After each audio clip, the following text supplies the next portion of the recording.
When people die, they just go away. If there's any place a soul would go, it's in your memories.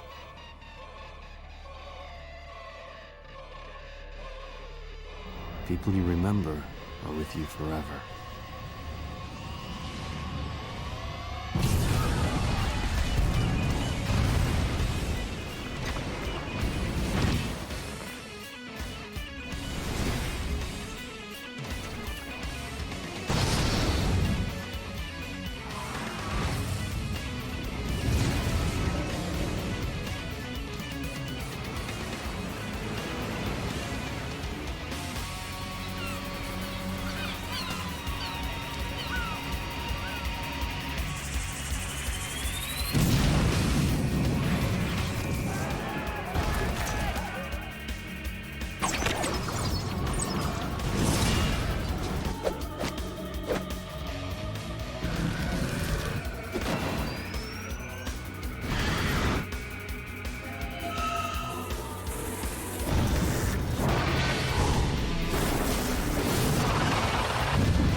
No use for the past.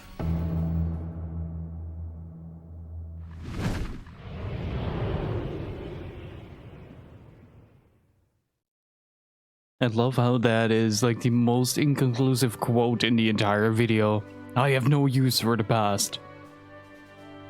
The second half omitted. Updating gamer profile. What is up, dudes? How are y'all doing? Welcome back to Lost Odyssey. I am in a heated argument with my cables right now, and I'm being very careful. Hopefully everybody's doing well. Hopefully everybody had a fantastic weekend. Last time we started out on a journey of immortals, facing the nihilistic ramifications of immortality versus the fleeting existence of life in this beautifully crafted game, and I am really excited to continue this. It's been in the back of my head for like the past 2 days, ever since I hit stop streaming the other day versus right now. Oh man, that soundtrack is incredible. But how's everybody doing? Hopefully you all had a great weekend. Hi Steve, Soldad, and Ike, how are you guys doing? Steve did play this, yes. He did. Last save game. That should put us at the airship. I'm gonna save a one of the readings that we got at the end of the stream.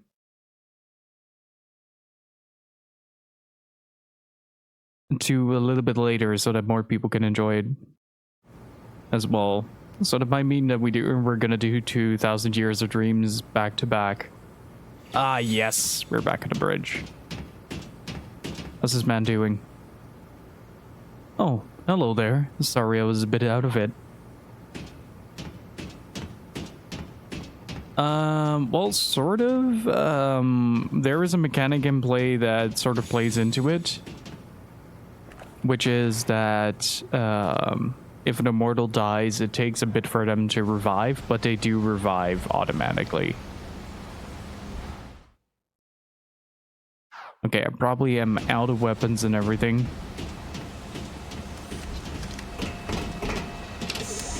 Whoa! Hey, at least let me know if you're stopping so suddenly. Stop whining, I saw something weird just now. Hey Ray, how's it going? It was a magic engine that looked like a floating eyeball. It's gotta be security or something like that. I think we're a little past being surprised by something like that. What did you expect? A welcoming party? But still, we do need to be careful. Without any of our equipment, we won't be able to pull much of a fight before we get captured again. Hey Zobi, how are you doing? I'll play some Metal Gear Odyssey here.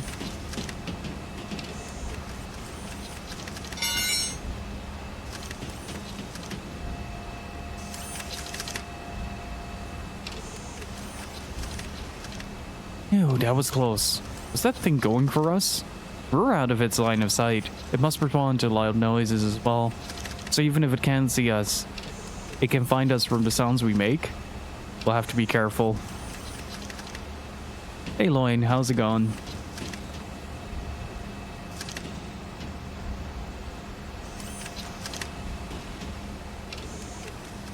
Look out, here's another one. We can't get past this. Not if we can't even make a sound. Oh, I know. How about we use this can? It did respond to the sounds of the rolling pipe. You gonna kick that then? Well, try to kick it somewhere we aren't, okay? I have only one chance at this. Just kick it straight ahead, Kaim.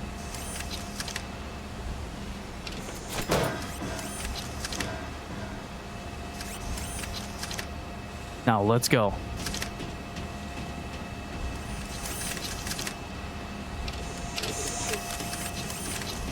What does this do?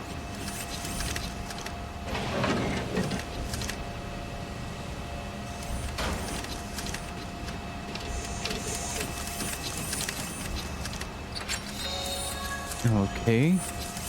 Paralyze obtained. Nice. That's probably a level 2.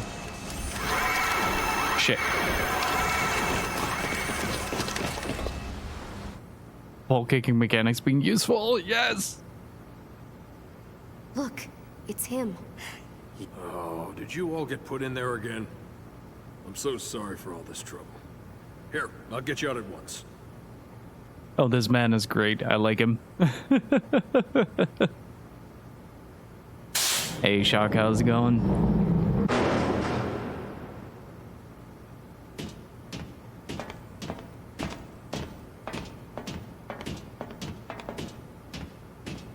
I am so sorry you have to keep doing this. There you go. Take care. You've been a great pal. Hey, let's get a drink later. Take care.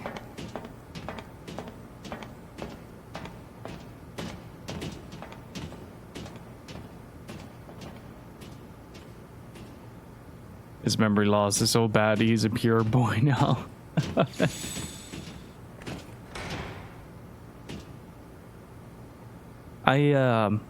I managed to watch the new Mortal Kombat movie over the weekend, and boy, is it an experience, let me tell you.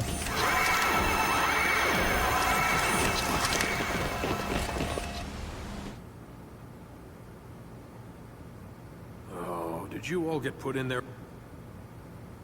Can we skip this? Okay, this might take a while.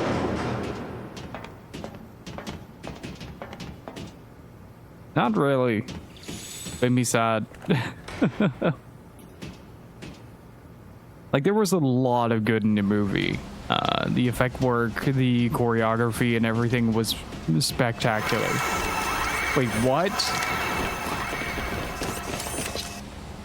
How am I supposed to get past this guy now?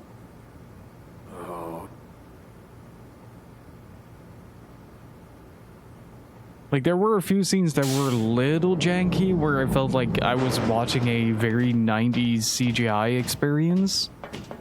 But a lot of the, like the fight choreography and the stunts were really cool. But the movie is so bad.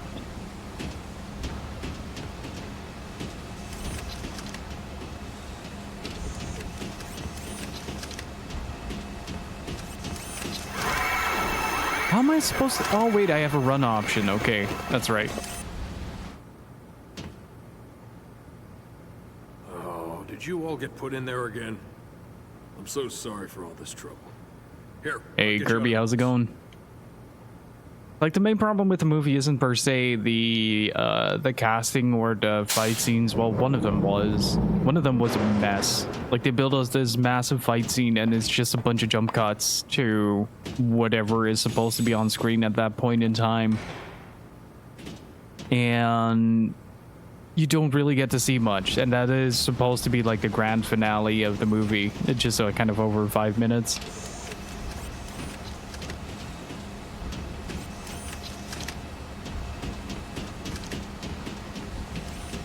which made me more than a little sad, to be honest. Like, the movie has a lot of really great stuff going for it.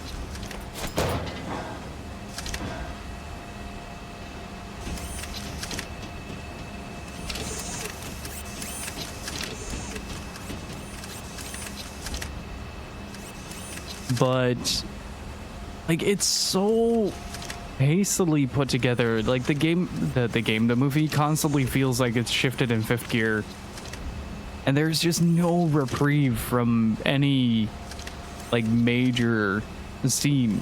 Like, it just goes from one scene to the next, to the next, to the next, to the next, in such a rapid pace, and the editing is so bad. Ah, another one. Well, this is no good.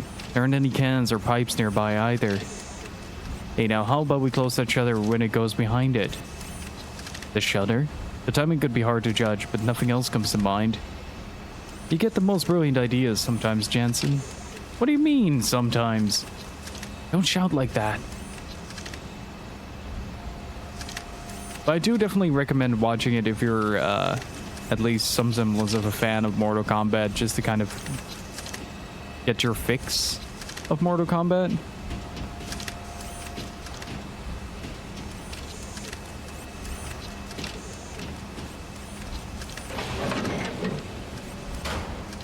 Let's go.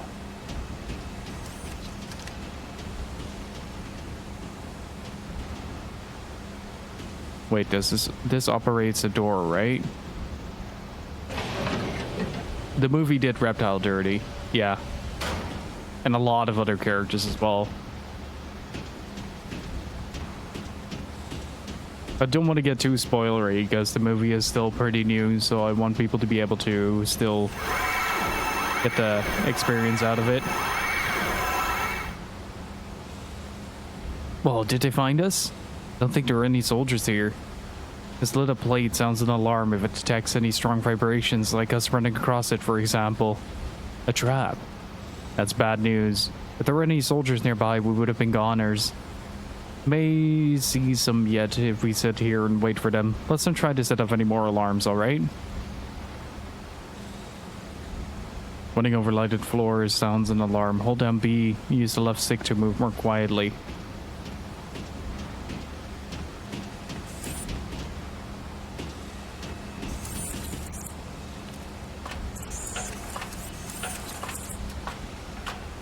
But like, really, the effect work is fucking stellar in the movie. Let me tell you.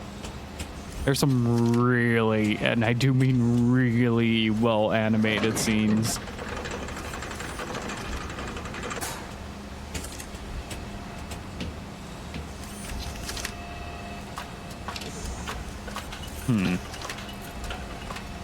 Oh, this puts us back at the beginning so we don't have to run every single time. That's nice of you, game. Thank you. I appreciate that.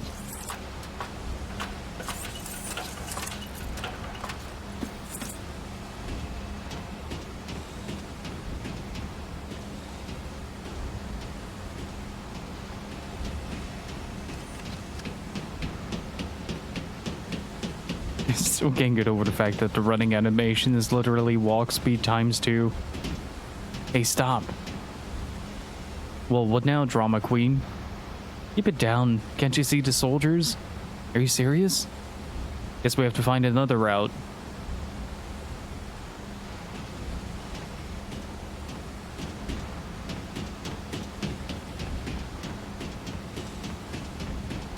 And this game has a lot of different mechanics to it.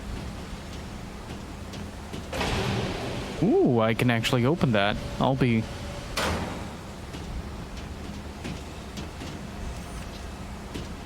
Wait, but doesn't work either. Hey, look at this chump. Isn't he a little sleepy fella? Let's just slip past him. Keep the noise down.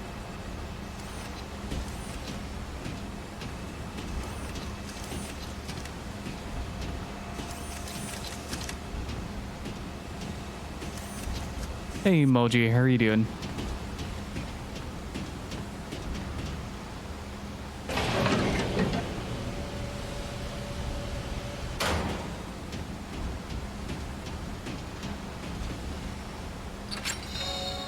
Let's see. Another slot seed. We can't use our items right now, so...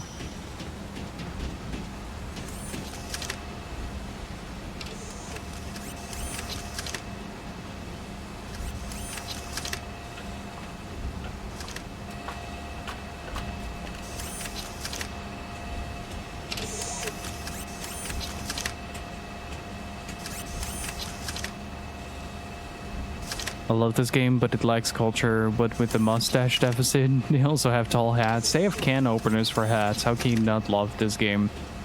The absolute death. How are you doing, Joker?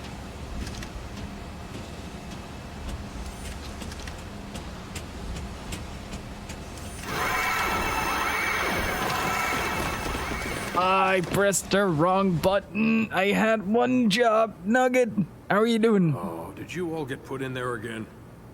I'm so sorry for all this trouble. Here, I'll get you out at once. Am I thinking of another game, or was this the one with the army managing mechanic? That is Last Remnant. The other Xbox 360 game.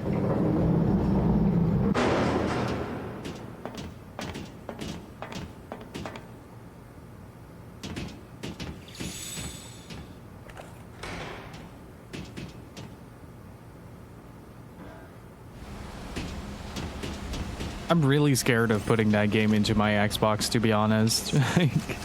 This thing is already levitating over Lost Odyssey, let alone if I put in something like Last Remnant.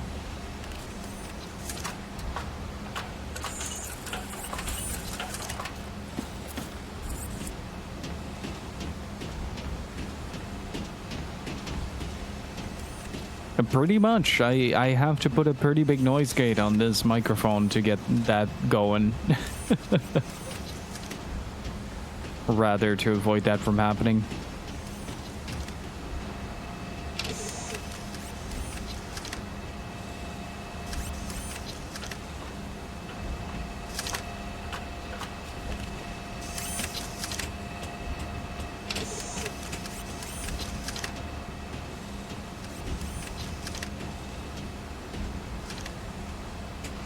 To the Last Remnant Remastered 360 version was way too easy to get soft locked in. Just think about how much I can blow up. Everything to my new PC. Oh, nice. What did you get? Also, for the mods, can you guys check the mod chat real quick? Need your opinion on something.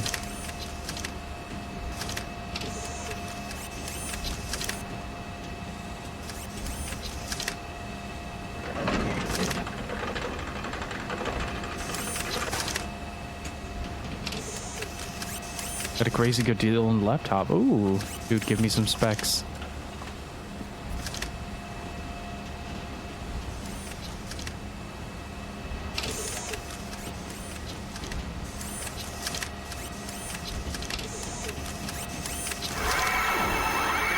Oh no.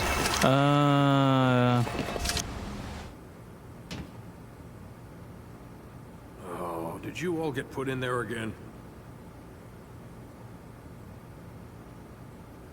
I think I should have left it at the trying to unlock the shortcut.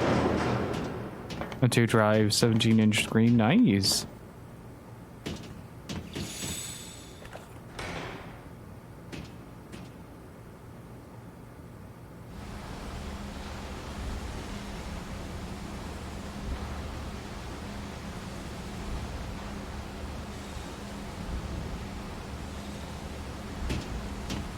Deja vu, I just been in this place before.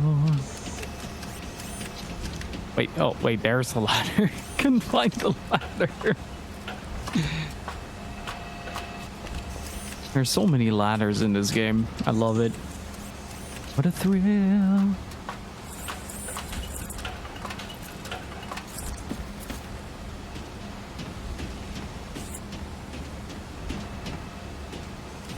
Yeah, I forgot to unlock that ladder. Very unfortunate. Become Zoom. Oh, no. That's Kaim's design. I don't think Nomura was involved with the character design for this game, but he is there in spirit with the amount of fucking belts on Kaim.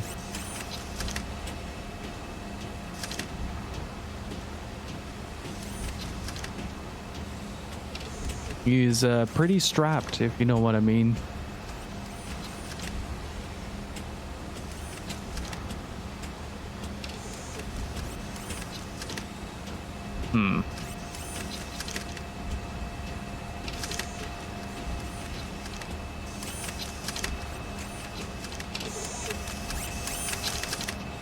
A strapping old lad.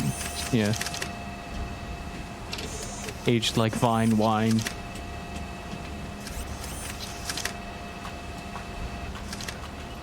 It's not just for aesthetical purposes.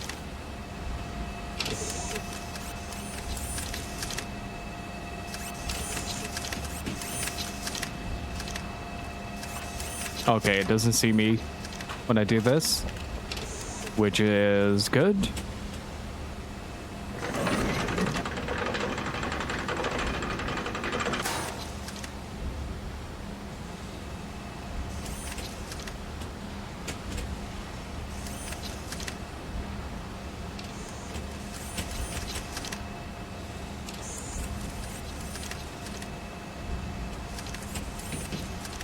Takehiko Inoue. Let me do a quick Google on that.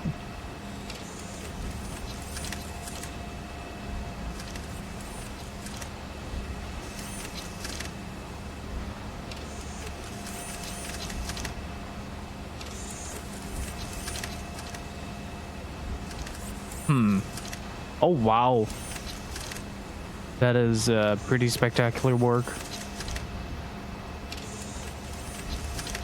That is quite incredible. I like it.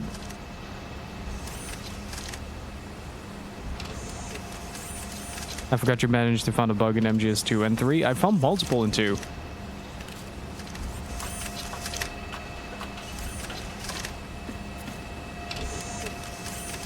One that I actually use as like a valid strategy. How are we supposed to do this? It's such a tight window to get through. Oh, did you all get put... Aww. That aw gets me every time. It's really good. Isn't a bug for those games. Well, I did find that thing that some people now use with the with being able to spot guards through the silencer in the HD collection. I haven't tested it on the PS2 version yet, though. I do have a little thing to show off next time we play MGS3. There recently was a codec call found in the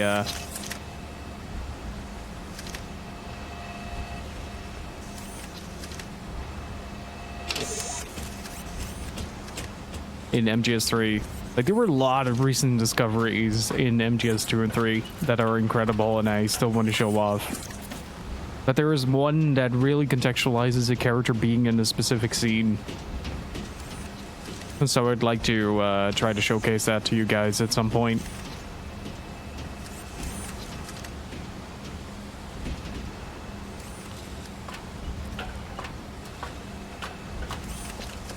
So, for the context, like the actual call, like it's no secret. It's just a really cool thing that you can try out yourself as well. Once you get to the point where you have unlocked the cutscene leading up to Sokolov, but before getting to Sokolov, so you get like a little bit of the overview with the facility that leads to the encounter with the guru at that little burned down base. Before you trigger the cutscene with Sokolov, if you call the boss, you don't get an answer, but if you call enough, that someone else picks up, and you get a nice little contextualization for a character being there in a later scene. And that's just fucking incredible to me. Okay, so how am I supposed to get past this? It's crazy that new things are still being discovered. MGS2 is riddled with that stuff. Honestly. They recently discovered that because Snake is seasick, the camera bobs up and down a bit more, but if you take Pentazinum,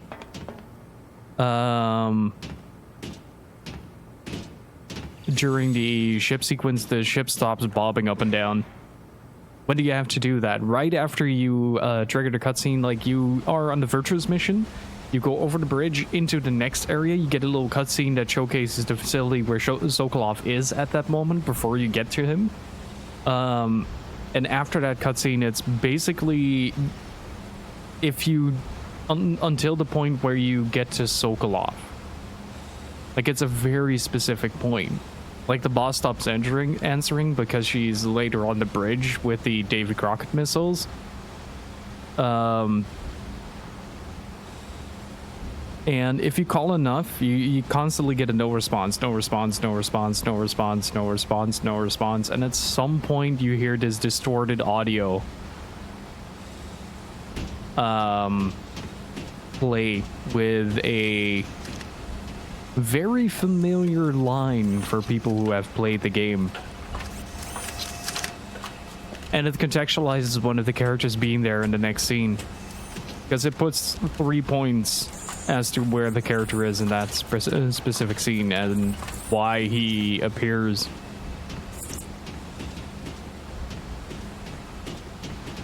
It's really cool. Do give it a look if you ever have the chance.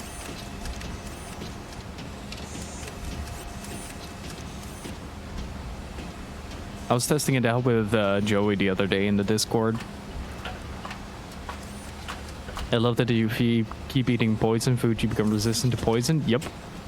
And I still crack up over the fact that the Brazilian wandering spider gives you painful erections.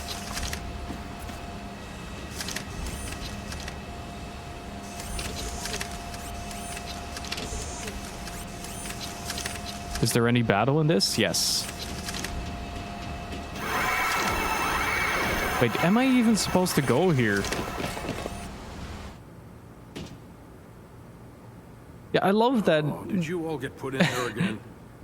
I'm so sorry for all this trouble. I still love the fact that you have that entire cutscene with the fear where he's talking about the Brazilian wandering spider, and the first thing you see is, when you Google it, is that it causes painful erections, and you're just mentally imaging just Snake going like, oh, well, this is awkward.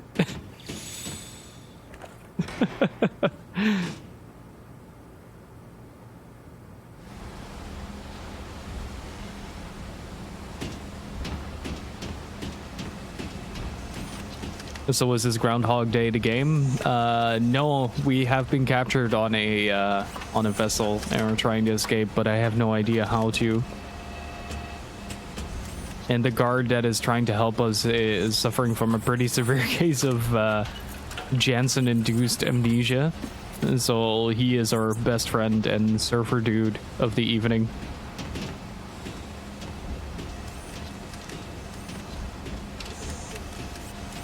And how are you doing, Durand? How's the dungeon sieging going?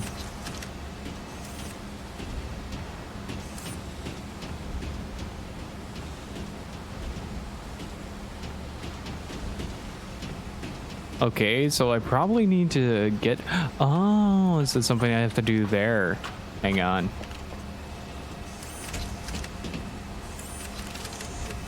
Didn't even pay attention to that because it's off screen.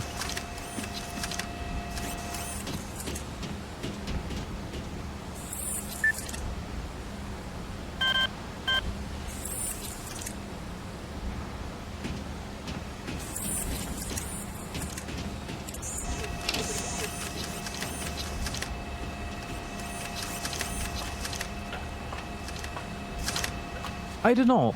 Has somebody ever checked out the X-ray viewer during that sequence? Like, legitimate question. Because I wouldn't put it past Kojima to actually do that.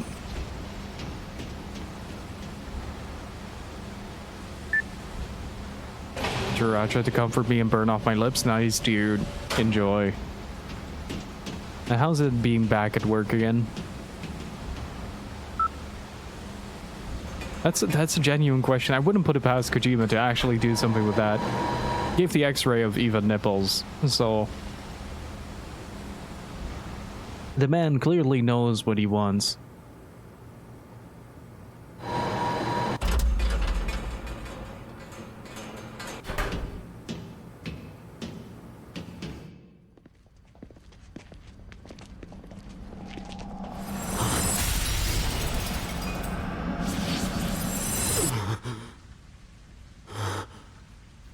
Hey, what's the matter?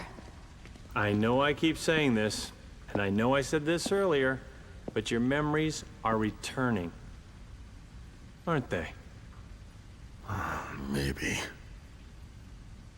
You hate them so much. What's your problem? Ever since we stopped the magic energy leaking from Grand Staff, you get that look sometimes. Did you get exposed back there? Got no use for the past. Kime! Don't say things like that. It's none of your business.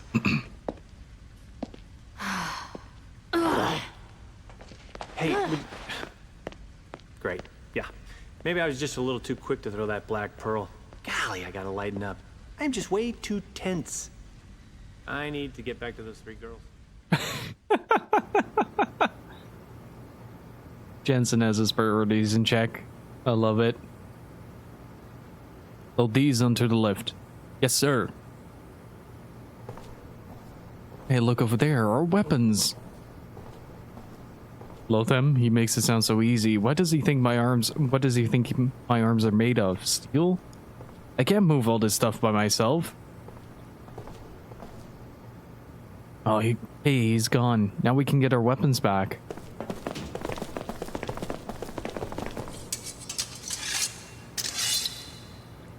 Weapons recovered. All right. Henshin complete. I finally got to sleep, and now you come along and wake me up? You owe me for this.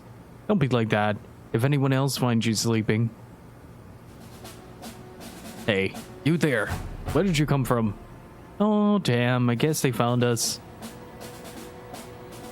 Not much choice left for us. Let's take them out quickly.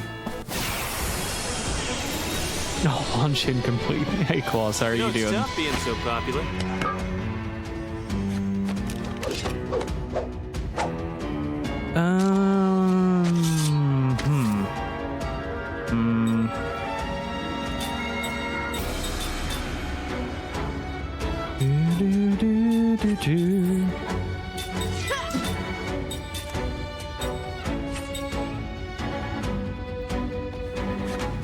About that face subbing?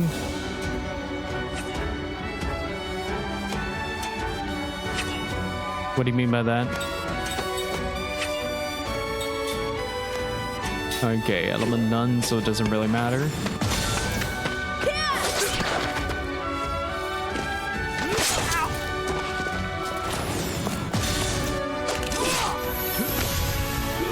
Oh, these guards are weaker than the ones we than those we fought at Grand Staff.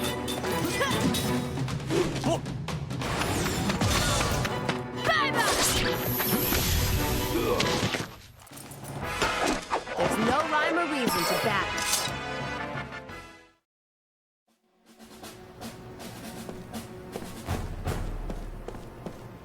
Ooh, is that the frame rate or is it just your regular old time for screen tearing? Good lord. Oh man, look at that water though. That reflection is beautiful. No one gets in my way.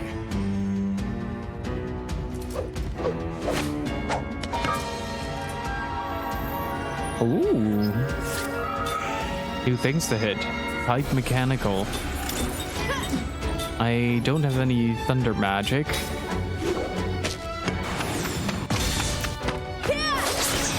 Exactly, big fan.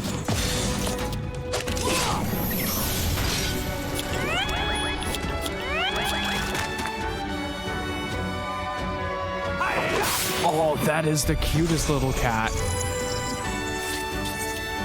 Guard beast, yes you are.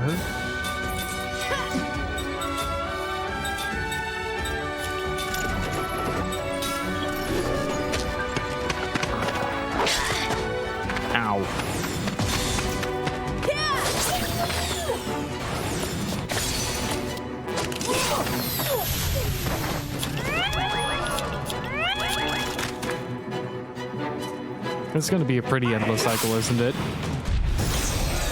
Deceptively cute, hideous Kajim balls. That's the word you're looking for. Let's try wind.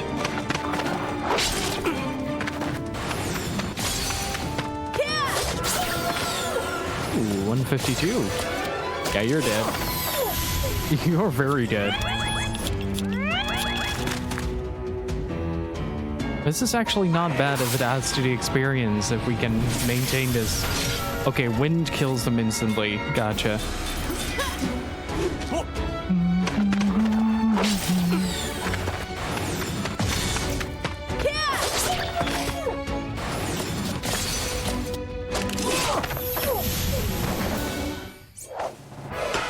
What a waste of time. Ooh. Well, at least we can level up a little bit.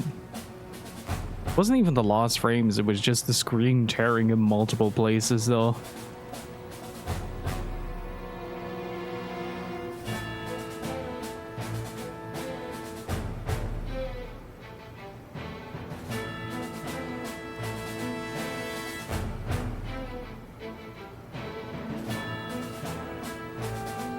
Oh, Common Rider phase. Oh, okay. Won't open. Let's try another door. Look at this, though. This is pretty neat. I like it. Give me a fishing rod and I'll be content all day.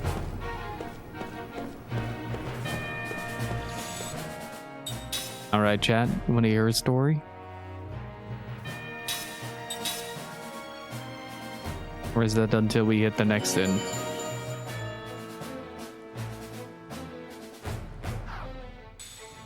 Can we actually just access the 1,000 years?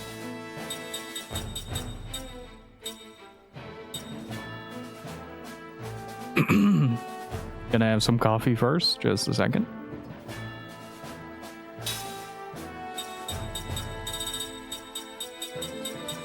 What do you mean I can't do that? Oh. Hold on, chat. I got you.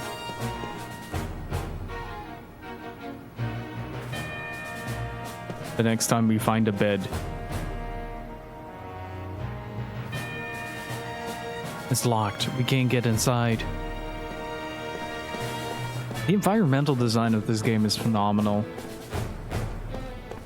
I would really love to see if there's like a free cam mod for this. Just look at some of this. Oh, Angel Plume is always nifty, especially after the last fight. Blew through nearly all my supplies. Can't get through here. Let's check the other doors.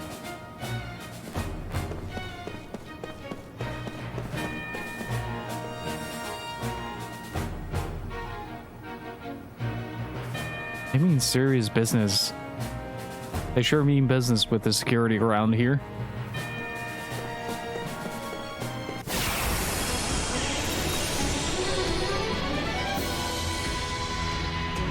Can somebody wake up Hope? He's missing out.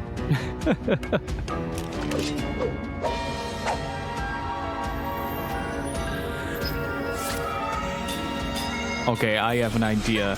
I want to try something real quick.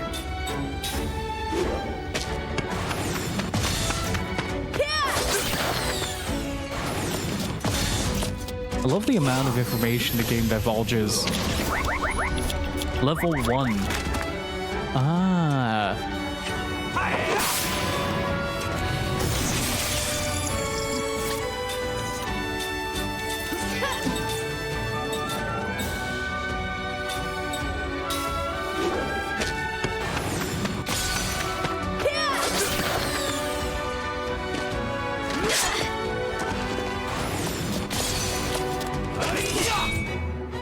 No. Uh-oh. This is actually quite bad. Or not. Never mind, we're good.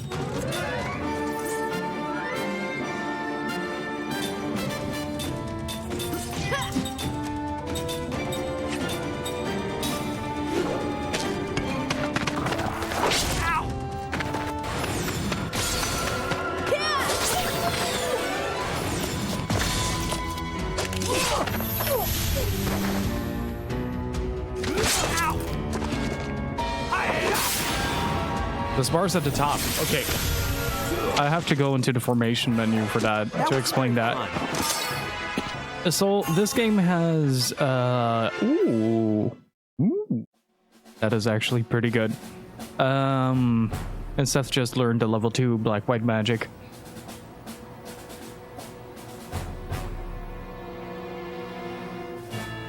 Rank up! Hello, Daichibu. That Daijobu at the end was great. Alright, say, thank you so much for 36 months, dude. At tier 2, no less. Really freaking appreciate it. Gonna get some Kevs and B's in chat. How are you doing, dude? Thank you so much.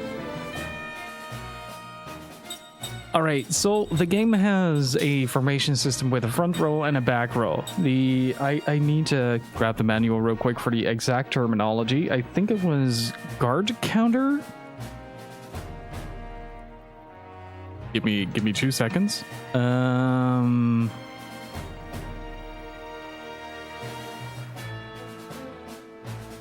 field of battle. That is the battle results. Status omens. Guard conditioning. There we go. Need to get the proper terminology there. Guard conditioning is an accumulation of everybody's HP on the front row. As long as they have HP left, the back row is defended. If they don't, the back row doesn't get a damage reduction.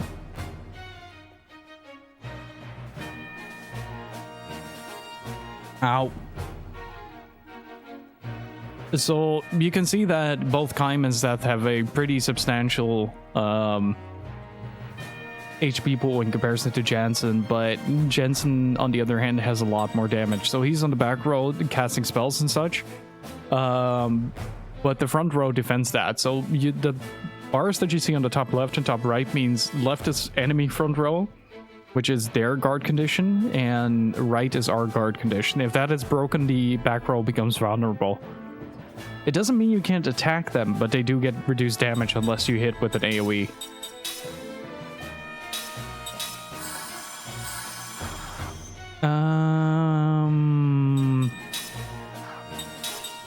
Let's see, do we have some skills that you haven't learned yet? Critical defense boost, relax. That is... I don't know if that is a good idea for you, but... Mage casting time... Okay, that is why I put that there. What's also really cool is that immortals are essentially leeching on mortals to get their skills. Let's just start with... Yeah, let's start with the circlet. Relax is a very easy skill to get. How many? Oh, 3. Number of slots. Let's make that 5 for Seth. Let's make that 6 for Kaim. They're handing these out like candy right now. So you see here level 1 black white magic. I have the level 2. And I also have the treasure analysis. And so now I don't have to grab those skill link. Okay, we got everything from Jensen. Let's see. You already have the level 2.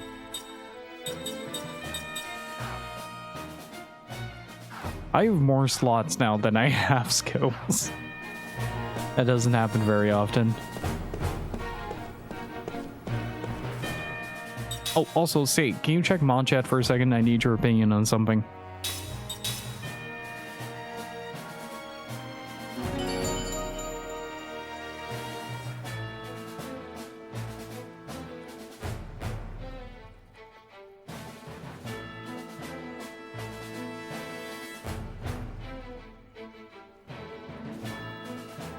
Yeah, the combat system in this game is pretty dope. It sort of feels like an amalgamation of the older Final Fantasies meet the combat system of Shadow Hearts with the active ring system. Like you have these rings that you can equip, In this case, bruiser rings, which give you the ability to do that ring that you saw me do during the battle sequences. These you can craft from various components that drop from various monsters. Osmosis. Ooh.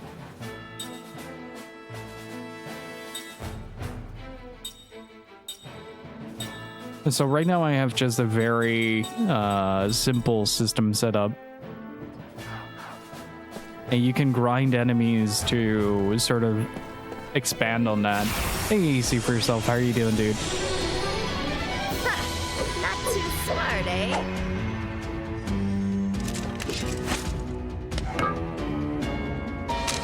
Ooh.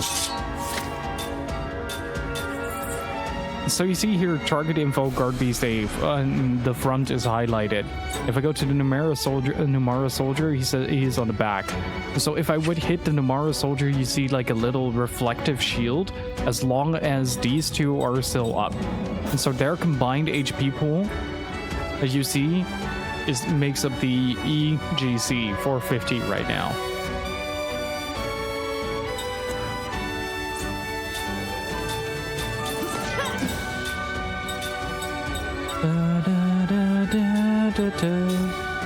Let me use that as an example.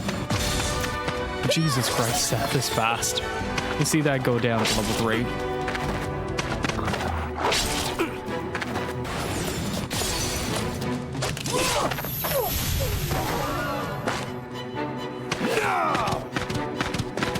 Oh, that is cool. That is a really neat mechanic. Here, you see that little reflective barrier that pops up? That is the guard conditioning popping up. So there's quite a few mechanics to this game that make this rather unique. Don't have Xbox. I'm actually kind of planning on getting oh, what's that? Getting an Xbox One X for future Xbox game playthroughs. Because this one is pretty much at the end of its lifespan. Like long ago when I moved into this, was it this apartment? Yeah, it was this apartment, I think. When I was preparing for the move for that, I accidentally pulled it off a cabinet and dropped it. So since then the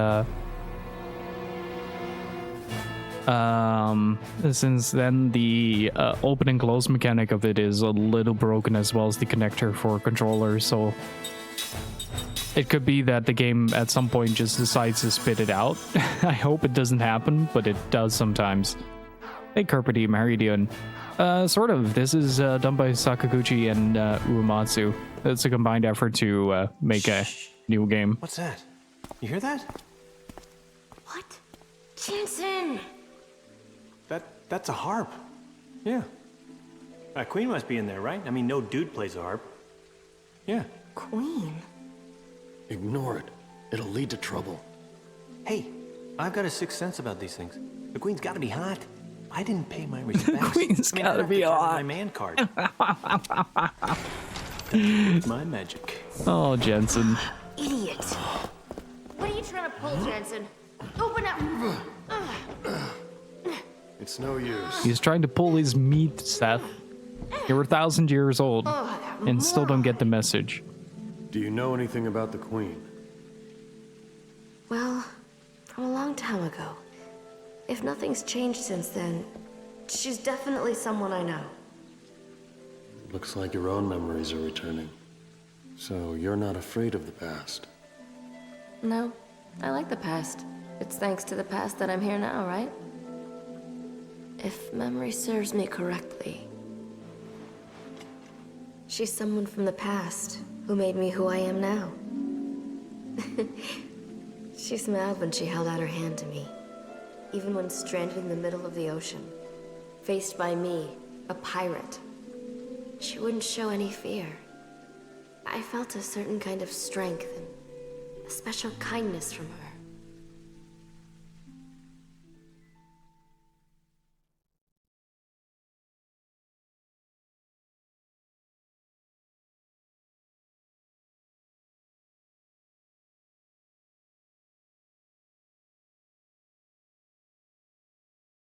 I think we have already confirmed that the queen is indeed pretty hot, but I'm not sure if that's the same character.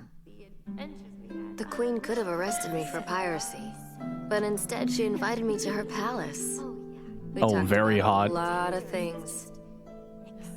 It was a huge surprise to find someone in such a high station who was so open-minded. No, she wasn't just open-minded. Even though we just met, it felt like we'd known each other for years. Our talk seemed full of nostalgia. I laughed for the first time in a long time. I don't know if she felt the same way, but at any rate, she seemed fascinated by everything I said. Treasure hunting in the Great Eastern Ruins, beating the crap out of pirates who stepped out of line. I covered it all.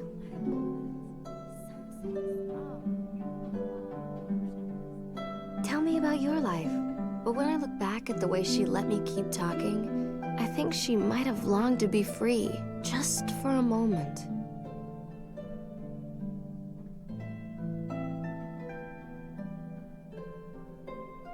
Here, take this. Scoring a queen's pendant without a fight. I must be really lucky today. No, I'm only lending it to you. The next time we meet, I want it back.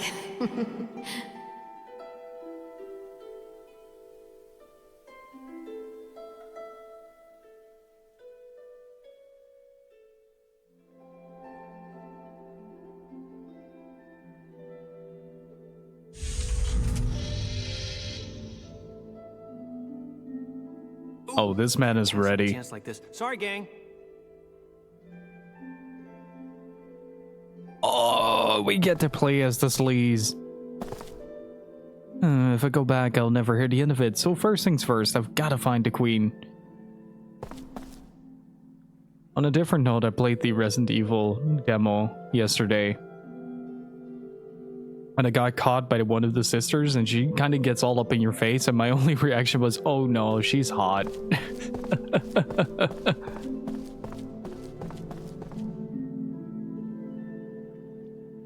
I love the zoom button in this.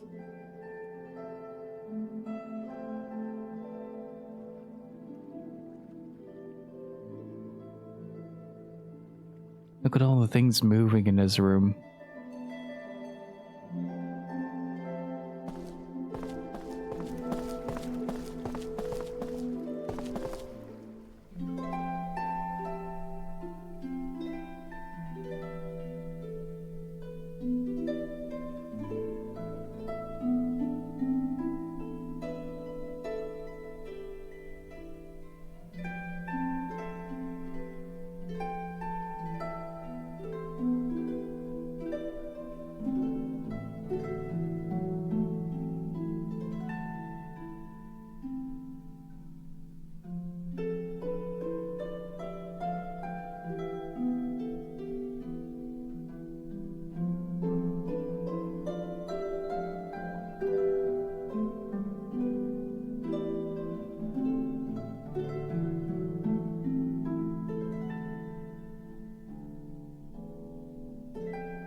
Oh, wait, Your Highness, please. I'm not dangerous. I swear. Whew, thank you so much. Please, just don't call the guards yet. Who are you? I beg your forgiveness, Your Highness, for the sudden intrusion. Jansen Freed, at your service. I am but a simple fool, drawn here by your lovely harp song. The White Boa is ordained away. Where did you come from? Any man who heard such an enchanting melody would grow wings and fly to meet you. Land or sea, just as long as he found you.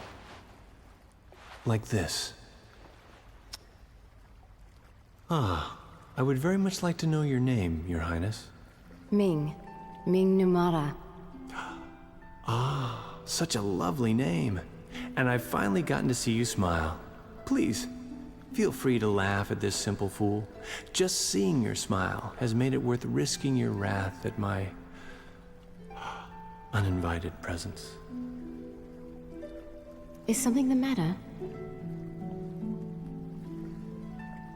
Forgive my impertinence, but even though your smile shines bright, Your Highness, I also see loneliness.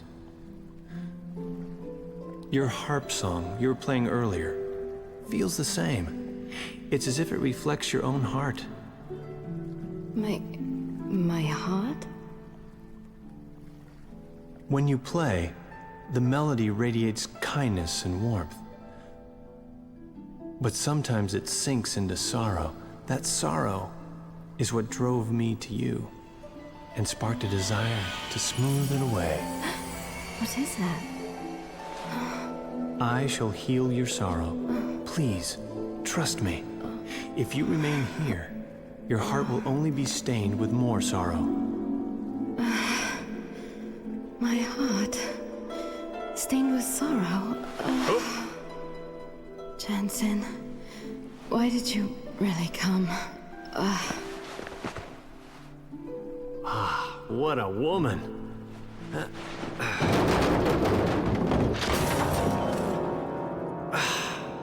Great. Just great.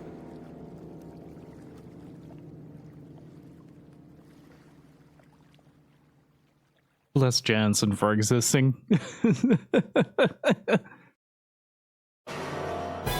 What was that? To Her Majesty's room! Hurry! This way! Oh, it's Discount Heihachi. I forgot about that. You again? Ugh. Jansen, you idiot.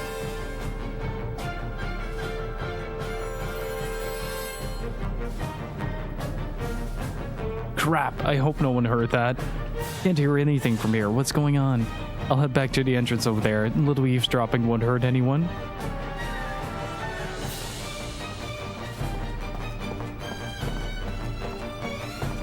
Oh man, listen to that music go though. And perpetually shifted into 10 gear. Oh, he going.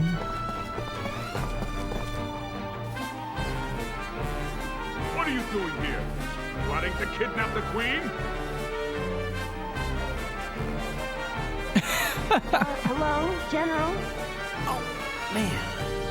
I see you're at least smart enough not to resist. Take them away. Yes.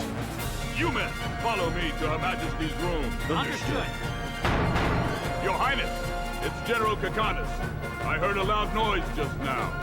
Are you all right? Your Highness, please open the door! Ah! Your Highness! It's no good, sir. It won't open. Bridge, open the door to Her Majesty's room, immediately. This is an emergency. That's strange. It doesn't open. Idiots! You open the emergency hatch! Ah! Jensen's just casually rummaging around. That can't be good. Although somehow I doubt that they're dead. Let's just get out of here. Where's that emergency escape I heard about?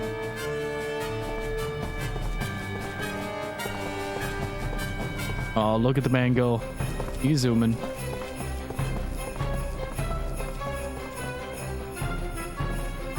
Wait a sec, why are there stairs here? Now I get it. Maybe because this is the emergency escape.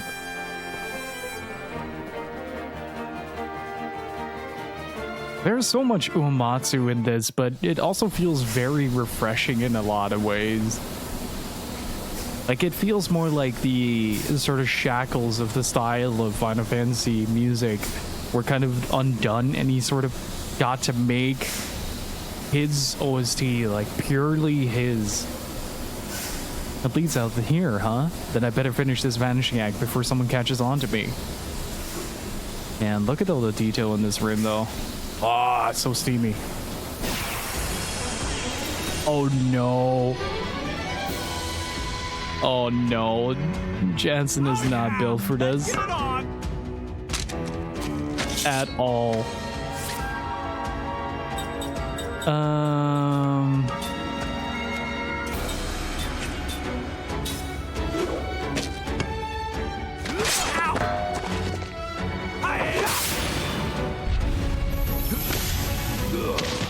That was easy!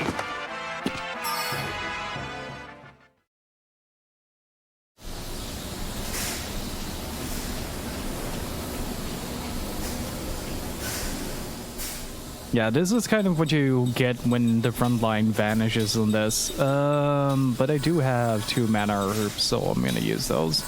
As well as that, to get him back to full. This door leads to the ship corridor. I bet it's heavily guarded on the other side, so it's best to just steer clear from them.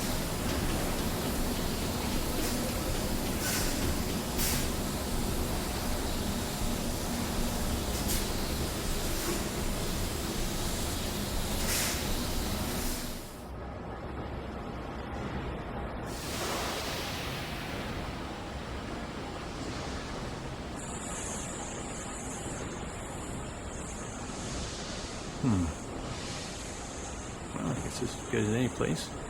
There we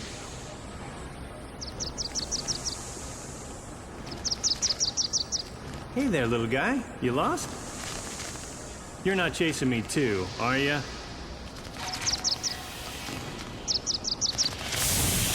Whoa!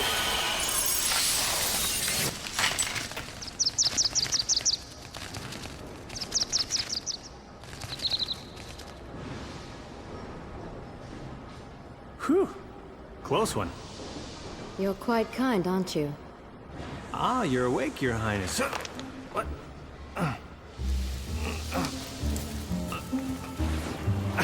Okay, this isn't funny. I need to get out You of this. know, I was never really asleep. Huh? I couldn't judge your true intentions, so I tested you. I sincerely apologize. Well, then do something about this, okay? Would Not ya? just now. I am the queen, and I cannot just simply run away with you. But that Kakanis bastard is taking advantage of you. You can't be comfortable surrounded by these lunkheads, can ya? Even so, I will not forsake my duties. Your feet will be fine. Just remain here for a little while. Nothing higher will turn to stone. Gee, thanks for considering my, higher parts. You finally sound more like yourself. Huh? Such insincerity reflects poorly on your true self. Whew! All that formal speech stuff is making my shoulders stiff anyway. But I'm fired up now, my queen. When I get out of this, I'll prove my sincerity to your heart's content. Oh yeah, you can bet on it.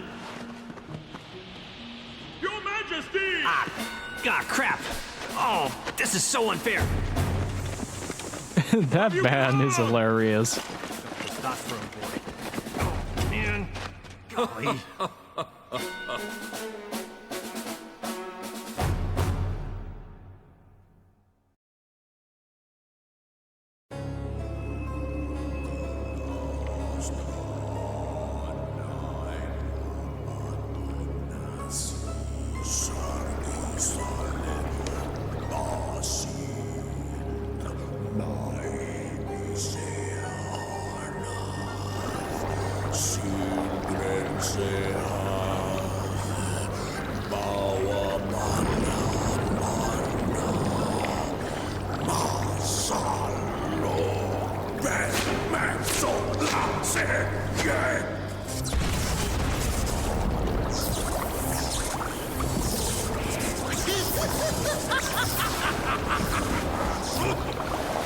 That face.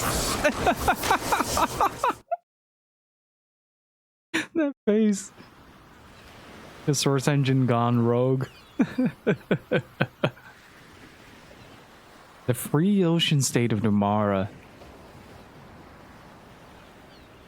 Oh man, look at that. It's so good.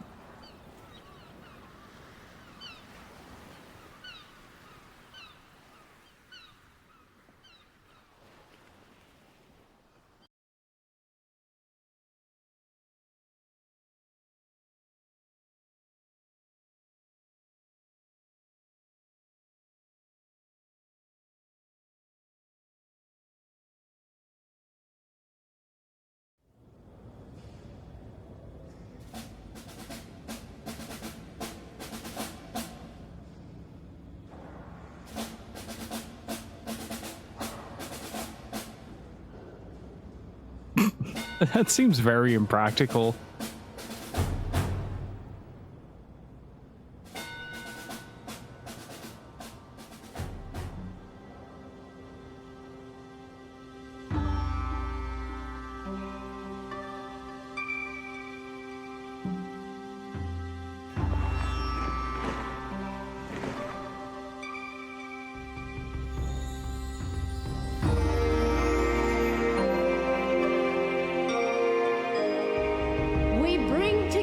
In this place, all our dreams, all our hopes, and all our dedication.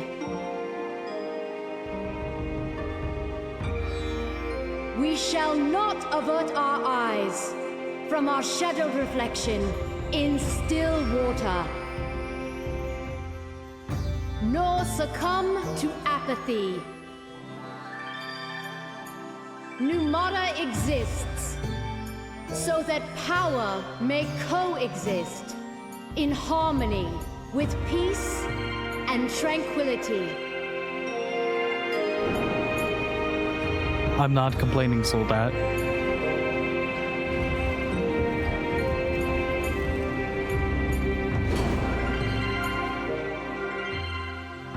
To show how our power can sow peace, I now release these visitors to our fair city. They have been prisoners. I now declare them free. Well, it's about time. You? Ah, yeah.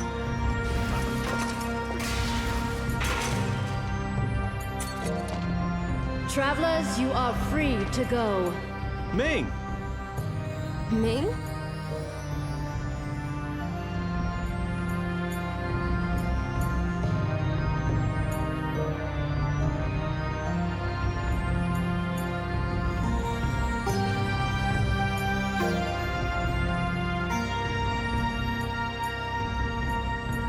I still love that handheld shaky to the camera. Thanks to Her Royal Majesty's leniency, you are now free to go. Now, move along! Royal Guards, dismissed!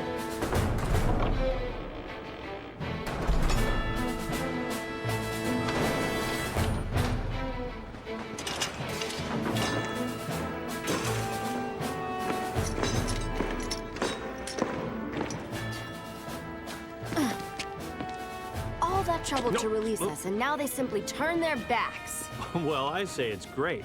I mean, we're free, aren't we? And it's all thanks to Ming. It bothers me that you speak so casually of the Queen. Is there something you're not telling us, Jansen? Did you do something to her? Wait, come on.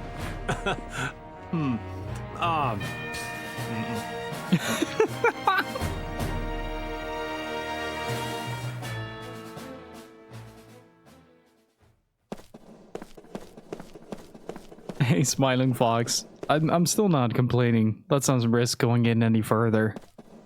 Look at the design on this place, though. That's some intricate level of detail.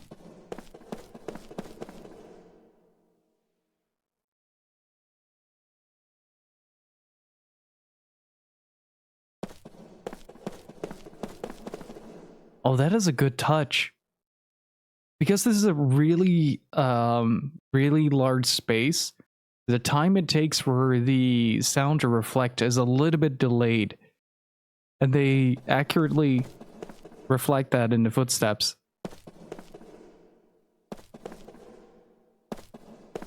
That is pretty amazing stuff.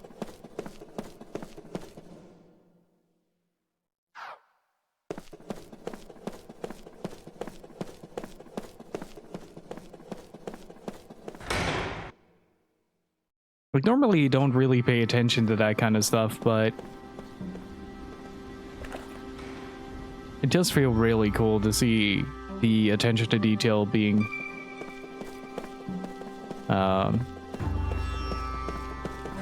paid into stuff like that.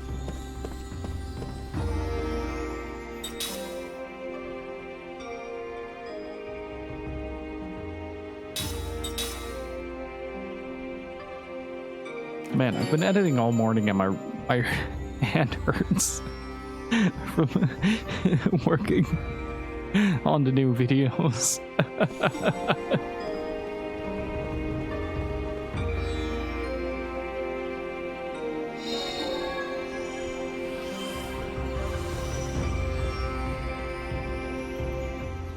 With Queen Ming robbed of her power, the world is General Kakana's to rule. You best leave Numara now if you don't want to get caught up in it. This dude is openly talking about usurping the throne. I think that's exactly the sort of leadership we need. The queen's popular with the people. She works best as the figurehead she is now. Well. Looks like General Kakana's is right up at the forefront today. That is wild.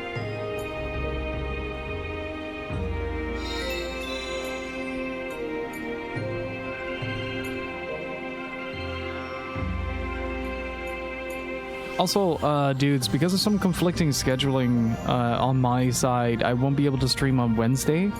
But I'll try to work on the spy fiction video so that comes out a little bit sooner than next year.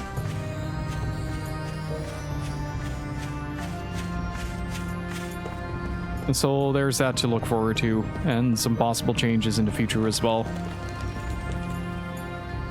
Wei Ming was always concerned about beauty, and I don't mean her looks, I mean internal beauty from the heart. Well, she's got the looks down as well. Ever since the rise of General Kakana's, it's as though the very air around Numara feels different.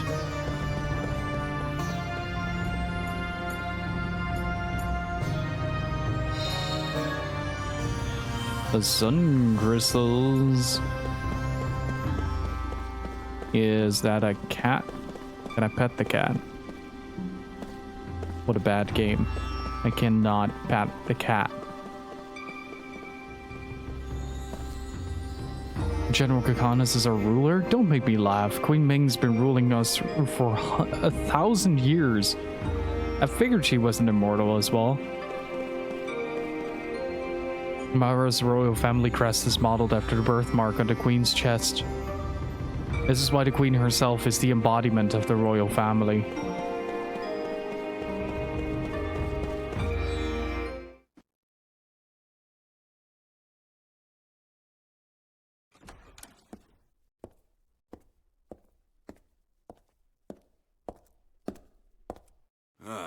You handled your role well. So, my performance was acceptable? Yes, Your Highness. We should now be able to achieve our objective. Let them loose and follow them to the truth. And what will we gain from this exercise? When we have proof they work for the enemy, we'll lock them up again. They'll give us excellent leverage in negotiations with Ura, and beyond the negotiations. We stand to gain information about Grand Staff. Grand Staff? Ura has built a gigantic magic engine called Grand Staff, and we suspect they're plotting something. Right now, Ura poses a terrible threat to the entire world. A threat? Our intel has confirmed that the tragedy at Wool Highlands is connected in some way to Grand Staff. If we continue to allow Ura to run rampant, that tragedy could be repeated again at any time. The authorities in our military have voted unanimously to seize Ura as a preventative measure. You plan to start a war? The White Boa is already being converted into a battle flagship, and we've begun assembling troops and arms. This action is for the sake of the entire world. I won't allow it. While your majesty may have other ideas, the people will surely approve these safety measures. That is a good camera angle. Magic industrial revolution, your majesty's isolationist policy is pushing the nation to its limit. National isolation promotes peace. This new regime must be created for the sake of world peace. We shall spread your majesty's teachings using our nation's military might. You think military force can avert violence? Would you rather see a meteor fall on Numara? If that were to happen, the Personal people space, who dude. so adore you would be reduced to ashes in an instant. No, the Grand Staff should not be in the hands of those simple-minded fools in Ura. We Numarans should control it. Then we can use it to maintain peace all over the world. Numara would become the most powerful, peace-loving country in the world. War is inevitable. Why is she breathing so heavily into the microphone?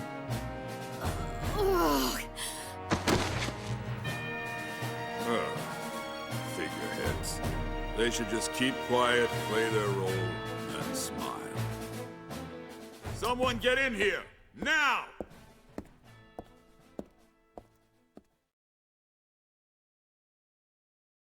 It's that Mishima energy that exudes from him. Very tempting. Very tantalizing. Very sensual. I heard all about you guys. Welcome to the city of Nomura. I keep reading Nomura. What, you lost or something? I'm busy here. Go ask someone else. Just standing there. Alright, that's enough of a break. Back to work. When I'm tired, walking down this path helps me recharge my batteries. You know the big magic engine in the public square? It's called the Magic Monitor.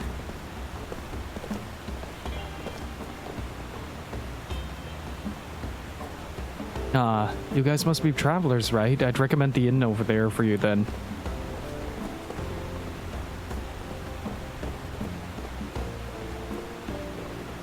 Oh man, this place looks good.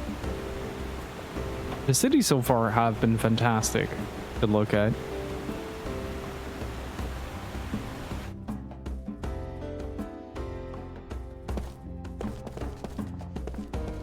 Wait, what's that?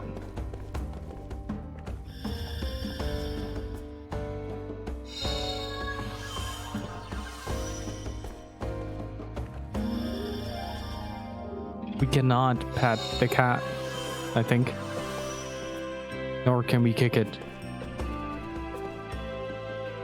Welcome, please sign the guest book if you wish to spend the night.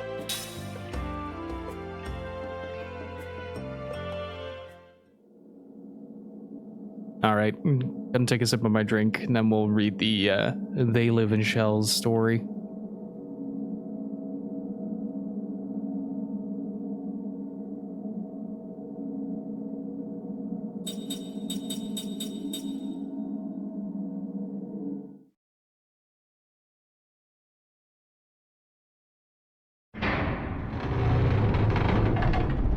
They live in shells.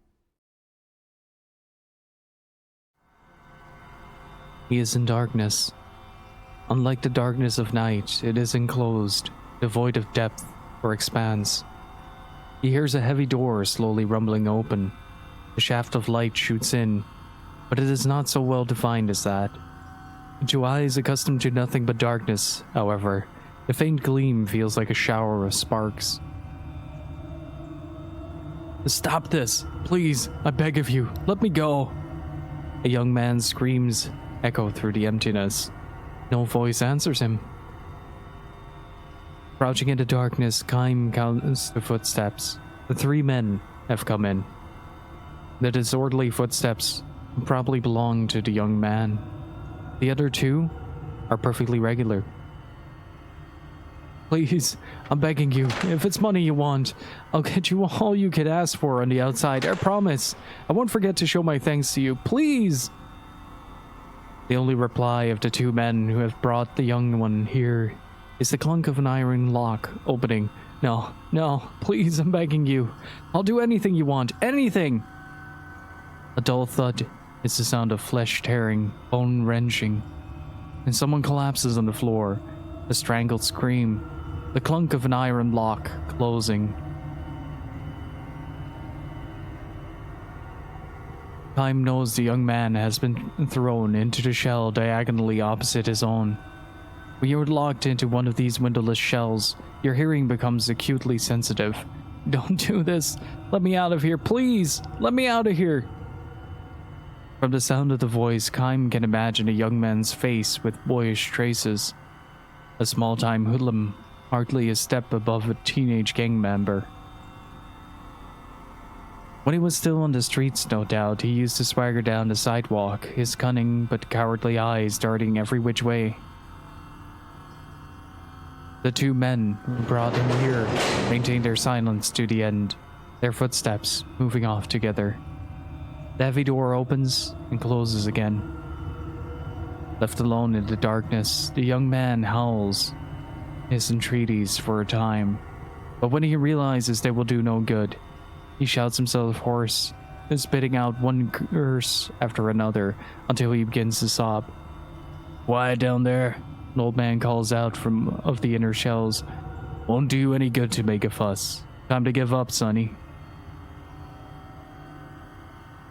This the voice of the oldest man living in a dozen or so shells lined up in the darkness.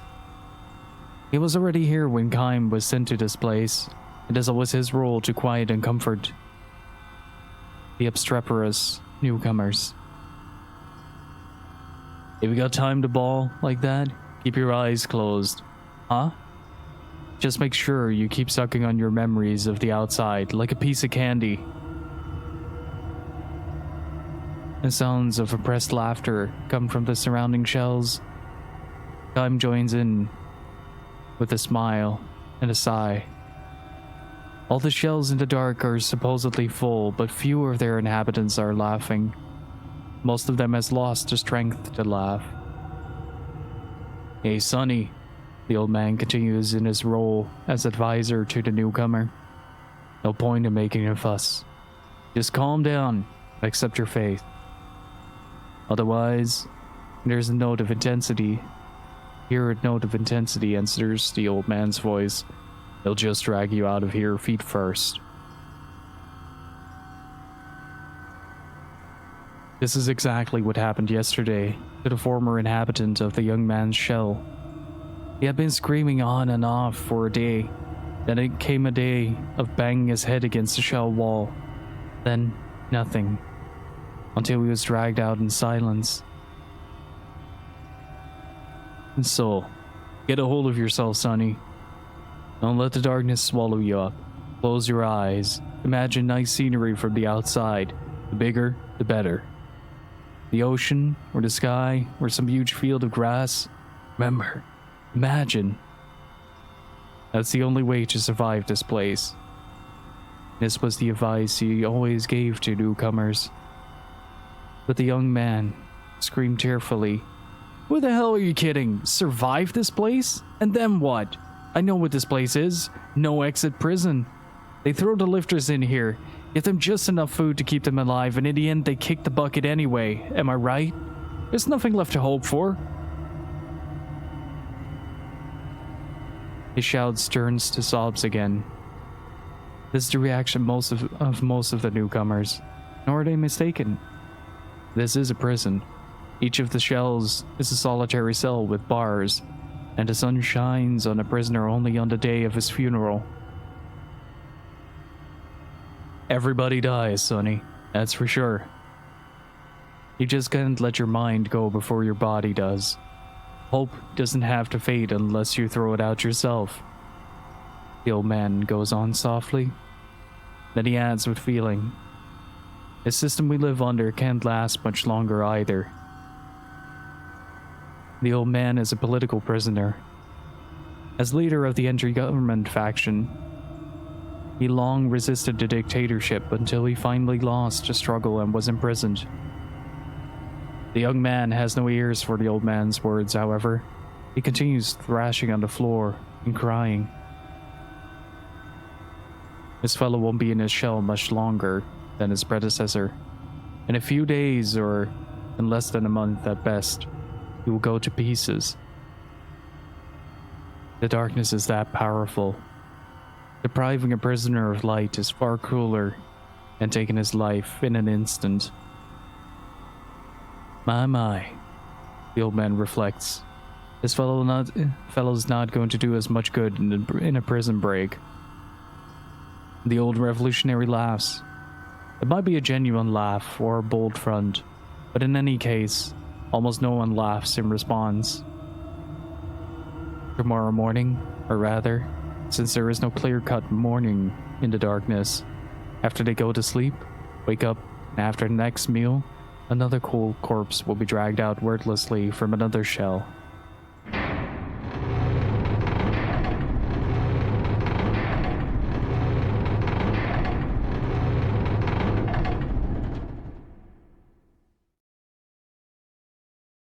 Hey, listen. How many of us are here now? The older revolutionary asks. Answer if you can hear me. I can hear you, Time says. His is the only voice. Man, this is bad.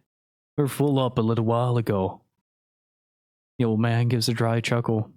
Time asks, I wonder if something happened out there. Maybe so, answers the old revolutionary. If you ask me, this would be about the right time for a coup d'etat or a revolution. My boys aren't going to keep quiet much longer. What was your name again? Kaim? Have you noticed what's happening? How there used to be a lot more guys getting thrown in here until a little while ago? And most of them real nobodies. Not worth sentencing to life? Uh-huh. Sure. The young man was one of them. Nothing but a small-time crook. It just so happened that the storehouse he broke into belonged to a rich man with ties to a powerful politician. This was the only reason they put him in a shell. The shells always used to be full. They would throw a bunch of men in here that would die, then a new men would come, and they would die. The young man was one of those. The terror of being enveloped in darkness was too much for him, and he went to pieces. He was apparently having hallucinations at the end. I'm coming for you, Mama. I'm coming. Wait for me, please, Mama. He repeated over and over like a child. Where are you, Mama? Here? Are you here? And he gouged out his own eyes with his bare hands. I figured things were getting scary out there. The cops losing control, so the government was really starting to crack down, which is why these shells were always full. This is what brought the young man here. Blood streaming from his eye sockets. He died muttering in snatches. What did I do? Everybody knows damn well. There are plenty of men way worse than me. But now the place is empty. Do you know what that means, Kaim? Sure. There's so much crime out there that the government can't suppress it. You got it. The whole royal family might be strung up by now for all we know. It's a revolution. It will happen any day now. That means you and I will get out of here. My boys will come and get us. Just hang in there a little while longer. Kaim nods in silence. The old revolutionary goes on. You're strong, Kaim. Not many guys can stay as calm as you, thrown into a shell and enveloped in darkness like this. Not even Kaim can explain it. It is true that he was strangely calm when they put him in the shell. The darkness was something that seemed to recognize as a distant memory. In the distant past, he too may have tasted the anguish of the other shell inhabitants so tortured by the fear of being sealed in darkness. How are you so tough mentally, Kaim? Does it mean you too are a revolutionary? No, not me. His crime is hardly worth talking about. He resisted somewhat under questioning when they brought him in as a suspect. And for that, he was branded a rebel and thrown into a shell. The old man is probably right, though. The country's dictatorship is almost certainly in its last days. Won't be long now. We'll be back in the real world before we know it. I have hope right in here, and it will stay here until I abandon it myself, the old revolutionary mutters as if trying to convince himself.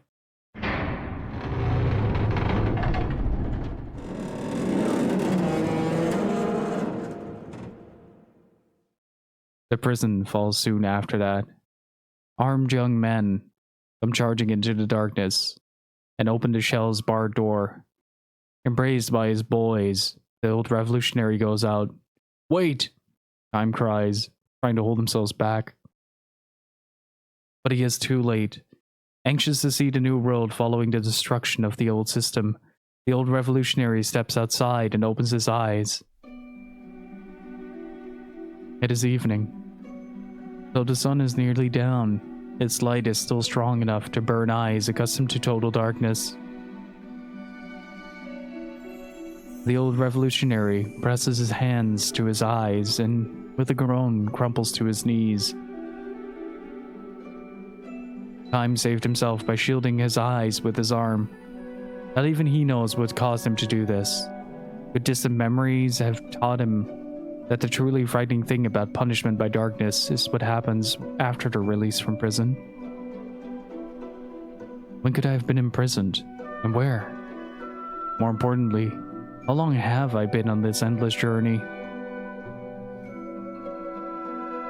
With bleeding eyes, surrounded on the ground by his boys, the old revolutionary searches for Kaim. I came all this way, Kaim, only to make one terrible mistake at the bitter end.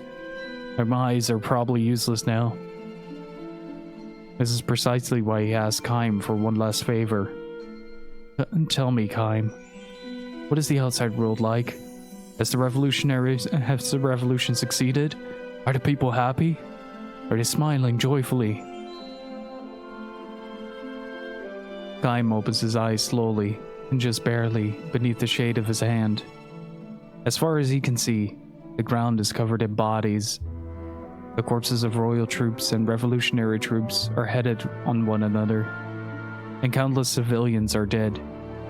A mother lies dead with a small child in her arms, the bloody corpse of the child's father next to him, arms outstretched in a vain attempt to shield him. Tell me what you see, Kaim. Kaim fights back a sigh and says, "We must work from now on to build a happy society." The old revolutionary senses the truth. I won't abandon hope, Kaim, no matter what. As if to say, I know that. Kaim nods and begins to walk away. Where are you going? I don't know. Someplace? Why don't you stay here and build a new world with us? You of all people can do that, I know. Thank you, sir, but I'll be moving on just the same. The old revolutionary does not try anymore to hold Kaim back. Instead, as a parting gift, he repeats for Kaim the words he spoke so often in his shell. There will always be hope, wherever you are, until you yourself abandon it. Never forget that. Kaim walks on. His eyes chance to light on the body of a young boy lying at his feet. The boy breathed his last with eyes wide open in fear. Kaim kneels, gently closes the boy's eyelids. He knows deep down, in a memory too far away for even him to reach, that while darkness can be a great source of terror, it can also bring deep and lasting peace.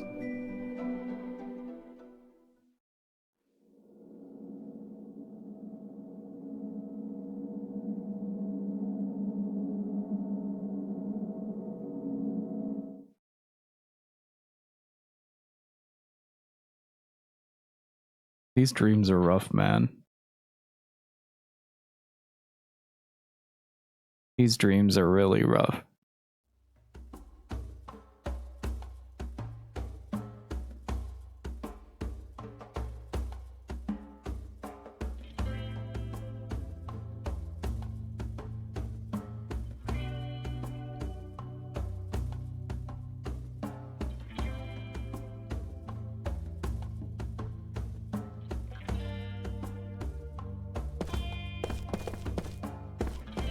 Hey, Vampiric, Pavrams, and Nikita, how are you guys doing? Let's see if there's something in the closet. The ground bomb.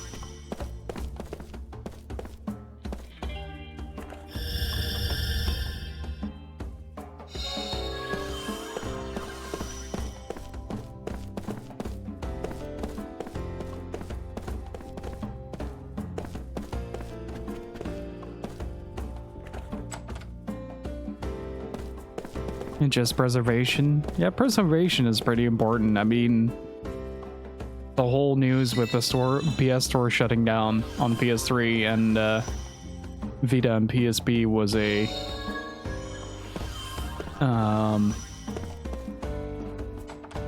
big wake-up call for a lot of people.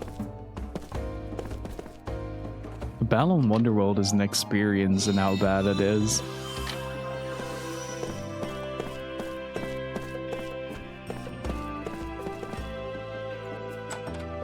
Man, this music really complements the story that we just read. Are you guys liking that, by the way, if I read the stories out loud? Hopefully you guys are enjoying it. Everyone make sure you don't leave anything behind, okay? Getting everything squared away when leaving a hotel is harder than it looks. I have that as well, that I check the beds like 1,000 times in case I miss something. Oh, wait.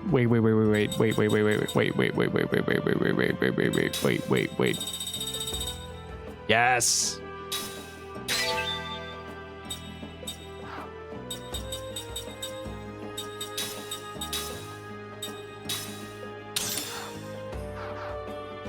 Got my upgrade for the bruiser ring.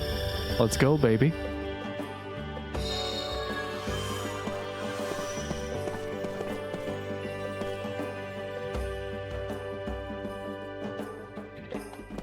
You jacked their recipe.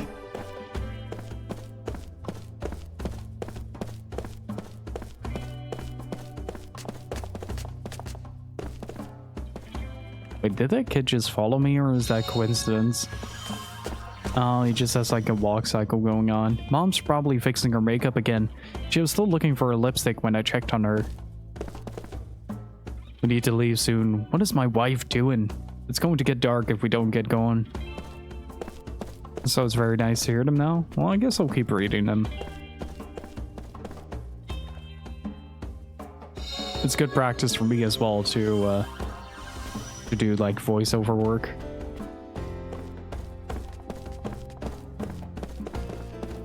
As well as just, you know, having a great time with the stories. Because they are really good.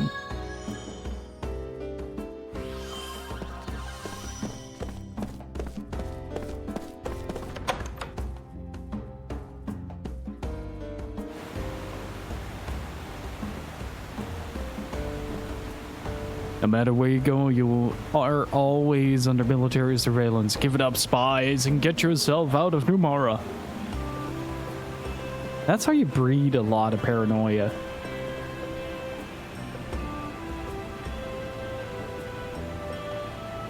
What is it? Are my ears that weird looking? Really? So why did you talk to me then? Sure. Okay, let's play tag. I'll run off and you try to catch me.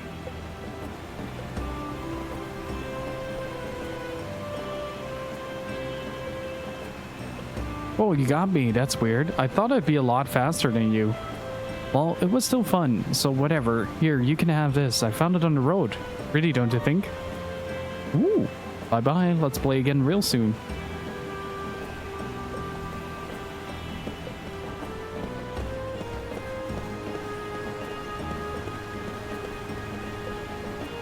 I thought up a good luck ritual.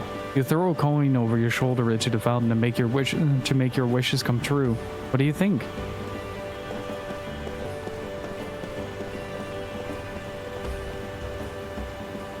And some people see a fountain in the middle of town as excessive. Me, I happen to like it. It lends an air of affluence to the city. I just like the sound of running water.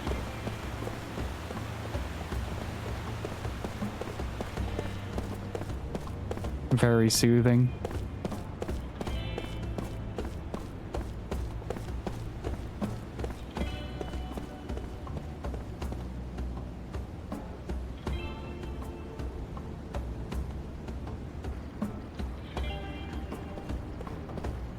The main street. I wonder if this place was designed after Venice. When I grow up, I'm gonna be a mercenary. Why? Well, come on, aren't they just so cool? My mom says I gotta help out in the shop, but forget about that. If I was a mercenary, I'd be a billion times more famous than a soldier. All the nations in the world would want me on their side. It'd be so awesome. Oh no. It's not gonna be awesome, isn't it? Oh no.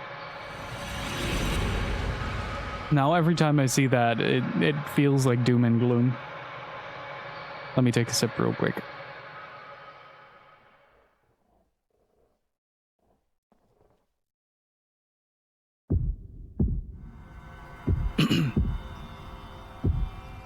The ramparts will fall to the enemy.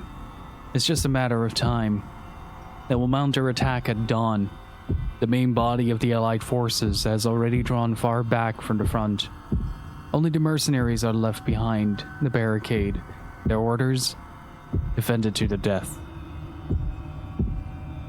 These men, who have gone from battlefield to battlefield, know exactly what that means. You should have just led us here to die. Chuckles the one called Toma in the darkness, too thick for a person to make out his own hand. They want us to buy time so the main force can pull farther back. We're supposed to be their shields, performing our final service for our employers. His dry, papery laugh shakes the darkness. Time says nothing in reply. Other mercenaries must be gathered around them in the darkness, but all keep their thoughts to themselves. Mercenaries have nothing to say to each other on the battlefield. They might be on opposite sides in the next battle. At a time like this especially, when they have to defend the barricades against the enemy's withering attacks, they can spare the time even to look at each other's faces. Kaim knows nothing about this fighter called Toma. His voice sounds young. He probably has very little experience as a mercenary. If a man grows talkative in the face of death, it means that deep down somewhere he has a weakness that prevents him from becoming a true soldier. A mercenary with even a hint of such weakness can never cheat death and live to see another day. It is the law of the battlefield, and a man like Toma will only learn that law in the moment before he loses his life. We're done for. We'll all be dead in the morning. We'll have that silent homecoming they talk about. I can't stand it. I just can't stand it. In the darkness, no voices rise to second the sentiments. It's too late for talk like this. The day they chose the mercenary path was when they should have resigned themselves to death. They sell their lives for little money. They prolong their lives a day at a time by taking the lives of one enemy after another. That's what a mercenary is. Nothing more, nothing less. Hey, can anybody hear me? How many of us are here? We're all going to die together. There'll just be a line of corpses in the morning. Don't shut up now, answer me. No one says a thing. Instead of voices, the silent darkness begins to fill with a tangible sense of annoyance. Wordlessly together on the battlefield. Wordlessly to fight the enemy. And just as wordlessly to die. That is the rule of the mercenary, the aesthetic of the mercenary, if such an expression may be permitted. But Toma has taken it upon himself to abandon that aesthetic. I knew it was hopeless from the start. Headquarters didn't know what they were doing. There was no way a strategy like that would work. You know what I'm talking about, don't you guys? We had to lose. It's a total mess.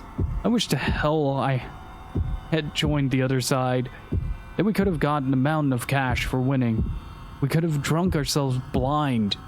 We could have had all the women we wanted. I could have gone either way on this one, but I picked the wrong side to fight on. Hey, you. An older voice booms out of the darkness. An angry voice. Yeah? What? Answers Toma, his voice more vibrant now at having at last found someone willing to talk with him. As if to crush his momentary enthusiasm, the other man goes on. How about shutting up for a while? If you really want to run off at the mouth that much, I can send you to the next world a step ahead of the rest of us. I'm sorry. Instantly dejected, Toma falls silent and the darkness goes still again. The stillness is charged, however, with a deep tension, far deeper even than before Toma started talking. The veteran warriors know, watch out for talkative men. Being talkative means trusting in words, and trusting in too much in words. Words are useless on the battlefield. You take up your weapon in silence. You steel yourself in silence. You fight in silence. You kill the enemy, or he kills you in silence. All the mercenaries here have lived this way, all but the talkative one. A soldier who clings too desperately to words may cling just as desperately to something else, to the sweet trap of betrayal, for example, or the seduction of desertion under fire, or the lure of madness. Time has often seen pitiful mercenaries who, unable to endure the terror of being surrounded by the enemy, go berserk and attack men from their own side. Will Toma prove to be another such case? The possibility is great, and no doubt the other men are thinking the same thing too. In the stillness, they turn the same gazes towards Toma that they reserve for confrontations with the enemy, looking for any signs of change in his demeanor. The moment they perceive the slightest threat in him, a blade will soundlessly pierce his left side. The silence continues. Not even the usual all-night cries of insects can be heard tonight, as they were last night. Perhaps the insects knew enough to clear out in advance of the enemy's dawn attack. The thought reminds Kaim that he saw no birds in the areas yesterday either. Although animals came to snatch food, when the men first built this fortification, there has been no sign of them for several days now. Animals have mysterious powers of foreknowledge that humans have lost. This becomes painfully obvious from any visit to a battlefield. There can be little doubt that the animals have turned their backs on this barricade. Right about now, in some distant forest, a huge flock of black birds may be taking wing in search of human corpses to strip their flesh. It's feast time, boys. They already know somehow. Once the sun is fully up, the battle will be over. If they don't get here first, they lose their feast to a flock of another forest. Their black bodies hidden against the night sky, those birds now are probably flying for all they're worth. A voice in the night. Toma's voice. Weeping. Listen, you guys. I don't know how many of you are out there. But we're all going to die in the morning. Most of us. Maybe one or two will live to escape. No more. Think about it. Those are lousy odds. You've all been through this before. You're veterans, war heroes. You're probably not scared. But even so, even if you're not scared, don't you think this is stupid, huh? Tell me. You've been through a lot more battles than I have, so tell me. What the hell are we here for? We don't hate the enemy. We don't owe the leaders on our sides anything. But we got to kill the enemy and follow our leaders' orders. And we're still going to end up dead. Tell me, you guys, don't you think it's pointless? Don't you think it's stupid? The only response to Toma is the impatient click of a tongue in the darkness, followed by someone else's sigh of annoyance. I can't take this any longer, says Toma. I hate this. And now he is sobbing. All I wanted was some money. Maybe something better to eat. Maybe nicer clothes. I would have been happy with that. What a mistake I've made in taking work like this. Never should have done it. Kaim keeps all his senses open for movement in the night. Aside from himself and Toma, 5 other soldiers are crouching down in the darkness. Not bad. All are experienced warriors. They would not have been able to put up with Toma's whining otherwise. If they let themselves get angry and started shouting at him, or grabbing him by the throat, or wailing away at him, they would just end up consuming their strength and energy before their work started at dawn. If this is an assemblage of men who know how to keep their silence, the chances for life are that much greater, assuming that is, that the talkative weeping man does not become too great of a burden for the rest of them. Still sobbing, Toma continues to curse his fate, and suddenly something is different. And something stirs in the silence. This could be bad, Kaim thinks, sharpening his attentiveness still more. When dawn breaks, Toma will get in our way. Because of him, the possibility for life will wither. The mercenaries know that, and because they know it, they might do whatever it takes for them to secure for themselves even the slightest added chance to live. I don't want to die here, I tell you. Not now.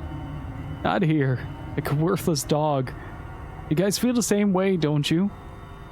Moonlight shines down from a rift in the clouds. For a split second, Toma's tear-stained face appears in the darkness. He is even younger than Kaim imagined from the sound of his voice. He's practically a boy. The clouds hide the moon again, and thick black darkness enfolds everything once more. A dull light stirs in the depth of the darkness. Without a word, Kaim darts, wind-like, towards it. He was able to gauge the distance between himself and Toma during the flash of moonlight. Kaim grabs Toma's arm. Something hard falls to the ground. The dull light flashes again, this time at their feet, and melts again into the darkness. A knife, driven by the fear of death. Toma was trying to slit his own throat. Toma twists away and tries to free his arm from Kaim's grasp, but Kaim chops him in the solar plexus. Without uttering a sound, Toma passes out.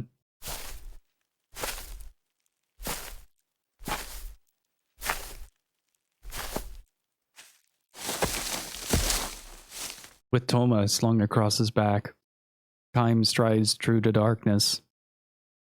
Eventually, Toma wakes and thrashes his legs to get loose. Stop it, let me go! Kaim lowers him to the ground. Every once in a while, the moon comes out.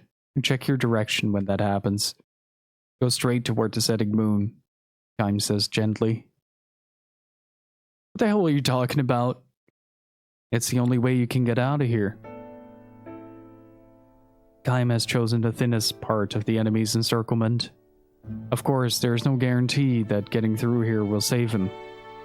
From now on, Toma will have to believe in his own luck and abilities. Are you coming too? Toma asks. No, I'm going back. You escape alone. Why? You come too. Let's both escape. Come with me. Toma clings to Kaim's arm as he pleads with him. But Kaim gives him a hard slap on the cheek. The flesh of that cheek is too soft to belong to a veteran warrior. It is the flesh of a boy, a kid. You go alone. But why? To live.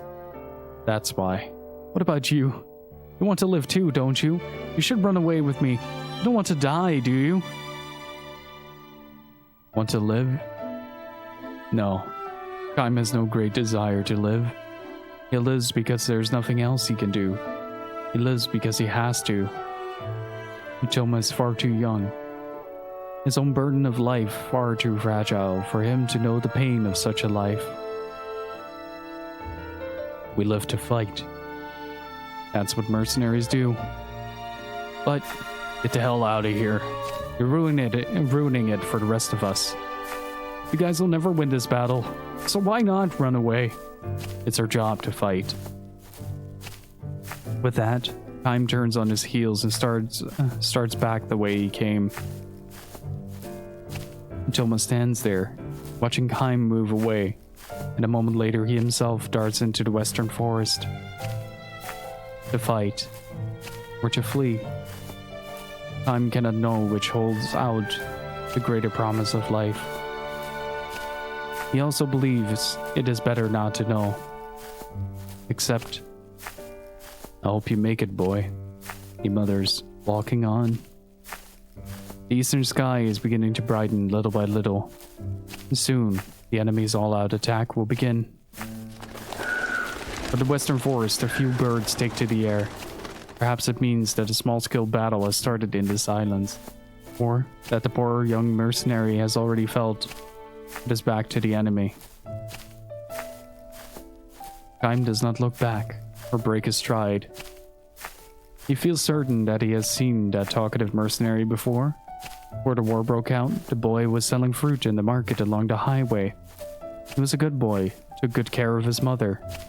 The women of the market were saying, "Live a long, full life." Time wishes for the boy as he himself walks on, glaring at the lightening eastern sky. This one is a lot less heavy, I find. Mostly just gives a bit more perspective on the life of a mercenary and like the reality of it. What is it? Want to play with me again? Okay, let's play hide and seek this time. I've got the perfect hiding place. You want a hint? Well, it's a key.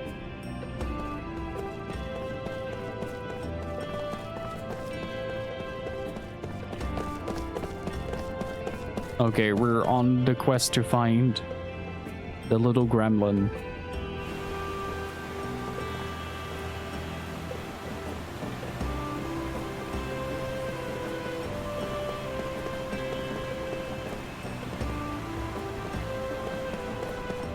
All right. Wait, where the heck did she go?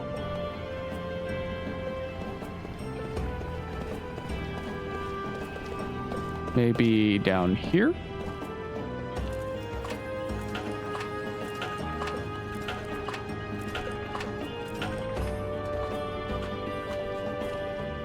Let's see.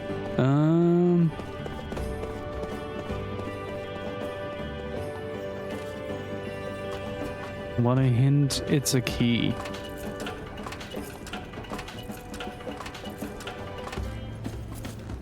Here, maybe?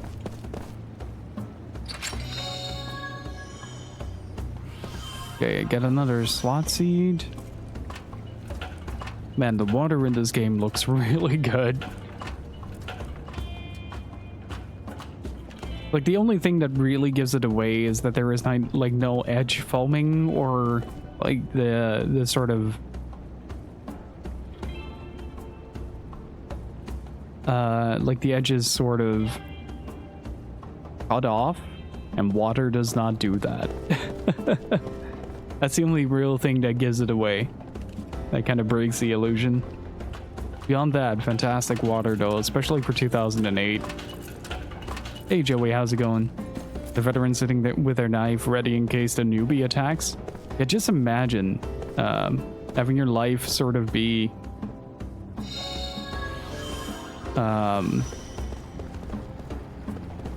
dictated by the composure of the people next to you.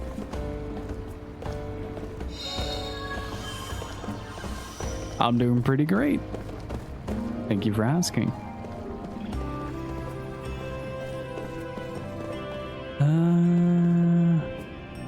I'm playing hide and seek with the fox. If any of the mods are up, can I get a shout out for Potato Gun, please? Ooh, hey. Hello. Ah, you found me. I thought for sure you'd never get me here. How the heck did you get in here? It was locked, wasn't it? Well, hello there. Do you have the new key for me? Yep, my dad's busy, so I brought it over for him. Here you go. Ooh, thank you. My old key was broken, so I couldn't open the door anymore. I was told remaking it would take days. Your father's an exceptionally skilled man, though. He did the job in a fraction of the time. That little choo-choo reminds me of a gelfling. Well, here's your payment. Say thanks to your father for me, will you? The guy who runs his shop is my dad's best friend, so he asked him to repair his broken key. So he snuck in with that key. That's not really fair at all, you know. Hey, it's too fair. Oh, here, this is what the shopkeeper gave me. My dad has a ton of these, so you can have them. Ooh, bye-bye. Let's play again real soon. And those critters remind me a little bit of the Gelfling from the Dark Crystal. Can I help you with something? If you'd like to purchase something, you can just go to that counter over there. What if I exit through here? This game does have some bloom going on, but it also has some really fancy water. Look at that water. This is strange. I'm supposed to meet my girl here, but she's nowhere to be seen.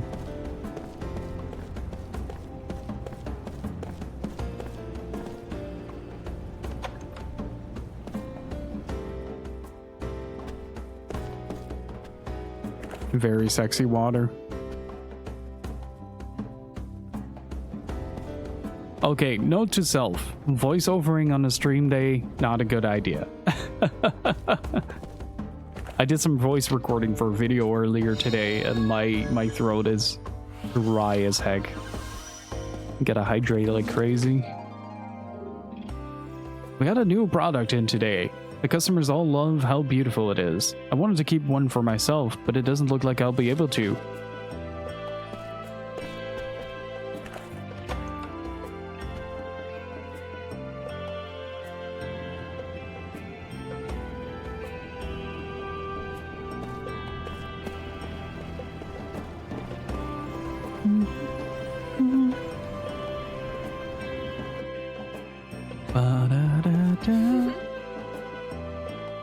Oh, can we finally buy some new weapons? Oh, spells! Shield, barricade, all barricade.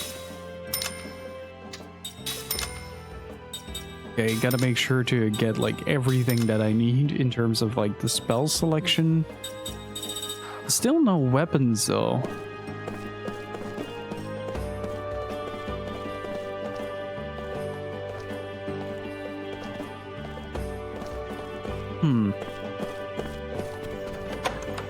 I wonder if that has anything to do with characters themselves.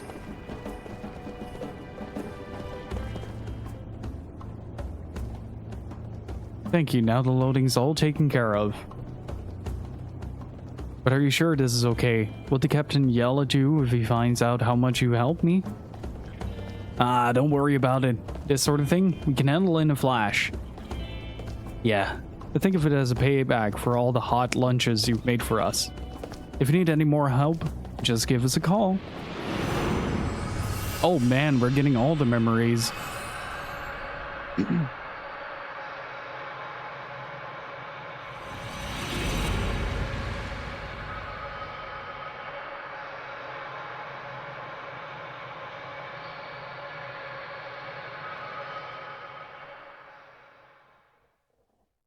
Please be a happy one for a change.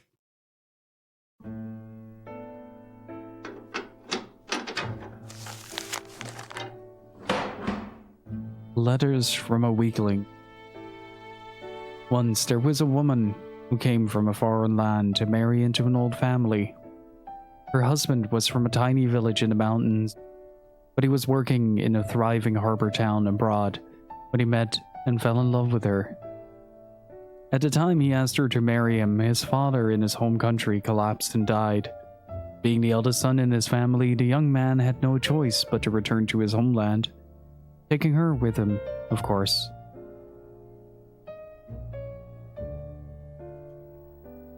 Her name was Mina. This was not a name used by the women of his homeland. Indeed, her name was not the only thing about her that was different. The color of her skin, hair, and eyes, and the language she spoke were all different. At the young man's hometown bit a harbor city where people of many different lands crossed paths. There would have been nothing unusual about this. In such places, there were any number of homes that welcomed foreign men and women into their family generation after generation. But this is about as deep in the country as you can get, the young man told Kaim, sighing on the night he made Mina his wife. Kaim had rushed here all the way from the harbor town in the far country to attend the wedding. At the banquet, the young man had given Kaim a look and the two had slipped away for the festivities. They were standing in the garden, looking up at the night sky. When the eldest son marries, his wishes are of no importance. What matters is family. The two families negotiate the engagement, and a bride was chosen who was acceptable to the groom's parents. That's how it was with my parents, and my grandparents did the same. I know what you mean, Time said with a nod. Judging from the formal wedding ceremony, it was easy to imagine the highly conservative nature of the area, and just as easy to imagine that the relatives had not welcomed Mina into the family. Alex? Time said to the young man. Yes, the young man answered, still looking up at the sky. You're the only one who can protect Mina, you know? I know that much, Kaim. Mina is a wonderful girl. I know that too, of course. The three were good friends. Kaim and Alex had worked together offloading ships at the same pier, and also together they had often gone to the neighborhood where Mina worked in an outdoor stall. Even now, Kaim retains the bittersweet memory of Alex and Mina struggling to communicate in each other's languages. You know, Kaim, Alex said that night under the sky, I think you sense it too. But Mina was drawn less to me than to... Kaim cut him short. Never mind, he said with a pained smile. Of course, Kaim knew how Mina felt. And if he had responded to her feelings, she and Alex would not have been married here today. But Kaim had held back. Instead, he had urged Alex to pursue his love for Mina, and helped the two come face to face. He felt no regrets about having played the part of an unlikely Cupid for them. Destined to continue his never-ending journey, Kaim was unable to love Mina in return. One of Alex's uncles stepped out of the house drunk. Hey, Alex, what are you doing out here? He growled. The groom can't be absent from the reception? Sure, I'll be right there, Alex said, turning towards his uncle. Kaim tapped him on the shoulders. Make Mina happy, Alex. Leave it to me, he answered with a smile. Come on, said the uncle. Hurry up. The groom's supposed to sit there the whole time. The entire family is here. We're going to drink the night away. He grabbed Alex's hand and dragged him back into the house. The man was all smiles with Alex, but when he glanced at Kaim, his borderline polite smile could not disguise the gleam of distrust in his eye for an outsider. Kaim was sure he had noticed the same gleam, though perhaps not as openly displayed in the eyes that alighted on Mina. So that was the kind of village to which Mina has come as a bride. You better make her happy, Alex, Kaim called out, again towards his friend's receding form. I'm counting on you. But now, the uncle had his arm around Alex's shoulder, and he was noisily monopolizing his nephew's attention. Alex never heard those words from Kaim.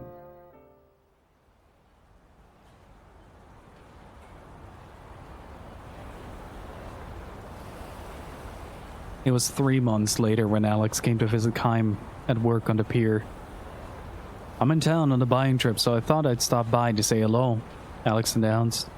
But judging from the fatigue evident on his friend's face, Kaim had a pretty good idea of his real reason for coming here. As casually as possible, Kaim asked, How's Mina doing? With a feeble smile, Alex replied, After the wedding, things happened.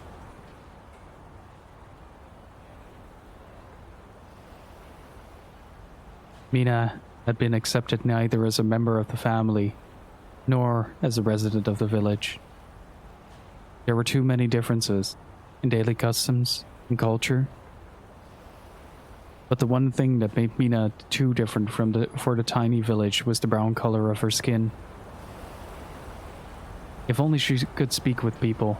Mina is trying her best to learn our language, but my mother and the other relatives make no attempt to learn hers. Not so much as a good morning or thank you.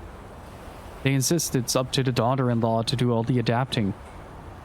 Still, Mina is working hard to draw closer to Alex's family and birthplace. She would be the first one out to the fields in the morning, work without a small break until the sun went down, and do sewing until late at night. She would try to talk to people in the local dialect that Alex had taught her, using gestures and body language, and she would apologize profusely with abject smiles whenever she failed to understand what they were saying. Time could easily imagine Mina going through these exertions, which made Alex's report all the more painful to him. You should come visit us now and then, Kaim. Mina would love to see you too. Kaim responded vaguely with a silent nod. When Alex added, I want you to come and cheer her up, he said nothing in reply. What's wrong, Kaim? Are you angry? I'm not going to visit. Why not? You promised me you'd make her happy, remember? We agreed that you're the only one who can do that. But still, sorry. I haven't got the time for this. I have to get the ship loaded before it sails at sunset. With this curt dismissal, Kaim turned away and continued working. Alex stared at him from behind, looking frustrated and confused. Kaim could feel his friend's gaze on his back. Because he could feel it, he kept working without another backward glance. Eventually, Alex gave up and left. Neither man spoke words of farewell. A year after the wedding, Mina gave birth to a son. The boy had brown skin like his mother. He had just started crawling when Alex visited Kaim again. There was talk of a divorce, Alex said. There's nothing wrong with our relationship. Mina and I love each other, that's for certain. But my mother and the relatives say there is no way they can accept a brown-skinned child as their family's heir. His existence supposedly harms the marriage prospects of my younger brother and sister too, so they want us to send the baby to Mina's family. It's gone that far. Alex had lost a great deal of weight. He was obviously living with much pain every day, trapped as he was between family and Mina. None of this made sense to Kaim. However trapped Alex might be, as long as he was firm on what was important to him, there could only be one answer to his family demands, as he should be able to arrive at it without anguish or confusion. I know how strong you are, Alex sighed, speaking to Kaim's back, as Kaim was hoisting huge spine-snapping crates in silence. The longshore men here were well paid for handling crates on their own. Loads that it would take three ordinary men to live. The daily wage was calculated by the number of loads each man lifted, so asking for help would result in a pay cut. For this reason, Kaim and the others never complained or asked for help. They would lift even the heaviest load by themselves. Alex had been like that too. If somebody nearby asked him, "Are you going to be okay with that?" he would be all the more determined to do it on its own. Fine, fine. He would smile and gritted his teeth. He would lift a giant load. But Alex was not like that anymore. I'm starting to think that maybe in the long run, trying Mina down to a life in my village is just going to make her unhappy. My relatives say they'll support Mina and the baby. And so it's not as if I'd be abandoning her or chasing her away. It's just that for both our sakes, starting a new life. Having finished piling crates on deck, Kaim turned toward Alex for the first time. He was looking down at Alex on the pier. And you're alright with that? Huh? If you're convinced it's the right thing, then go ahead and do it. It's not for me to interfere. Alex's features distorted under the impact of Kaim's words. Kaim said nothing more but went back to work. His anger and frustration were reaching the boiling point. Alex had no idea that Mina had been writing Kaim on occasion since shortly after the wedding, about the hardships she had been facing at the home of her husband's family. She said not a word. Instead, she would spell out how happy her current life was, and declare repeatedly how much Alex loved her. Always, the letters would end like this. I'm sure you too must be living happily, Kaim. This was why Alex's report of the situation at home had filled him with such intense anger and frustration. He had never answered Mina's letters. He felt certain that if he were to write her, whether with words of encouragement or comfort, or even playing along with her sad lies, something important that gave her spiritual support would snap in two. "Come see the baby, Kaim," Alex pleaded. "Mina would be thrilled if you do that." Instead of responding to Alex, Kaim called out to him from on deck. "See that crate over there? Can you lift it?" The crate near Alex was of the same size and weight as the one that Kaim had just loaded onto the ship. In the old days, Alex would not have hesitated to carry it up to the ship, every muscle in his body shuddering. Now, however, Alex gave Kaim one timid glance and, smiling to hide his embarrassment, said only, "Not me." Kaim said nothing more. He felt strongly that their long friendship had come to an end, though in fact for Kaim, whose life would go on for all eternity, it had been nothing more than a momentary acquaintance.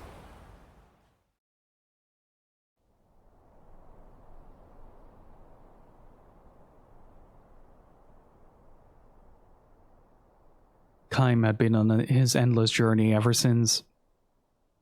Now and then he thinks back to those bygone days. Both Alex and Mina long ago came to dwell among his distant memories. The kind of memories that revive with a deep sense of bitterness. And they are there to this day.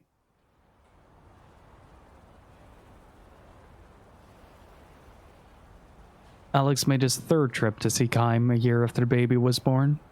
Having wasted away to a mere shadow of his former self, Alex stared vacantly at Kaim, and his voice lacked all intonations as he announced Mina's death. She had killed herself, hanged herself in the barn. Kaim was amazed at his own detachment as he took in Alex's words.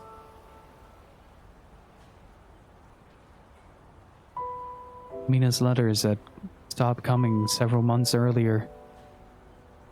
Either she no longer needed to spin those sad little lies about being accepted by Alex's family and the townfolk, or she had lost the strength to invent them anymore. In effect, it was the latter. Kaim was learning now. To the very end, she could not make anyone accept her. My mother, my family, or the town, Alex said tearfully. She was all alone, finally, till the very end. Without a word, Kaim punched Alex in the face. Alex seemed to know and accept the fact that the punch would be coming. He did nothing to resist or defend himself. The fist hit him full on and sent him sprawling in the road. "Why?" Kaim demanded to know. "Why did you say she was all alone?" And when Alex righted himself, he smashed him in the face again. Alex began coughing violently and uncontrollably. And when he sped up a glob of blood, a broken back tooth came out with it. Kaim knew well enough that Alex had been suffering too. He had been engaged in a desperate struggle to do something about being trapped between family and wife. Otherwise he would never have wasted away so dramatically from the brawny young man he used to be. As well as he knew this, however, Kaim could not forgive him. He had promised. He had given his word. He would make Mina happy. He would protect her. Kaim could never forgive Alex for failing to make good on his oath. Wiping the blood from his mouth with the back of his hand, Alex dragged himself to his feet. "I know how strong you are," he said to Kaim, as he had once before, but this time his words took a far sadder tone. "Let me tell you this, Kaim. My mother, my relatives, and the others, their way of looking at things is not completely crazy. And to live in peace, quiet in the country, you have to follow the country's special rules. It just so happened that one of those rules was not to accept a bride like Mina. I was born and raised in that village, and I know the village code.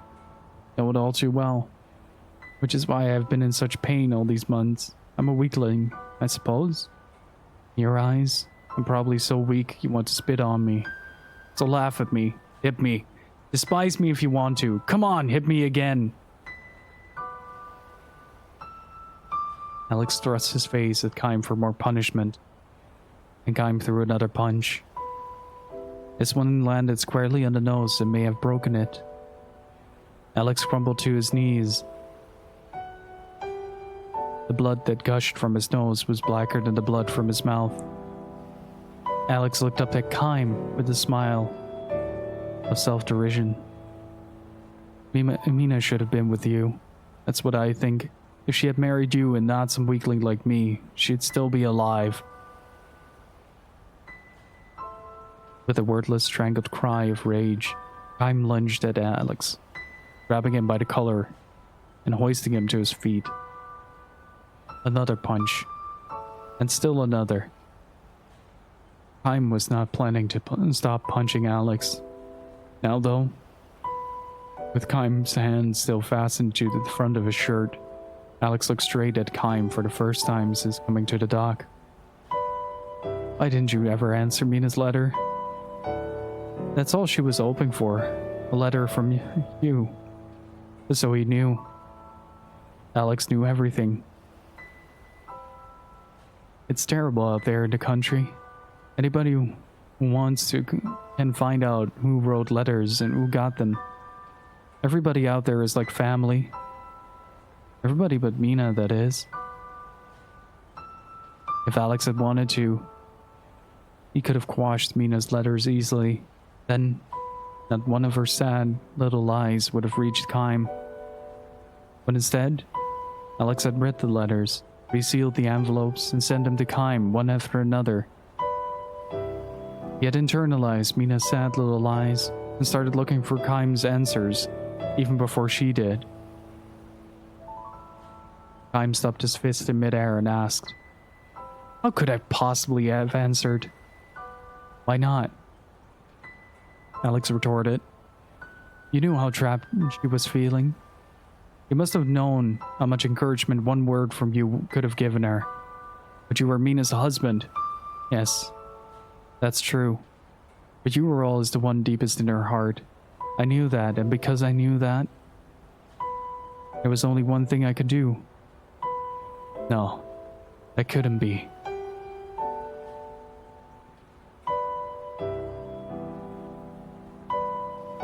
Astounded, Kaim lowered his fist as Alex said to him, "I wrote to her, pretended I was you. I wrote her letter after letter. Be strong, I told her. Keep your spirits up. I'll come see you soon. You're too strong, Kaim, so you can't understand the feelings of weak people. But I don't have that problem. I'm weak. Understood how a weakling like Mina felt." Alex cried, the blood streaming from his nose and mouth. "There's one thing I don't know, Kaim. I don't know whether Mina actually believed that the letters I wrote were from you, or whether she knew I was doing what I was doing and pretended to believe. I wonder, was life in my village so painful to her that she couldn't go on living there without pretending to believe?" Kaim made no attempt to answer Alex's question. Slowly, he let the strength go out of his clenched fist and released his grip on Alex's shirt. Alex drew a step back from him and took another step, putting distance between them before his final revelation.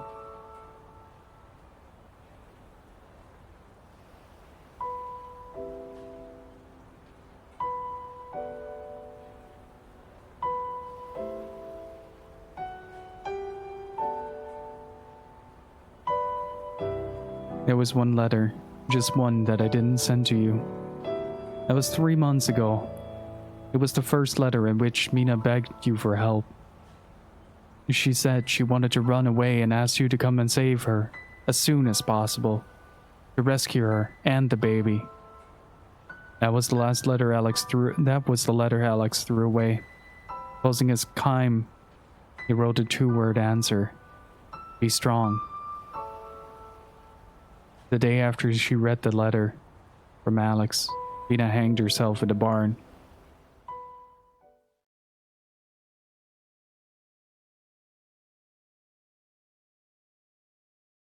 Time stood rooted to the spot, crestfallen. This left him momentarily defenseless. Alex shot his fist at Kaim's solar plexus, though his feeble blow could hardly be called a punch. The pain it inflicted might have been greater for Alex's own fist than for Kaim's superbly conditioned muscles. What an idiot I was. Be strong? Such words might have meant something to somebody like you. But to burden a weak person like Mina with them, no, it could only break and crush her. Alex gave another tearful, self-disparaging smile and thrust his face towards Kaim. So hit me. I don't give a damn. Hit me all you want. Beat the hell out of me. But let me ask you this, Kaim. If I had sent her last letter to you, would you have finally answered that one? Would you have been able to accept Mina in all her weakness? Kaim did not know how to answer this question, nor did he raise a clenched fist to Alex again. So ended the story of Kaim and Alex. Alex turned and walked away, but Kaim could not bring himself to call out to him. He simply stood there, drained of all emotion, and watched him go. Alex did, however, turn to face Kaim again. He had put enough distance between them so that Kaim could barely make out his voice. I can tell you this much, Kaim, he shouted. I'm going to raise that boy of mine. I'll make him into a man of my village. I may have been too weak to be a husband, but as a father I'll do better. I'll make him happy. Kaim returned his words with a silent nod. Alex allowed the hint of a smile to show on his badly swollen face. He then turned on his heels once more and strode away. Kaim never saw Alex again. Every now and then, Kaim remembers Alex and Mina as he proceeds on his endless long journey. When he thinks back on what he himself was like in those days, wanting only to be strong in all things, the memory is a bitter one. If only he had been the person he is today, the present-day Kaim would not have rejected such human weakness. Now, he can accept the fact, sometimes with a pained smile, sometimes with genuine heartbreak, that everyone is weak. If only he could begin his journey again. Mina might not have had to die, but this is no more than a hopeless dream. He meets them only once, and they are gone forever. The mortals, the humans, the ones without eternal life. This is what makes them all the more dear to him. This is what makes his breast burn for him. Aware now that he has failed to love human weakness throughout his battles and his wanderings, Kaim turns to step towards Alex's old village. Alex himself, of course, is long since dead. But Alex's descendants, he can tell at a glance, they have brown skin. Brown-skinned youths are the ones in charge of the village festivals. Brown-skinned old women teach girls how to weave floral decorations. Brown-skinned children and those who are not brown play together in all innocence, free of care. Perhaps this can compromise a tiny epilogue to the story of Alex, Kaim, and Mina. The graves of Alex and Mina lie side by side atop a low, windswept hill. Kaim picks flowers from the field and offers them at the doomed couple's graves before returning to the road. What is human strength after all? Kaim still does not know the answer to the question. And this is why again today, his journey must go on.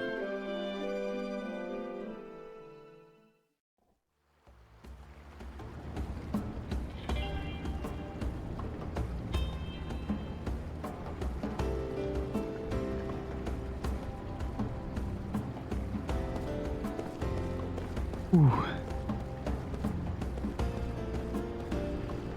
That last part was so hard to read without breaking up. Holy shit. Oh man.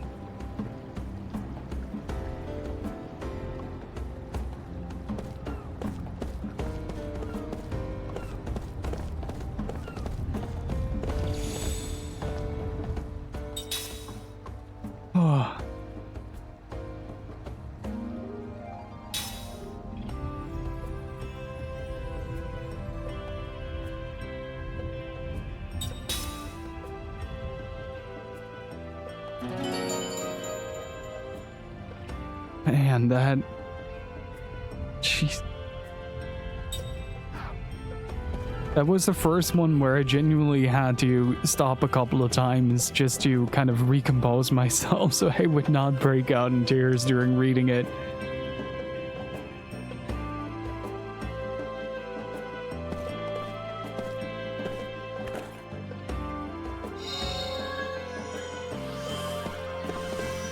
Hey BGK, how are you doing?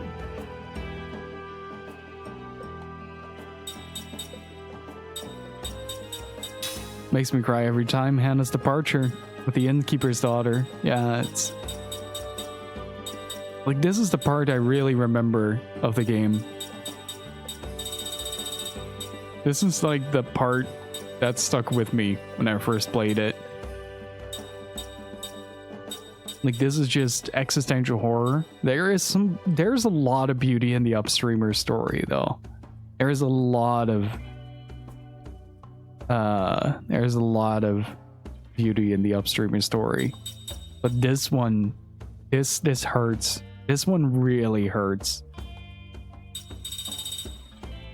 And same with Hannah's departure, though. I don't know. Hannah's departure is the one that really made me sad in a lot of ways, but at the same time there's also something quite beautiful in it, like a really sad tragedy is sort of coming to fruition. Like, you can definitely tell that for Kaim, Hannah was a sort of grasp on humanity for a very long time, but ultimately because of her disease, that fraction of humanity turned to be a fleeting one, even more than his perception on time.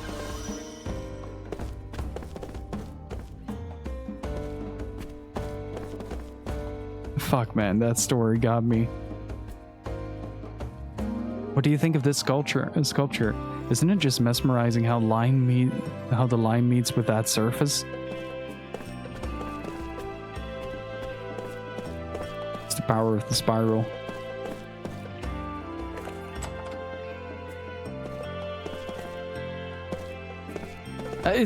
I also really appreciate how the tone of the 1,000 Years of Dreams juxtaposes the rest of the game's general tonality. Like, especially with Jansen around, it's hard not to just crack up every once in a while with how cheerful and fun some of the character moments are. But the game does not mess around with the sort of ramifications of immortality. And it sort of dwells into this sort of existential nihilism almost, making you wonder, like, does anything we do here even matter in the grand scheme of things? I cast a fishing line for the first time in many years, but I guess my skills have left me. The fish took off with my rod.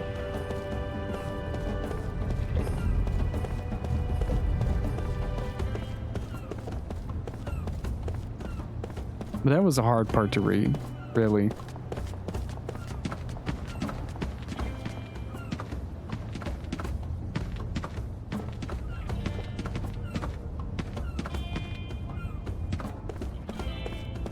And this game is looking stellar. Holy shit. I can't believe there's nothing here. And a little copy of my own. Yeah, same. I was toying with the idea of doing like a little bit of a read along. To kind of practice voiceovering.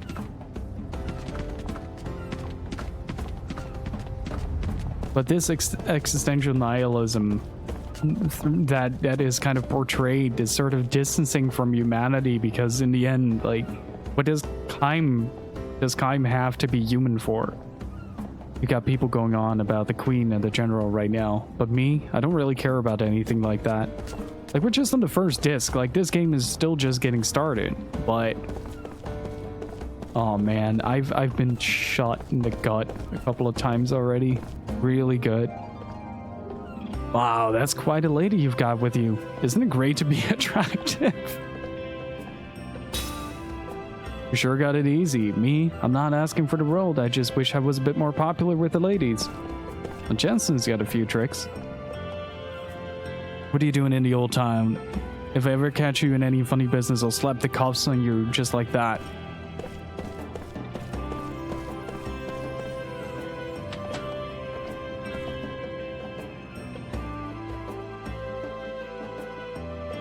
Oof. But man, this...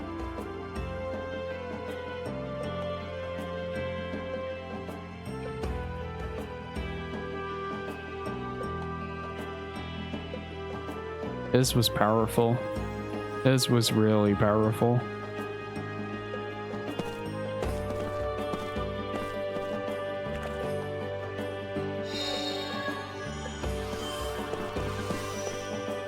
But it also shows that sort of Kaim's apathy and distance from his own humanity is in and of itself a weakness, not a strength.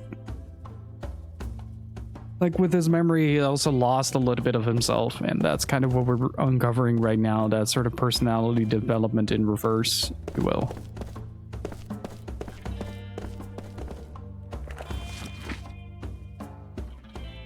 The Brave Little Boy, Part 1. Once there was a little boy who was very brave. He was also very well behaved, so all of his family loved him very much. In a nearby mountain, there was an evil monster who liked to cause trouble for the people in town, ruining their crops and kidnapping their children. He was strong. His fangs were sharp and his body was covered with tough scales, so none of the soldiers in the land were strong enough to defeat him. One day, the brave little boy saw how distressed the townspeople were. "Why is everybody crying?" he asked his mother. "The evil monster kidnapped the princess," she answered. "Why was the princess kidnapped?" the boy asked. "The monster likes little children and beautiful princesses the most, because their meat is soft and succulent," answers the mother. "Why isn't anyone helping the princess?" the boy asked. The mother answered. "The soldiers tried to rescue her, but they were all killed by the monster. The monster was one of the strongest in the land. Even when every soldier in town banded together to fight him, he just opened his enormous mouth and swallowed them up all at once." "But mother," the boy exclaimed, "doesn't he have any weaknesses?"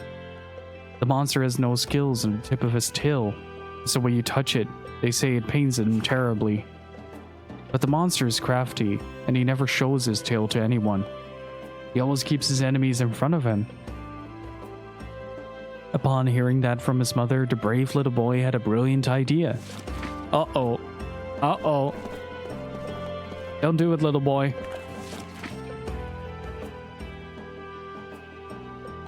Don't even think about it. Oh no, he thought about it. Sneaking out of town one day, the brave little boy was spotted by his friend, the little bird. "Where are you going? The monster is ahead and it's dangerous." That's exactly what I need your help with. "Could you go to the other side of the mountain and peck the monster on the head for me? You're small, you can do it while flying." The bird perched on the boy's little shoulder. "All right, you're my friend, so I'll help you." The boy and the bird climbed a mountain. The bones of the monster's victims were scattered across the mountainside, and the monster's fearsome bellow grew louder and louder. "Here I go," said the bird as it took off. And the boy collected some sharp, pointy stones and put them in his pocket. As he approached the mountaintop, the boy saw the gigantic monster. He sat still and waited silently until, from the other side of the mountain, he saw the bird shoot down like an arrow and peck the monster's head with its sharp beak. The monster, surprised, turned around and tried to swallow the impertinent little bird. Just then, the boy lunged at the monster's exposed tail and drove his stone sharp into the soft flesh of the beast. The monster flilled about in pain, but the boy held onto his tail, refusing to let go. One by one, he plunged all of the sharp stones from his pocket into the monster's tail. Eventually, it proved to be too much for the mighty beast, and with a mighty thump, he fell to the ground. The brave little boy found the kidnapped princess and returned home to his mother. The brave little boy married the princess, and his bird friend was awarded with all the bread crusts he could eat, and they lived happily ever after. I am so not used to this game having happy endings to stories. I am very not used to that. That caught me by surprise. Now I'm going to rob this family. But it's really neat that there are so many little things like that in this game. Like little stories that you can read that kind of make the world feel a little bit more lived in. It's really nice.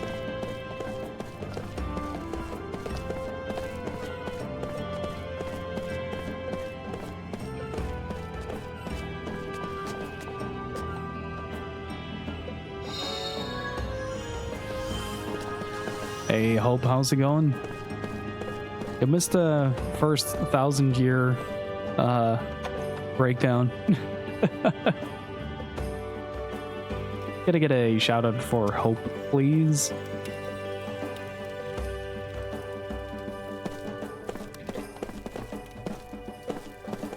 Aw, look at the food. I don't get it. Why on earth does my wife have to gripe about everything? My daughter-in-law is such a cruel individual. She hasn't stopped by for years.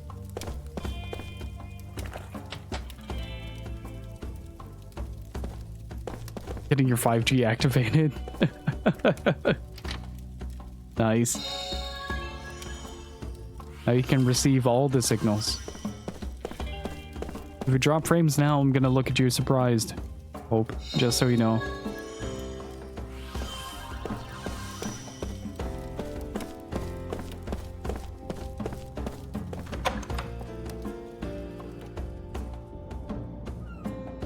But yeah, we read the prison story earlier, the mercenary one, and we had the one about the about Mina, the girl who tried to live in a village that didn't accept her. It did not end well.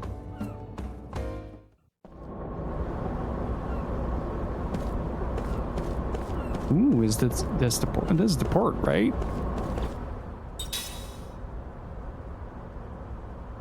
All right, I'm gonna take a very short break and heat up my food real quick, so I'll be back in about 5 to 10 minutes. All right, dudes, don't go anywhere. Be right back. Hey, Sonatagi, Gypsy, how are you doing? And Sakradash, how's it going?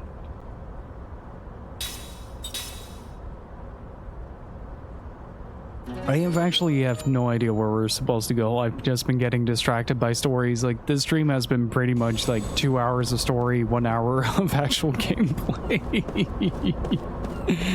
Oh, it's been great.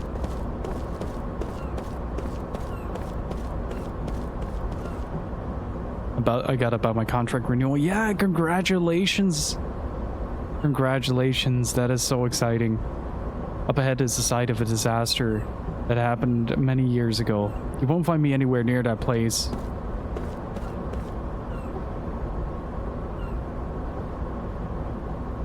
Oh man, Ray, these stories have been such a fantastic experience. Ghost Town, City of Ruins.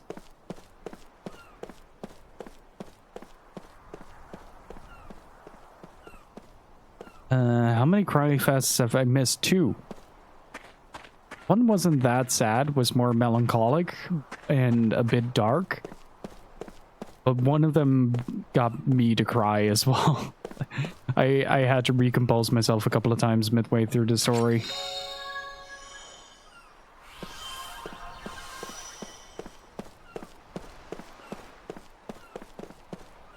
God, I love that bee emote so much. It's so good. Ah, look at that.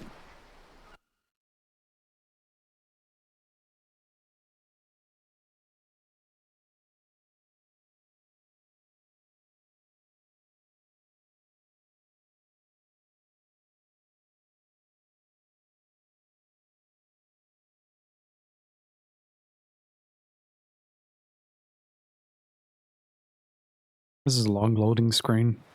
Uh-oh. Wow, that's an unusual color for a flower. Whoa, no kidding. Girls like flowers. Hey, mind letting me have one? Ow! Don't pick 'em! Hey, you little brat. Next time, say that before you hit someone. You got that, kid? Shut up, you old geezer. Geezer? Old? Oh, I'm going home. Did you plant these flowers? Nuh-uh. They're just flowers that grow around here. Mom says they're really rare. What are they called again? Tender flora. Yeah, what he said. Mom loves these flowers. They never wilt. She says they make people happy, too. Mom feels sorry for them since they're so pretty. And people just pick them whenever they want. You know, I bet there are lots of people out there who would pick a flower if they knew it could make them happy. It's because they're growing here that makes you happy. You're right. You know, if you leave them here, then they can make everyone happy. You're the only one who's ever said that. You must be a good person. Well, thank you. What's your name? I'm Cook, and this is my little brother, Mac. Cook and Mac. Gotcha. I'm Seth. Nice to meet you. Kime? Kime, hey, snap out of it, buddy. Cut it out. We're pals now, right? Hey, you're giving me that look again. You were blooming What? back then. Back what? Back then? Back when?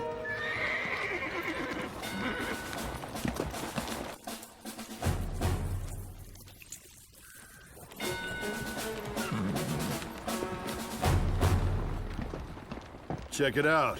It's those prisoners the Queen just released. Yes, this looks suspicious. What are you characters up to? Hey, stay back! Watch out for the flowers, please. Flowers? Hey, if you want to pick a fight, do it someplace else. Hey, those are tender flora. You know, the ones that'll make you happy. Oh, I've heard good things about them. You're thinking about your girl, aren't you? Yeah, if I bring her these flowers, getting her in the sack would be a snap. I am on the same wavelength with that guy. Hey, let me get some of that action. Don't even go there, Jansen. All right. Hey, you can't have them! What's with you, kid? Out of my way! Cook, are you okay? Yeah. Real mature there, picking on a kid. Uh-oh. Hey, fun. Listen up, losers. The Numaran military has the right to seize anything that grows on Numaran soil, including those flowers. It's just a bunch of flowers. It's silly to pick a fight over something so small. What's with you? Out of the way, kid. It's no big deal. I'm just gonna take 2 or 3. No, What's with you, kid? I can't hear you. I said no. Whoa. I still can't hear you. Oh, how cute. Hey, check out the tough guy. I'm not moving. Hey! Kaioken!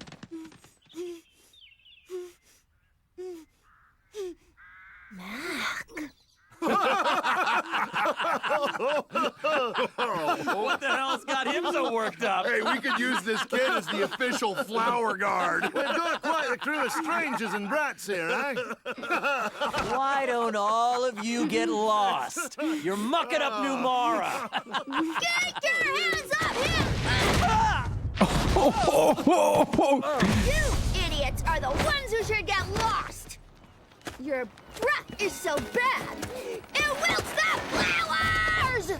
Cook? I love like Cook. that. Good choice of words. Very nice. She's great. Loved it. Hey, you little brat! That's not how you address a Numaran soldier.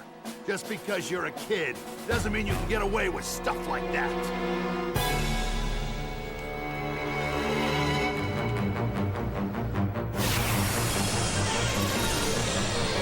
Oh, it's get fucked o'clock time.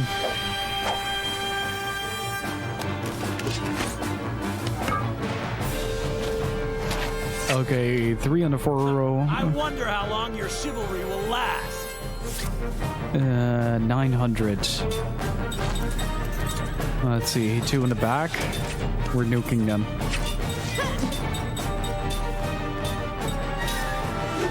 Let's go, boys.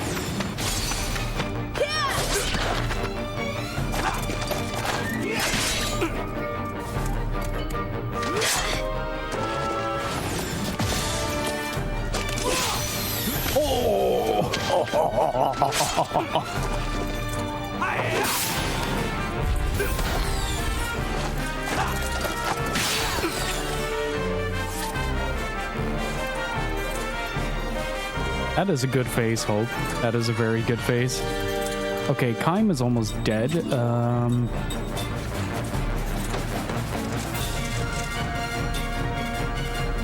At least I'm taking care of that guy.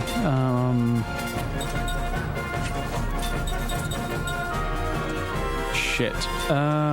What if we... Okay, that's the magical, that's the physical. What if we do that? Okay. Now, it doesn't really matter if he dies, but I'd rather have him not do that.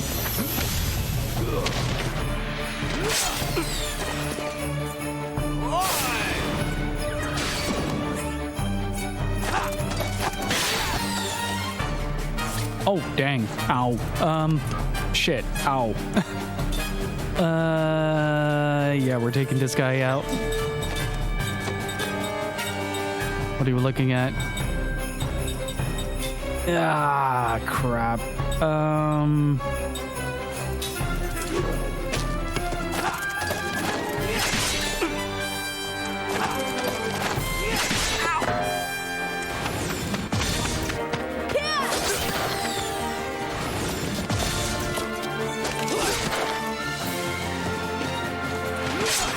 He didn't die from the... Oh, this might be game over.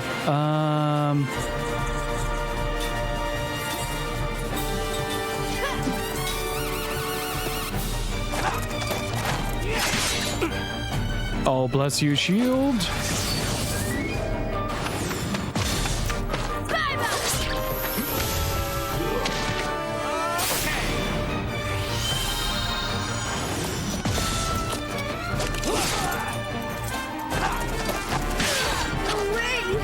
That's her down.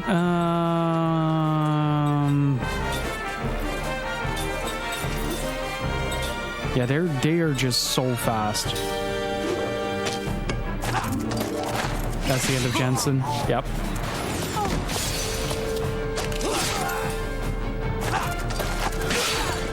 Can we even do this? That is so much damage output right from the get-go.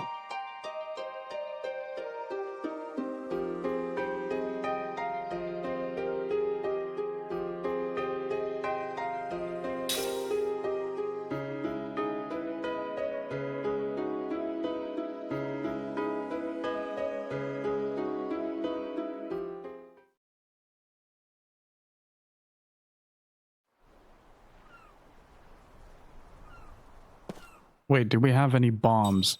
Oh,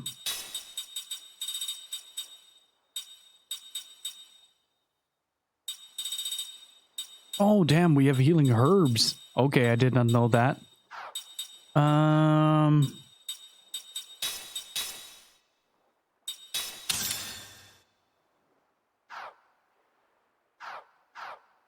Yeah, and everybody has magic, so we can actually do that quite decently. But having magical herbs helps a lot with diffusing that situation, especially if I have like 2 or 3. I think I have 3. I think I saw that correctly. Yeah, perfect.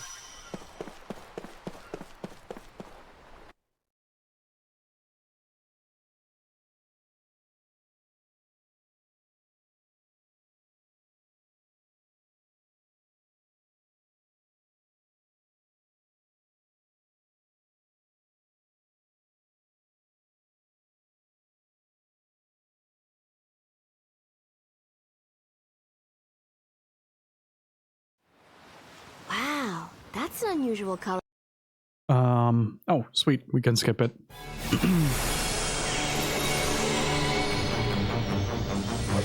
Also, Gypsy, the beef curry one is top notch.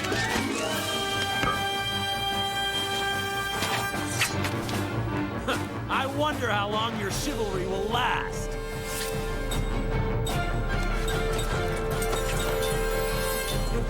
I'm going to have to spend a few turns covering for Jansen here for the all shield.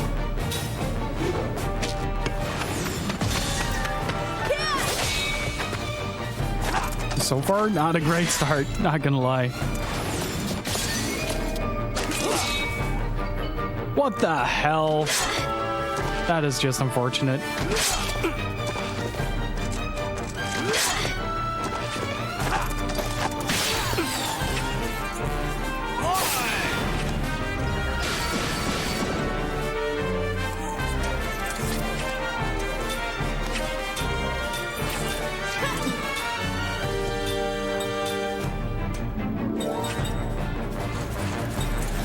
Guessing time 1B, poison, prism. That's 2C. Let's not do that. Anyone have a weakness?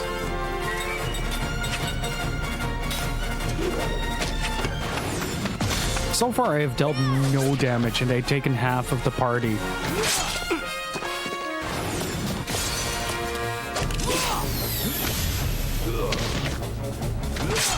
But it's great if we can keep this up without getting double rushed here.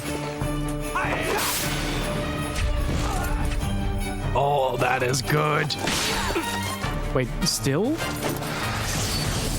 What does that mean? Why does that still do so much damage?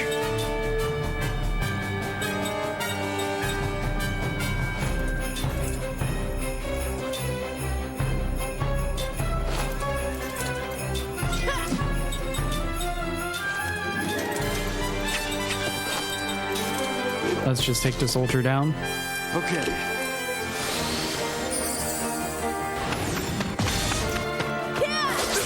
That first turn really killed momentum in my favor. Okay, so that one still is within pretty decent limits. Good.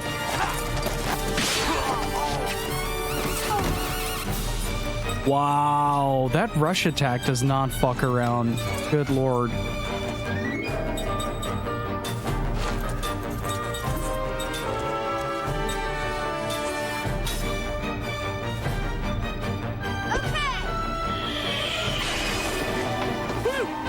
Angel's Bloom also isn't the best tool for the job in this.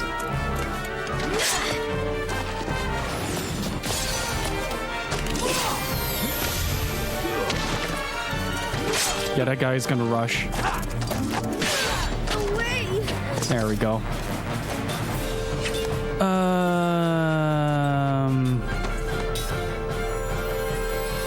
That first turn was just mighty unfortunate though. Like really poorly capitalizing on that.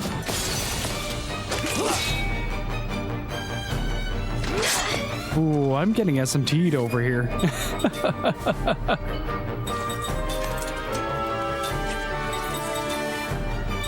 Yeah, I can't revive Jensen anymore, so this is gonna be it.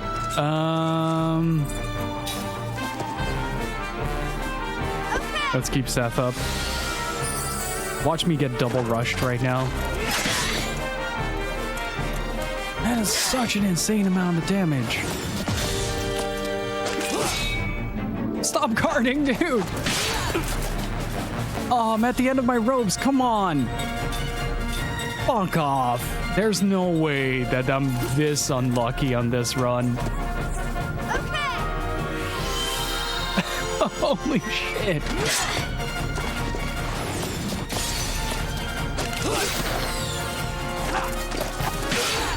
Yeah, this is gonna kill. This is just death. This is death. I can't do anything about this.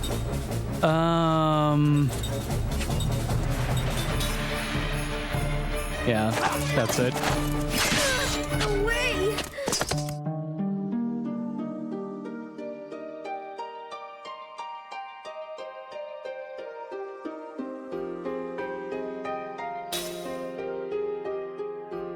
I'm gonna head to the shop real quick. To see if I can find a way to increase my damage output.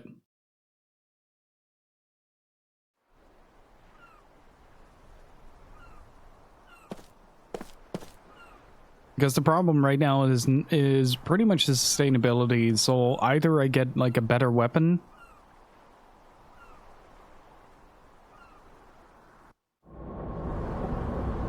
I don't even know if there is a weapon system in this game, actually, now that I think about it. Because I'm still running on the base weapons that we got at the start of the game. And we're about 9 hours in, I haven't seen a weapon shop since.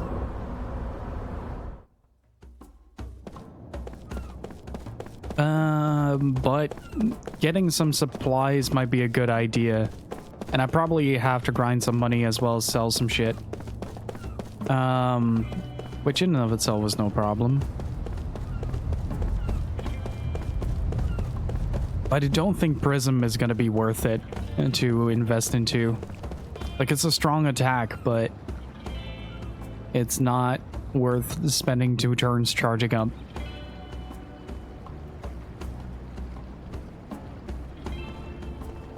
That insane amount of damage though, 445 on a single hit.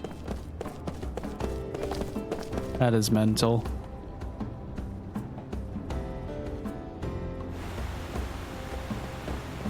Okay, that's the inn. And the regular shop is over here. Like, if I can get more healing items and more revives, that would be fine enough, but not very likely I'll find something super useful here because the healing herbs just don't. The bosses here have been very surprisingly tough. Sacridosh. Okay, I have how much?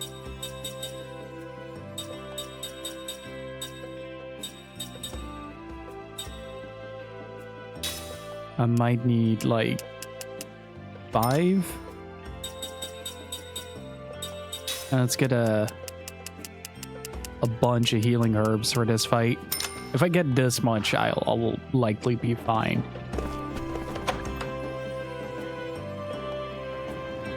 And it's primarily as well that I just got shafted out of doing a bunch of damage as well, which sucks. There were so many things guarded. This fight could have been much easier if it wasn't for just getting guarded every 2 steps of the way. What is down here?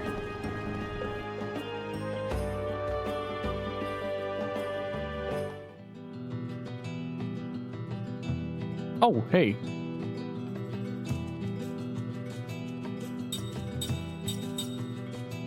Ah, interesting.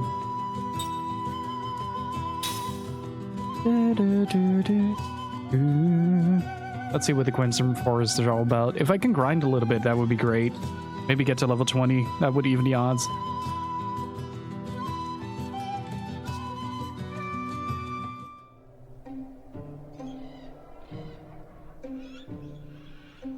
Ooh, I like the way this looks.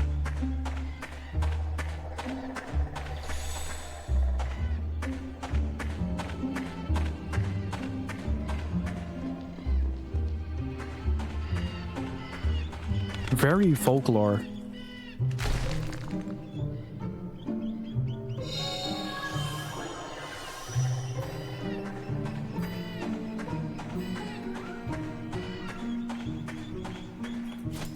If you guys haven't played folklore for the full plate mill, that's true.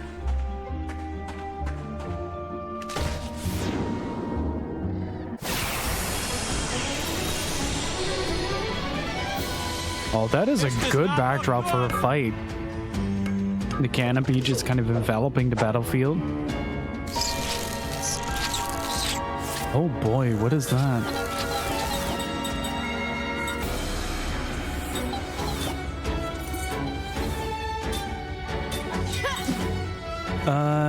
Yeah, I'll come pick it up later this week.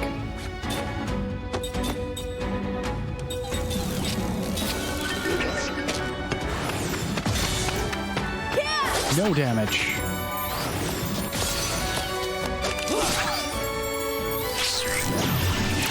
Uh-oh.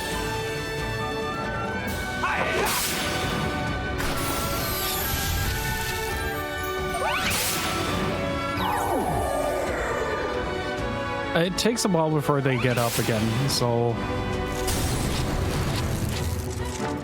Wait, it's trying to kill... Let's Ooh, I have an idea.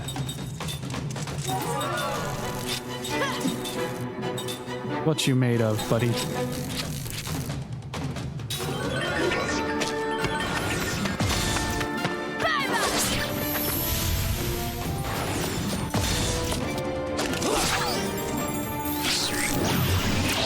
Still waiting for Dead or Alive Extreme 4. I really hope that Dead or Alive Extreme 4 is not going to be like super shallow. Like 3 was alright, but it wasn't great.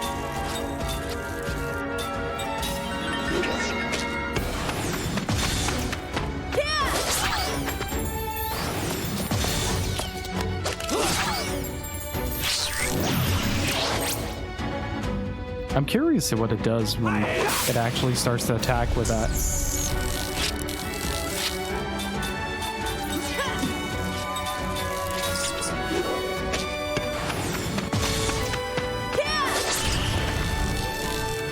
Oh, what?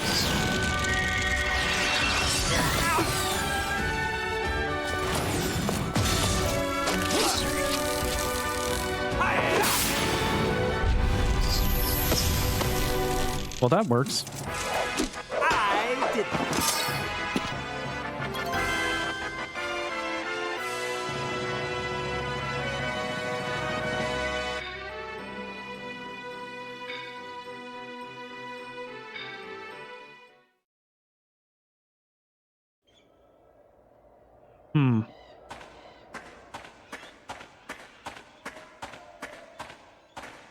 Like even here, I'm getting a lot of damage.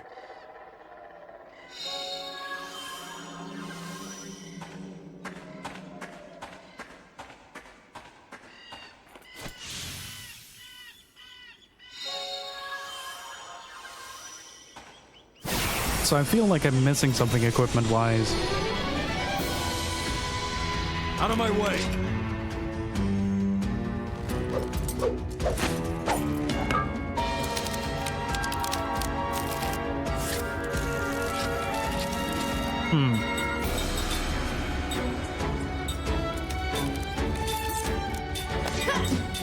I know those little shits have prism, so I'm gonna try to take them out.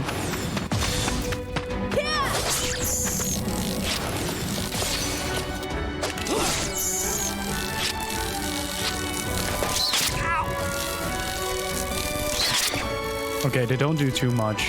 Oh, they inflict paralysis. That's bad. Jeez.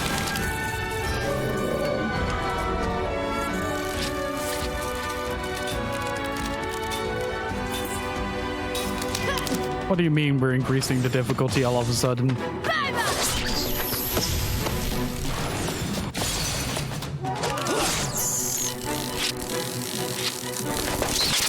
Oh, thanks for waking him up. It is, isn't it?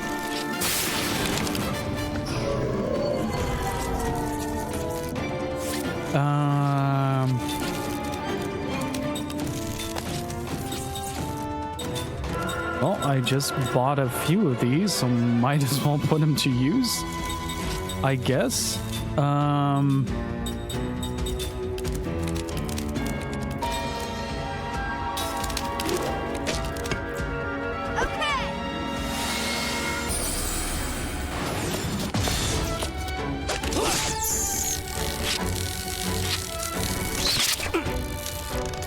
Yeah, I figured as much. Hi, Kime.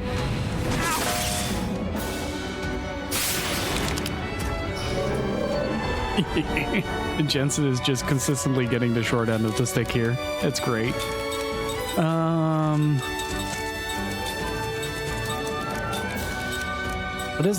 What is not great, however, is that items are a very costly endeavor in this game.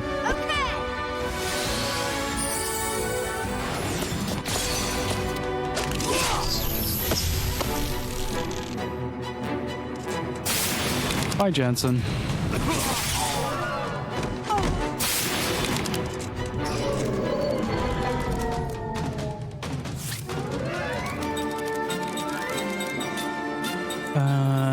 Let's bring him back. Angel Plume.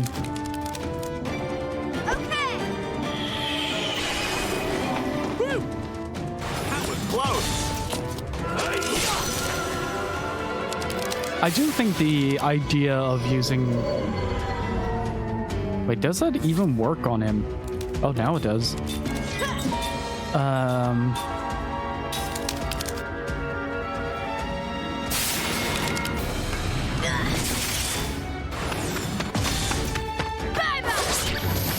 Okay, that's one down. Set him on fire.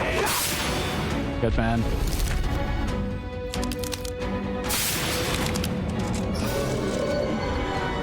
Oh, everybody's asleep now.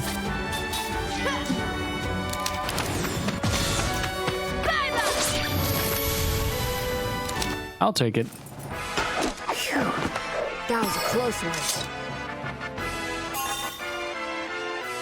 And Seth learned to relax. I've actually not looked at that for a bit.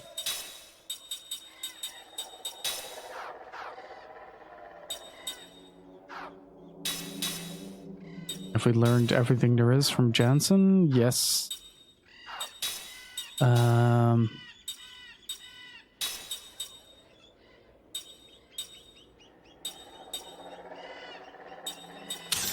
Not a bad idea to get the mana earrings off. Okay, we have a place to grind. You know, it's tough being so popular.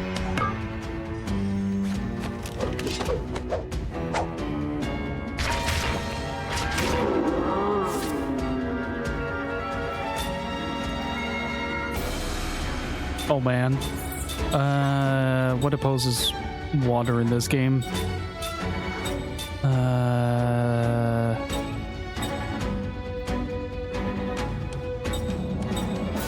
I don't think it was fire. Maybe ground?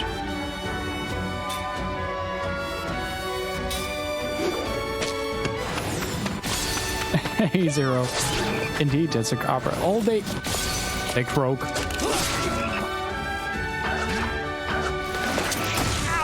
They croak and bonk. They croak and bonk. These are the best ever. Oh, everybody's poisoned.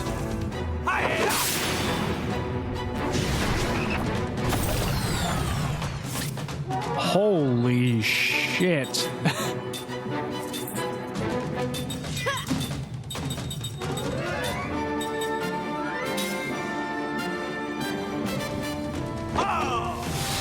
I should be able to eliminate him now. Oh, now I feel sad.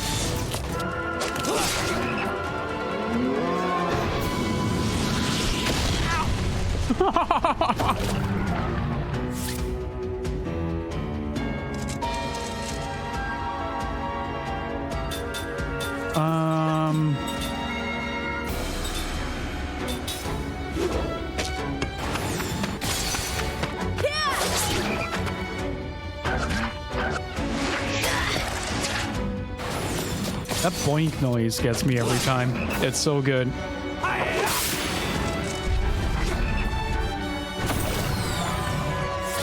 Oh, it looks like he's about to croak.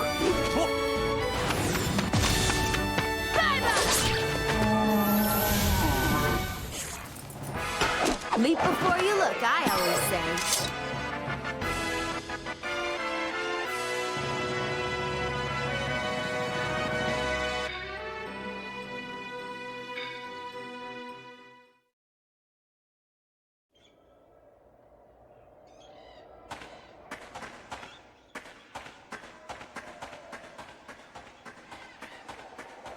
I'm proud of you for showing commitment to the frog jokes.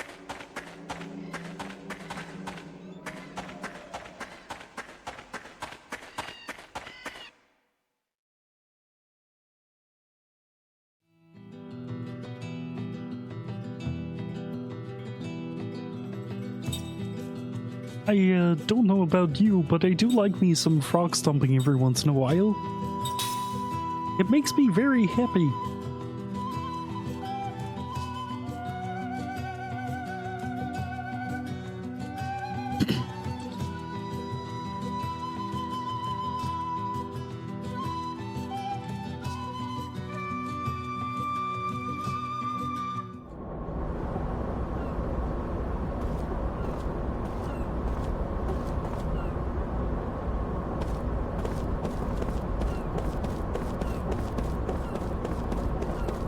In the end, it's all about commitment.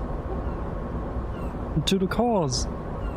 And to defending some helpless flowers from tedious bandits who think they can lay down the law.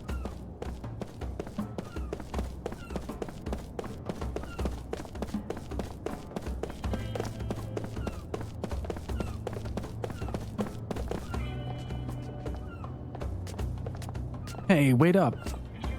Huh? You're not my brother. I'm sorry, my sister must have caused some trouble for you. Look, you're gonna get lost if you keep that up. I told you to wait while I get you the balloon, didn't I? Oh no. Read an entire story in Kermit's voice.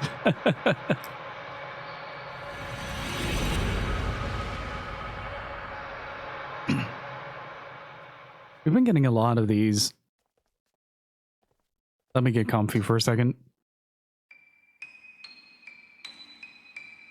Don't forget me now, you hear? Brother dear. The cry comes from behind as he wades through the post-town's crowds. At first, Kaim does not realize that the person is addressing him as he walks on in search of logic for the night. But the cry comes again, all but clinging to him. Brother dear, big brother. This is puzzling. He last visited the town 80 years ago. There can't be anyone here who knows him. Wait, big brother, don't go. His puzzlement begins to take on an eerie edge, for the voice addressing him as big brother can only belong to an old woman. Without letting his guard down, he turns slowly.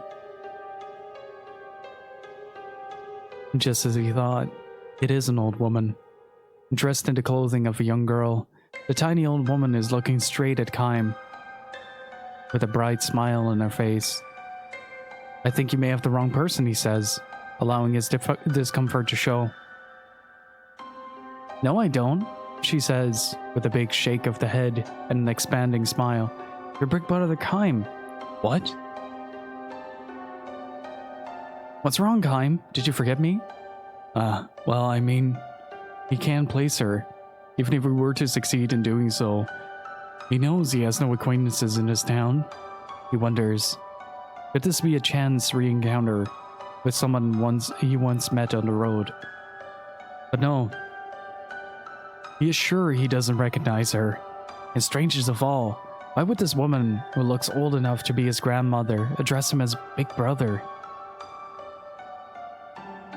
Don't pretend you don't know who I am, Kaim. You're so mean. She yells at him loudly enough that the people in the crowd stop and stare at them. It is not just the fact that she is shouting, of course. People always have to shout to be heard in these crowded streets. That alone would not attract attention. The old woman's voice is different from a normal adult yell. It is like the innocent, unrestrained cry of a little girl who throws her whole body into a scream. People turn shocked expressions on the old woman and quickly avert their eyes. Their dismay is understandable.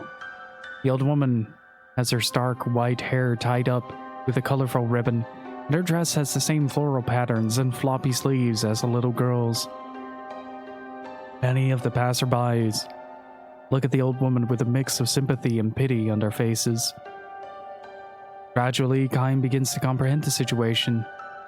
This old woman has simply lived too long. This is why the past locked her away in her memory, has become realer to her than the reality before her eyes. A middle-aged passerby tugs on Kaim's elbow. If I were you, I would just walk away. Don't get involved with her. She'll be nothing but trouble. It's true, says the wife by his side, nodding. You're a stranger here, so you don't know, but this old woman is senile. You can ignore her. She'll forget everything in 5 minutes. She may be right, but the fact is, this old woman knows Kaim's name. In the little girl part of her mind, she thinks of Kaim as her big brother. She tries probing his distant memories. He spent no more than a few days here, not so long ago. He got to know very few people, and there can't be any of those left who still remember him. When Kaim goes on standing before the old woman, The nosy middle-aged couple become indignant. Try to be helpful, and what does it get you? Snorts the husband.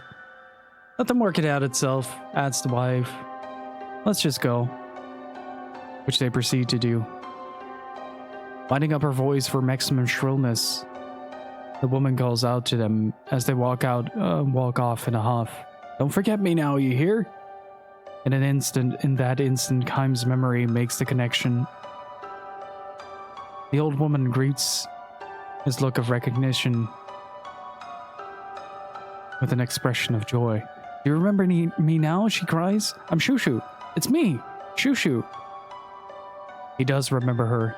A little girl he met in his town 80 years ago. Perhaps 5 or 6 years old at the time.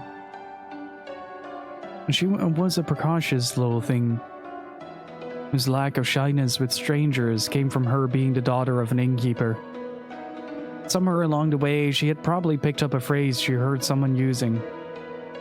And so, whenever a guest would depart after a number of days in the inn, instead of the standard goodbye or thank you, she would see the person off with a smile and a cheery, "Don't forget me now, you hear?" Only now, when he is suddenly able to see the girl beneath the wrinkles, Keim must avert his gaze from the old woman's face. What's wrong, big brother? He cannot bring himself to look directly at Shushu's vacant stare. 80 years have gone by. What can they talk about when a man who never ages meets a little girl from the distant past who has aged too much? Let me through here, please. Sorry, let me through here, please.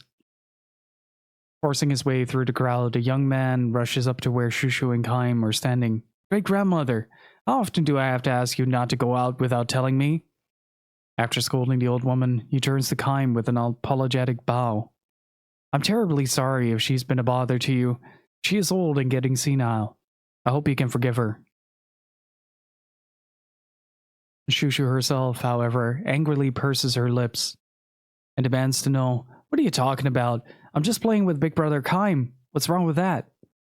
She peers at the young man and asks, who are you? The young man turns a sad gaze on Keim and begins to apologize again. With a pained smile, Keim stops him. Keim knows that at times it can be sadder and more heartbreaking for a life to be prolonged than for it to be cut short. Sad and heartbreaking though a life may be, however, no one has the right to trample on it.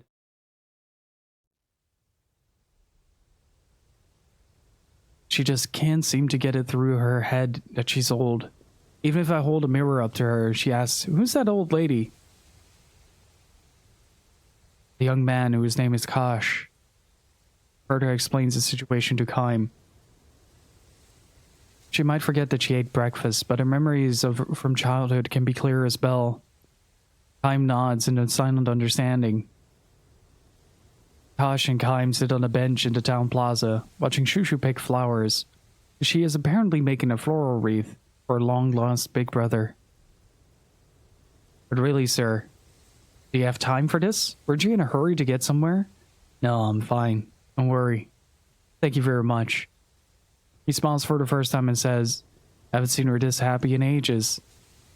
The young man seems convinced that his great-grandmother has encountered in Keim a person who resembles someone she knew as a child. Keim allows him this. He knows that Kosh cannot and need not imagine the existence of a person who never ages. Her health has really deteriorated lately. Whenever she runs a fever, we wonder if this is going to be the end for her, and we prepare for the worst. But then she springs right back. And sometimes we joke that her mind is so far gone she's forgotten to die. Keim sees the young man in profile. Kosh has a gentle smile on his face as he speaks of his great-grandmother. No doubt when he was little she used to hold him and play with him. Grown up now, Kosh watches over his great-grandmother like a parent watching over his own child. Goes out to her. That's nice, great-grandmother. I haven't seen you weave flowers together like that in a long time. Squatting in the grass with a fistful of flowers, Shushu answers, That's not true. I made him a wreath for him yesterday. And she says to Kaim, "Isn't that right, big brother? You wore it in your hair for me, didn't you?" Kaim cups his hands around his mouth and calls back to her, "I certainly did. It smells so nice." Shushu's face becomes a mass of joyful wrinkles. Overcome with emotion, Kosh bows his head. Kaim asks Kosh, "Are you the one who takes care of her?" "Uh-huh. Me and my wife Cynthia." "How about your parents, or even your grandparents? Are they still living?" Kosh shrugs and says, "I'm the only other member of my family left alive. His grandparents both died in an epidemic 20 years ago. His father lost his life in the war that enveloped this area 10 years ago. His mother, Shushu's granddaughter, aged more rapidly than her own mother, and the lamp of her life was snuffed out 5 years ago. So, my great-grandmother has had to keep holding funerals over the years for her children and grandchildren. Before we noticed, she had become the oldest person in town. Must be lonely living that way, I'm sure," Kaim answers. "Might even be a kindness of the gods to let people fade out mentally when they've lived too long. At least that's how I've come to see it lately. You'd think she would feel lonely to be left behind that way, but she's not lonely at all. To live long means you have a lot of memories. Maybe it's not such a bad thing to live in the world of your memories during the last days of your life." Shushu stands up, her arms filled with flowers. "Big brother Kaim, I'm going to make a floral wreath for you right now. And if I have any flowers left over, I'll make one for this other person too." Kaim and Kosh look at each other with bewildered smiles. "Why are you smiling like that?" Shushu asks. "Are you two friends now?" She opens her ringed eyes wide in surprise, gives the two men a joyful smile, and collapses into the grass.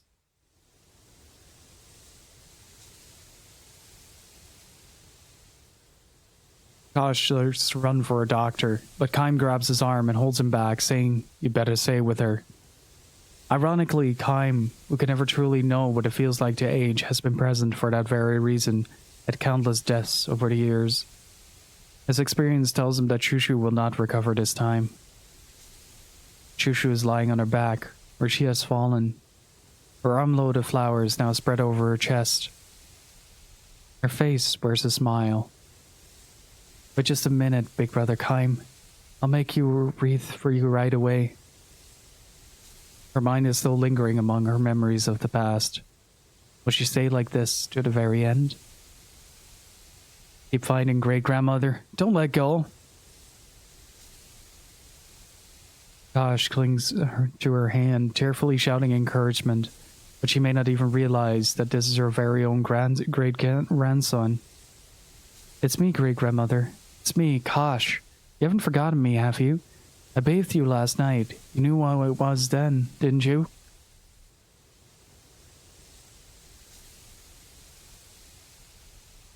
Kosh appeals to her with all his might, but Shushu, a girl's smile on her lips, is departing for that distant world.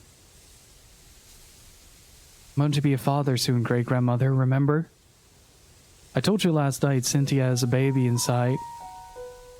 It's going to make you a great-great-grandmother. Our family is going to grow. Another person with your flesh and blood."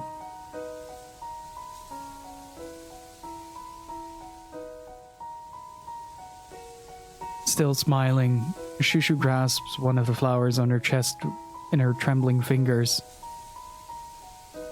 She thrusts it towards Kosh, and in a voice no more than a whisper, she says, "Don't forget me now, you hear?" Kosh doesn't understand. Indeed, how could he know the little phrase she always used to speak long before he was born? Kaim puts his arm around Kosh's shoulder and says, "Answer her." "Know what you mean, great-grandmother.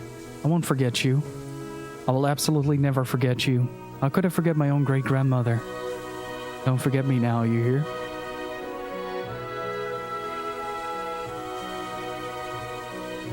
"I won't forget you, great-grandmother. Believe me, I'll always remember you. Don't forget me now, you hear?"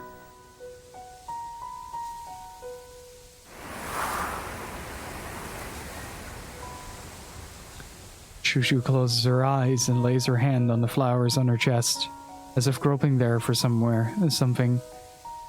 She seems almost to be trying to open the door where the memories are sealed. A soft breeze moves over her. The flowers adorning her chest dance in the wind, along with the memories. Surely among those memories is the Kaim of 80 years ago. Kaim snatches at one of the petals dancing in the wind and closing it in the palm of his hand. Shushu will never open her eyes again. She is left on a journey to a world where there is no past or present.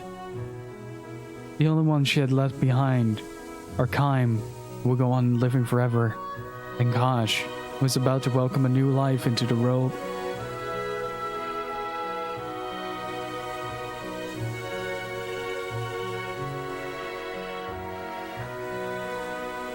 Clinging to her corpse, Kosh raises his tear-stained face to look at Kaim.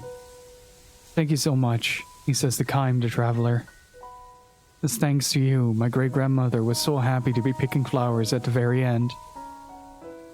"No, it wasn't thanks to me," Kaim says. He closes his fist on the petal in his hand and says to Kosh, "I'm sure if she had made a wreath, she would have given it to your sweet new baby." Kosh shyly cocks his head and mutters, "I hope you're right." But then, smiling through the tears, he declares, "I'm sure you are." "About that promise you made to her, be good and don't forget her." "No, of course not."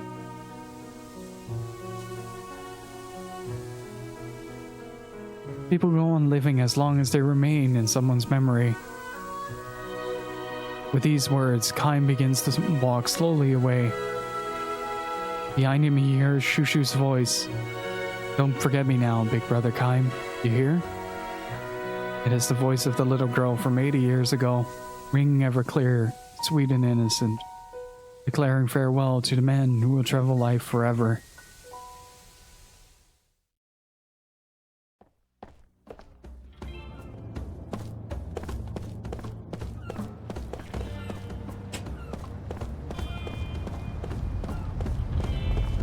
Oh, man. Let me tell you, some of these are incredibly difficult to read.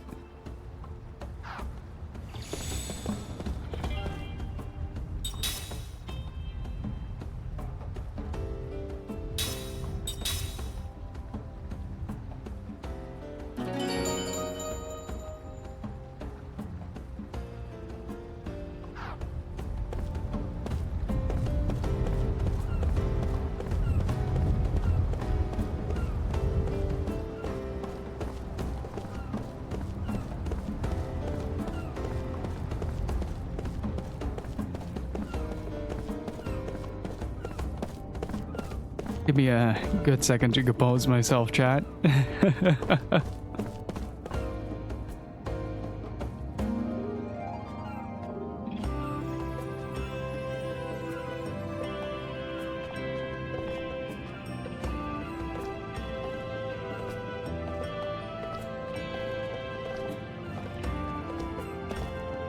Hey, Fascinated Box, how are you doing? Always wanted to live, to be alive forever. These stories really make you think about what that would be like. Yeah. I think there's beauty in the fleeting of life, though. Also, a lot of anxiety, because the time is limited, and you, of course, want to spend it to the best of your abilities, but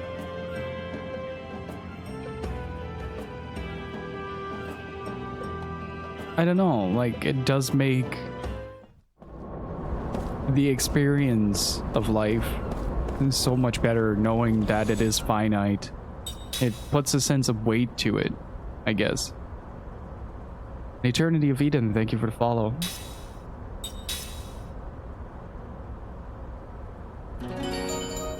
Oh, that story got a little personal.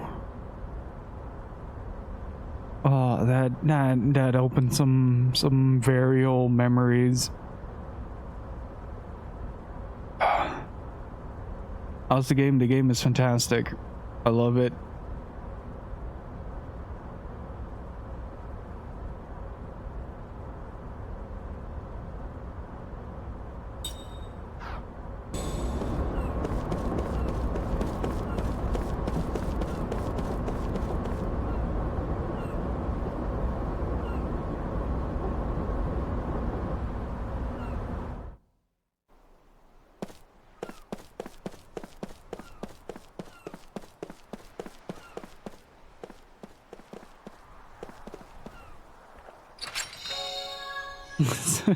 Good cry to distract from the pain in my arm.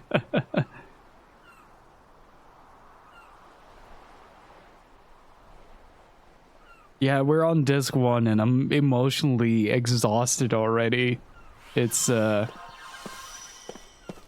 somebody to sew those wounds back up again, yeah. And that took me back to nearly a decade ago. Jesus, that was... In a way, it is the most beautiful story we've read so far, next to Hannah's. Like, tragic, but beautiful.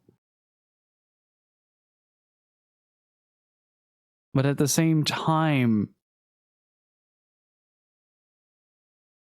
like, if you ever experienced something like that... Wow, that's unusual. It hits rough. Every bit of emotion comes welling back. Let's see if one level was enough to beat these guys.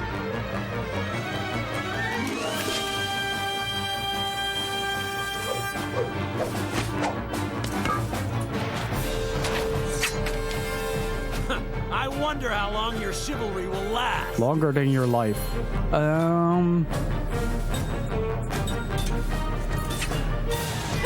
Let's see if we're just as unlucky. All shield.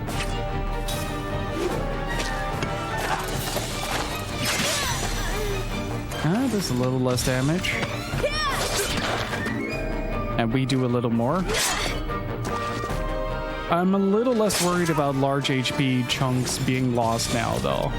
Don't block. Thank you.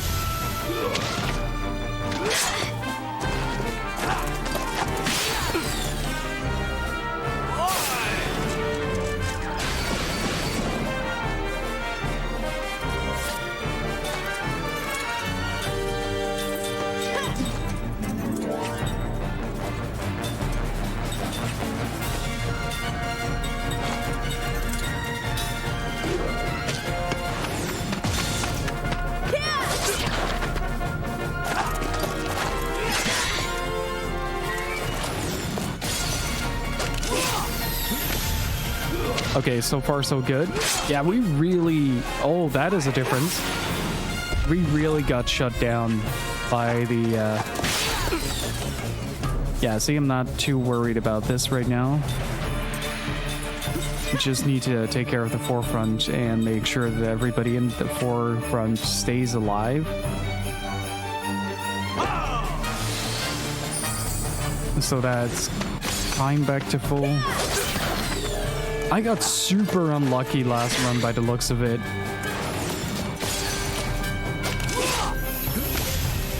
At least one rush. Ooh, Jensen is barely standing. I'm gonna start attacking the cavalry A.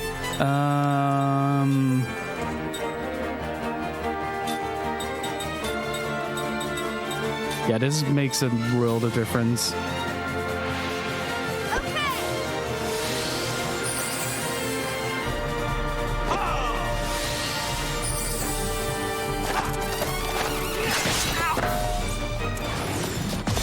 He might die next turn, though. Unless they actually bop us down.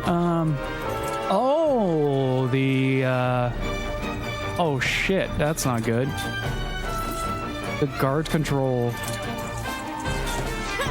doesn't... Uh-oh.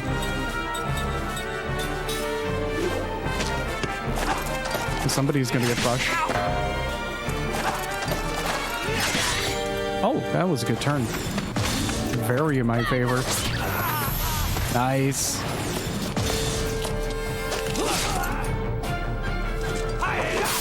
Please do a lot of damage.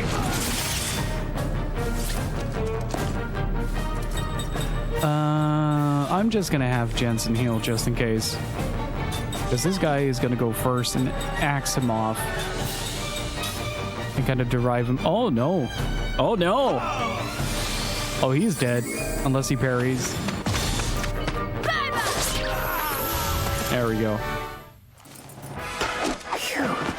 That was a close one. This does make me wonder, though, whether or not it was the level difference that caused the guard to attack to block consistently, or if I just got really unlucky because like the guards, the front line basically blocked like 80% of the attacks that I threw at them, so I couldn't do anything. I just got whittled away.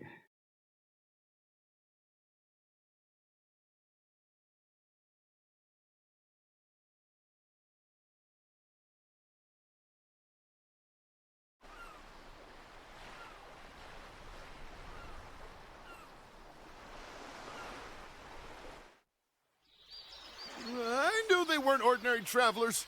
We'll find out who you really are one of these days. Don't you forget it! Yeah, we'll remember whatever we want, stupid. Wow, you guys are all so strong. Well, we've been doing this for a while. These guys haven't lived as long as they have for nothing, you know. We want to thank you somehow. Right, Mac? How about we bring him home? Adopt a few strangers. Yeah, we don't have much, but we'd love it if you came to our house. That sounds really fun. What's the plan, Kime? Let's keep moving. Oh, come on. It'll be fine to rest for just a little bit, won't it? Yeah, Kime, what's a day or a week, month? Come on. Please?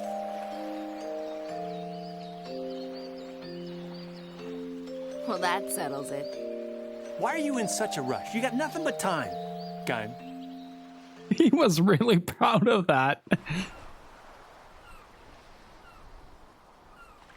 He was exceptionally proud of that.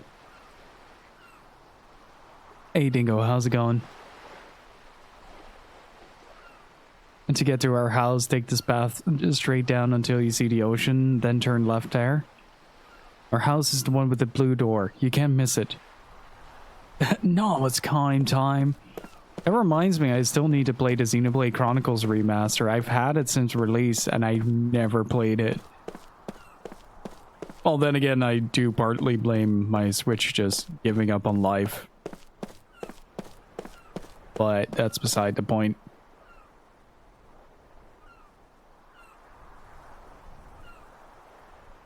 Wasn't Cook's house in Ghost Town? It's just the opposite way. Okay, we're not leaving Ghost Town. I like Ghost Town too much now.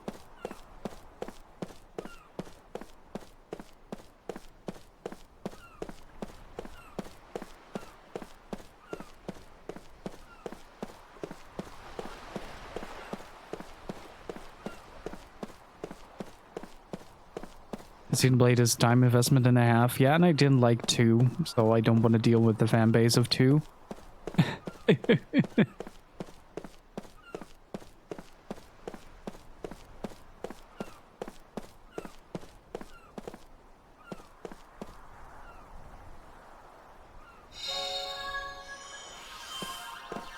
I forgot if we robo-squatted it up in the first Xenoblade run that we did on the channel.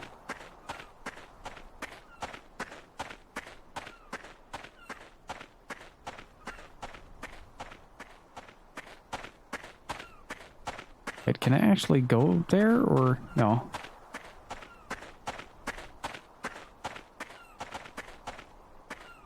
I love that you can move over the flowers as well. That's a nifty little detail.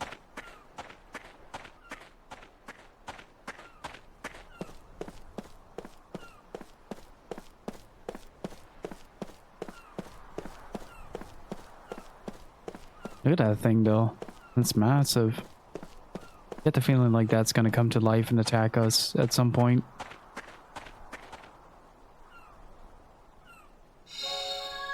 Okay, so note to self, it might be a good idea to do some level grinding every once in a while. Cool design, though. This reminds me a lot of Xenoblade. It's only because assholes move over flowers, that's true. And don't you point Aerith at me. Don't you dare. We only play quality games on this channel.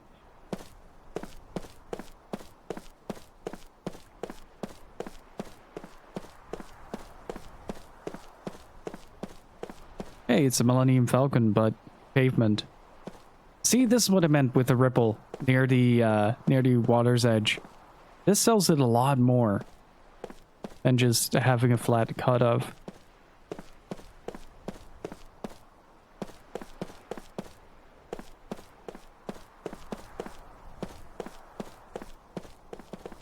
What are those red ribbons or white ribbons? You see them everywhere.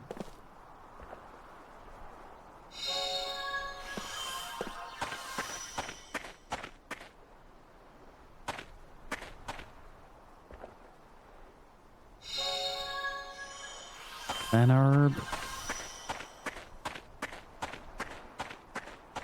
I do have to say though that a 500 HP heal does really help a bunch.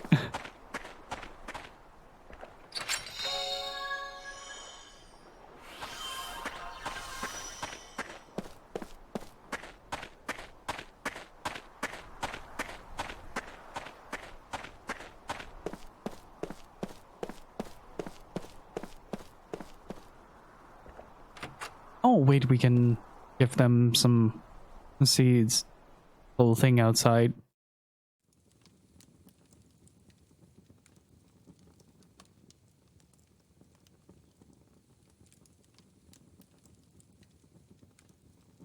Yeah, every house has a blue door, pretty much. Ooh, I like this. This looks very cozy. I like the little bookshelves as well. I'm gonna rob these kids. Alolan. What is that? That is level 3 white magic.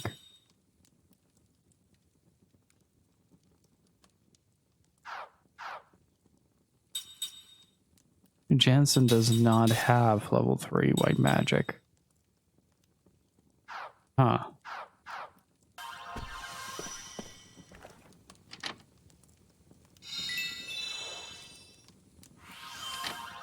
Oh, now I feel bad.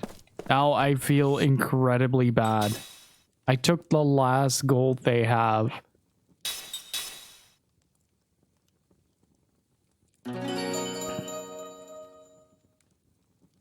I stole their lunch money and their dinner money. I like the little drawings on the walls as well. That is so cute. Wait, you gotta meet Mom. Oh no. Oh no, game. I just recovered. The medicine you ordered is in this package, however. I must remind you that this is meant as a pain reliever, not as treatment for the disease itself. I know you are not prone to fits of despair, so I will be blunt. With your illness at such an advanced stage, treatment with conventional medicine will be difficult. I sincerely recommend you visit a doctor at least once. If you ask Her Majesty, I'm sure she will procure a talented sorcerer to suit your interests. Please take advantage of it. You must think about the children. Furthermore, I have my doubts that living in Ghost Town is the best thing for your health right now. I hear that you're keeping up the house after your husband's death. But you must consider the needs of the living first. You have any family you can call upon. I hope you can have the best treatment you need. Best regard.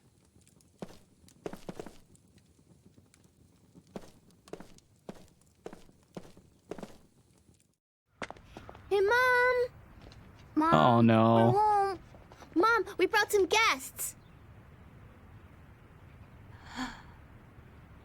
Is she sick? Looks like it. Good afternoon. Hey there. These people are from Ura. They protected the tender flora from these stupid soldiers, didn't they? The flowers.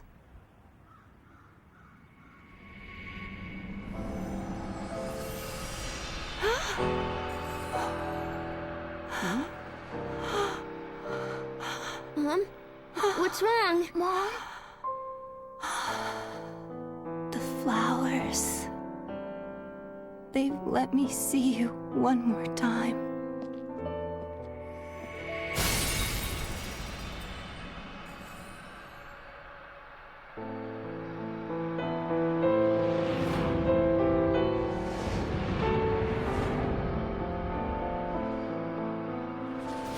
The flowers.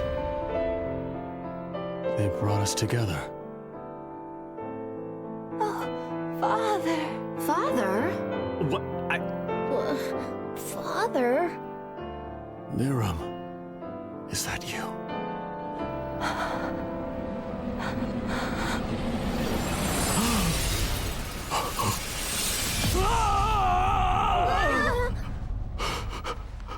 Father.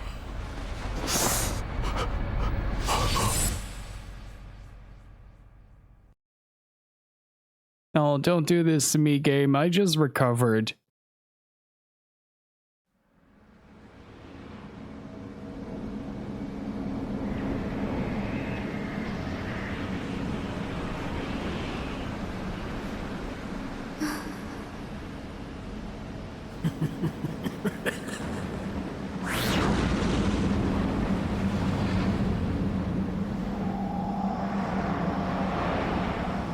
Liram! Liram.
was so much I needed to learn from you. I depended on your guidance even when you scolded me for my weakness. Father!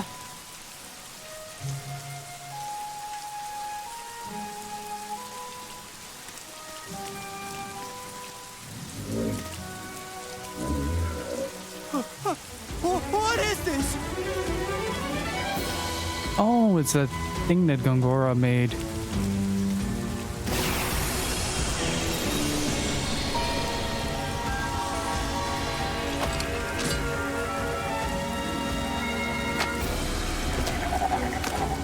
Stay back!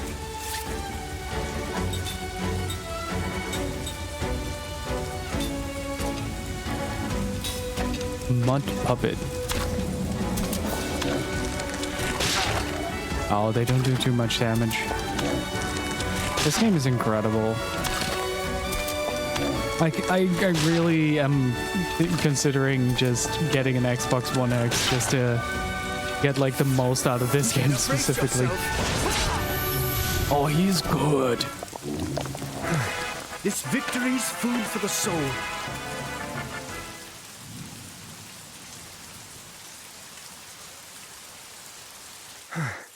We finally got some AoE in us.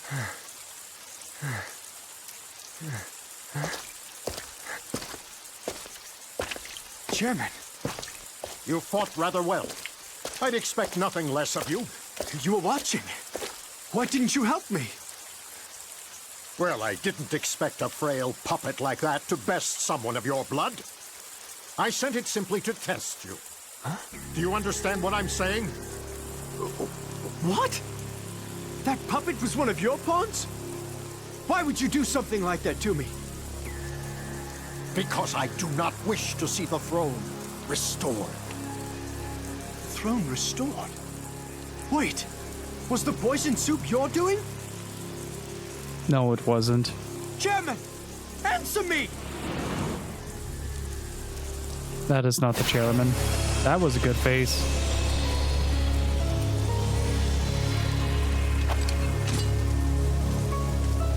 Oh, I am getting goosebumps. I cannot trust Ura to the hands of an incompetent ruler! I am really getting goosebumps from this music with the rain. Ah.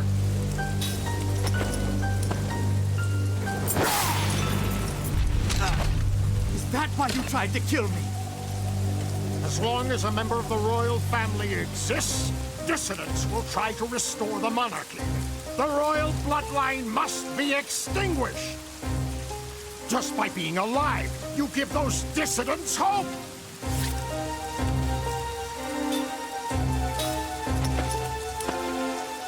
I love how he's not fighting back. But I do not wish to have the monarchy restored, Chairman. There is no reason to kill me. I will not stand for incompetence. There is only one way to atone. You must die now!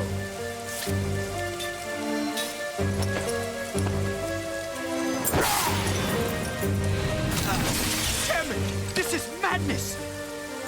If you are made king, Ura will fall!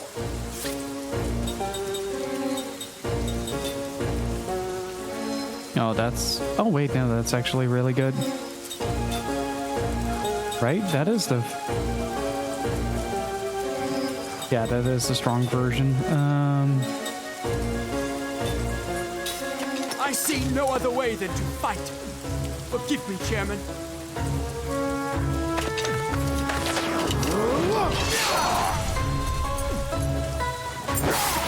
Jesus, that was... Our people want a republic! a hard hit.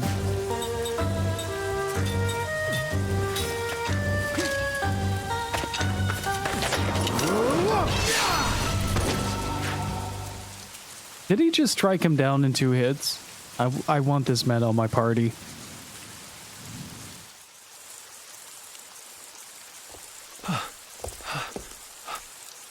What have I done?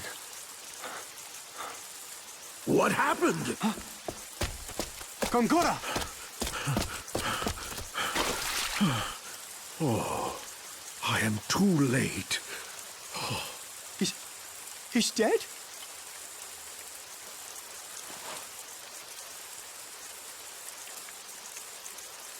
I had no choice. The chairman was trying to kill me. I know. I know everything. All right, let's deal with this calmly, Your Majesty. Please, don't panic.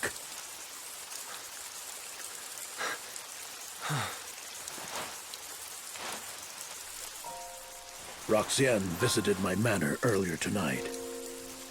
He spoke enthusiastically of his plans to prevent the restoration of the throne, to establish his own influence and such. To achieve those ends, he said the first thing that had to be done was to ensure Your Highness's death.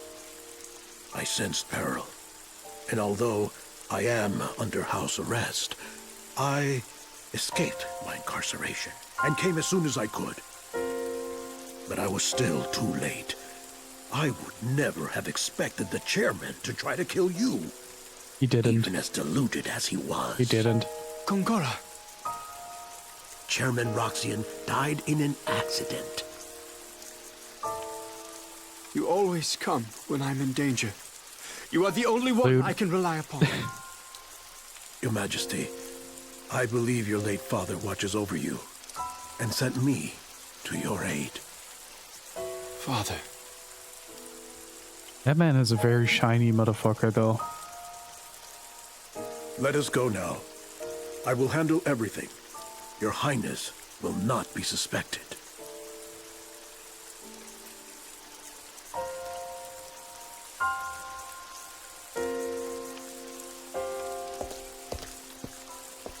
Also, if you pay attention to Gongora's face, his mustache stretches with his mouth movement.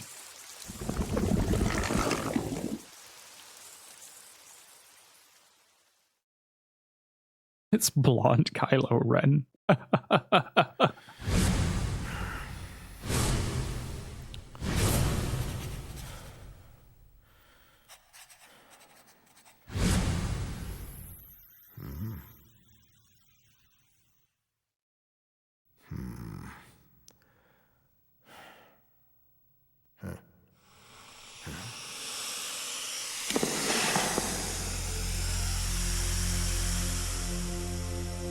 Oh, big snake.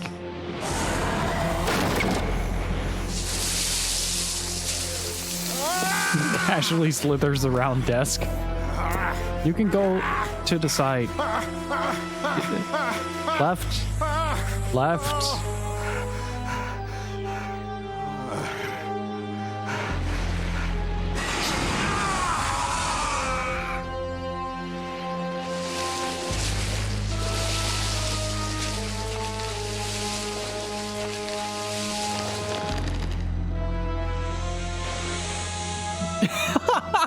Oh, that was a delightfully corny visual.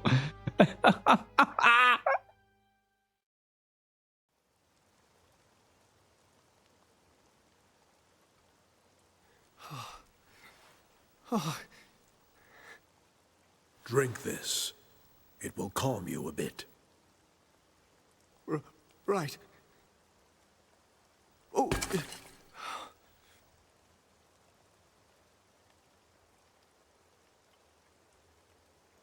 What should I do? I've killed a man! Perhaps your memory is a bit muddled. It was an accident. Chairman Roxian passed away due to unfortunate circumstances. But... The chairman fell prey to a sudden illness. It was beyond the doctor's Look at the abilities mustache. to save him. Leave everything to me. I will announce the chairman's sad demise to the people. No one else will be hurt. No one will question your Highness's integrity, and the chairman's good name shall be preserved. Consider this. If our nation lost both the chairman and your Highness, it would plunge into chaos. If that were to happen, Gotza would undoubtedly take advantage of our weakness and invade. Yes, Gotza would. Remember, they have That is a very Gotza thing to do. Ura during the recent war. If Ura were to falter now, it would be an invitation for Gotza to invade. What should I do? There is only one thing your highness must do, and that is to protect Ura. Me? Yes, your highness. Like your father, you must lead your people with confidence and conviction. It is your solemn duty to overcome the incident that occurred today. That is true. It is my duty. Gongora, will you stand by me? Always, your highness. If it weren't for you, Gongora, I don't know what I would do. You sell yourself short. You are an able administrator, and you will one day be a fine king. Now then, today you must rest. That neck position tomorrow, can be You will comfortable. be a very busy king. That neck position can be comfortable.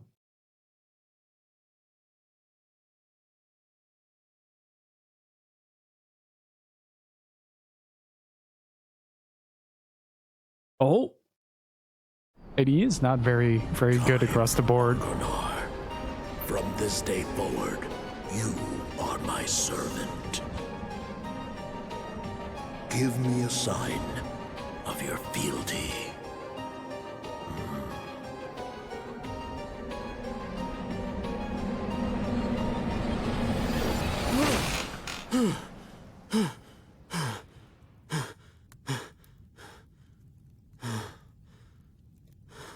Welcome back, Kaim.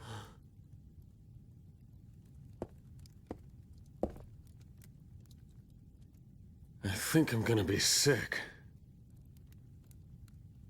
If Gongora wiped out our memories, he must be up to something. So he took our memories, instead of taking our lives. By taking away what was most precious to us, he destroyed our hearts and reduced us to empty shells. If he's willing to go that far, what he's after must be this world. The world itself. Yes. Ridiculous. Me, you, Gongora. I remember two others. One of them is Sarah. The other one is Ming, the 1,000-year-old queen who founded Numara. Does she remember? I don't know. When we were released, we only got a glimpse of her face. I'm going to look for Sarah. Any ideas where to start? Ming is In my closer. memories. That is true. The way you feel about people is different from memories. Feelings of love become a huge sense of loss when your memories are sealed. Those you've loved remain in your heart. You'll be able to meet her again, I'm sure. I've stumbled upon my daughter's death twice now. The first time she died, my heart was filled with despair. The second time she died, though, it wasn't despair that filled my heart. It was hope. If he won't die, I'll bury Gongora in so much pain he'll wish he was dead. We have all the time. Good face, Kaim. That's the hope that I live for. Liram helped me to live again. Ah, they all lived happily ever after. Kaim, if the send-off tomorrow is too hard for you to bear... No, I'll see Liram off. It's my duty as her father.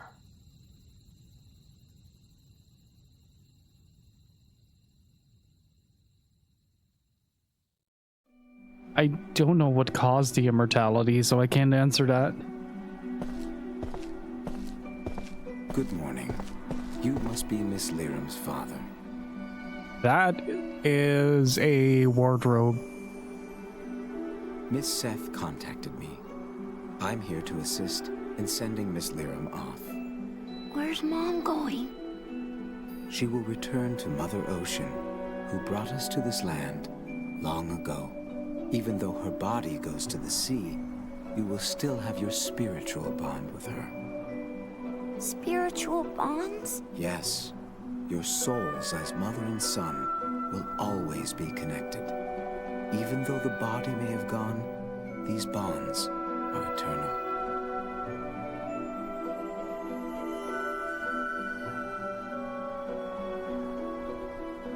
Hey, Dave, thank you for the raid. Assistance to give Miss Liram a proper farewell. Welcome on in, everybody. Welcome on in. Oh boy, here we go, rating again. Oh man, Dave, you just popped in on a very emotional moment. Thank you so much for the raid, dude. Welcome on in, everybody. My name is Gill. We're playing some Lost Odyssey, and we're just about to bury our own child. How's it going, Dave? How was your stream? Hopefully everybody enjoyed your time at Dave's. Please, if you haven't followed Very Dave yet, please go do so. A fantastic dude, currently absolutely absorbed in Monster Hunter. No, it's fine, dude. Thank you so much. Welcome, everybody. We're having a funeral. Yeah, pretty much. Oh, man. How was your stream? And Rugmouse, how are you doing? I'm missing a few people here. Hang on.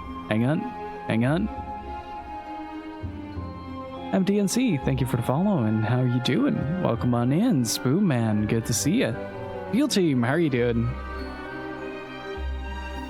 Thank you so much for bringing your people over, Dave. Hopefully your stream was great.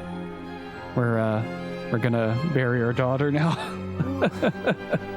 What should we do? It's nothing difficult.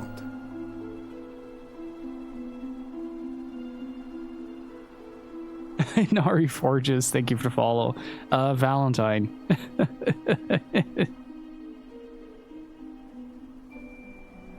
Magic of video games and the things we can say because of them. Yeah, that's true. We had a moment earlier where the 1,000 Years of Dreams really got me, like for the first time this playthrough, and I genuinely had to pause for a moment. It was the story of the grandmother at the flower wreath that got a little bit too close to home. And it's been an incredible experience so far, let me tell you. If you guys like emotional highs in both the positive spectrum and negative, as in, I do mean negative in a positive way, if that makes sense. Like, I love games that make me feel sad or make me cry in a good way. And this game really fits that bill. If you love Final Fantasy, if you love Sakaguchi's work, if you love Uematsu, go check this game out. It's fantastic. We'll need flowers to adorn Miss Liram and torches to light the send-off flame. I understand. And thank you again for bringing your people over, Dave. Flowers, so Mom will look extra pretty. Then, if you would take care of the torches, please.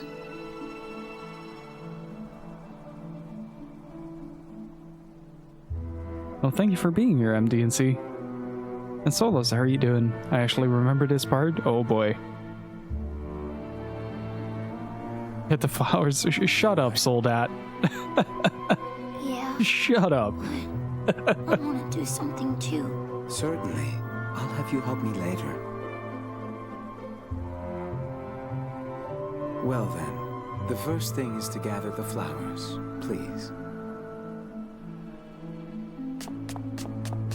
I'm amazed that Cook actually volunteers to do that. I'd like for you to gather about 10 white flowers as decorations for Miss Liram. Cook has an entry! Oh! Oh, wait. No, that's not why those are there. And again, welcome on in, everybody from Dave's Raid. My name is Gill, and I like to play a lot of JRPGs and some weird, obscure titles. So if you enjoy having a wacky old time or getting really invested into games with very emotional beats, do feel free to make yourself comfortable, grab yourself a drink, sit back, relax, enjoy. And also, if you haven't checked out Very Dave yet, please do. The music is fantastic. I really feel that Cook has a certain level. This feels wrong. Picking a flower. That makes 1 out of 10 flowers he asked for. But in a sense, like, it feels like Uematsu sort of has let go of the shackles of Final Fantasy and sort of made a soundtrack that he wanted to make. It's kind of all over the place with a lot of tonality and instrument usage, but everything has that signature Uematsu touch to it, and it feels so good. We had a fight sequence earlier where they let the rain play during the music, and it's just fantastic. I don't know, I love that kind of deep-rooted atmosphere in the OST, and Uematsu is a wizard when it comes to making emotional pieces of work. And there was also a writer that I forgot the name of, that wait, where do I have to go? That wrote the stories for 1,000 Years of Dreams, which is a if you've never seen this game, Kaim is an immortal, and he is kind of remembers stories from his past throughout the game, and doing so kind of unlocks a story that you can read, which is literally just text. And they are some of the most incredible pieces of writing I have ever seen in a video game. It is stunning, depressing, and it makes you feel so much. You can really get a sense of how Kaim is affected by the fact that he is, in fact, immortal.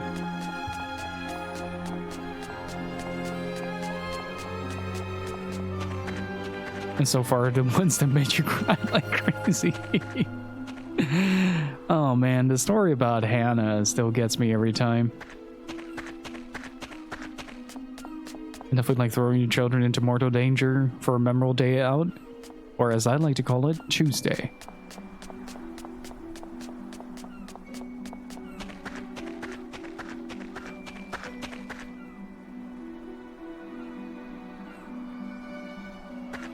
Okay, we almost got all the flowers.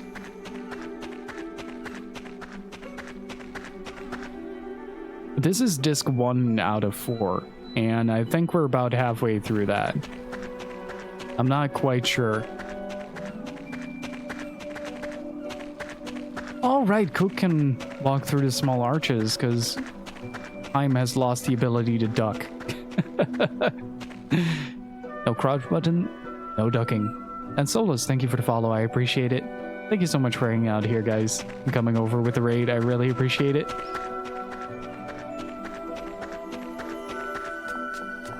It's like, on the one hand, I'm celebrating the fact that we have sassy grandchildren, but on the other hand, like, at what cost?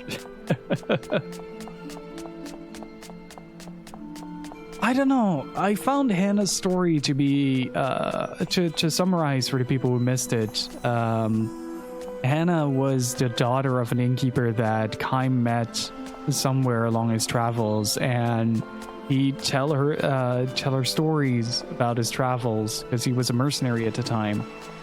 And Hannah was struck with an illness, so she couldn't leave the inn, and kind of lived off those stories. So eventually, over the years, over months, Kaim keeps returning to this place and keep telling Hannah stories, and at some point Hannah starts deteriorating, and there is a point in time in the story where Hannah passes away, and it is described as finally being free from the shell of mortality and being able to sort of travel beyond life. And the way it's phrased is beautiful. It is so heartbreaking, but at the same time, it is the most heartfelt way to say goodbye. And this game handles death incredibly well. It's really good. Okay, this ought to be enough. There are the flowers we'll give to Mom.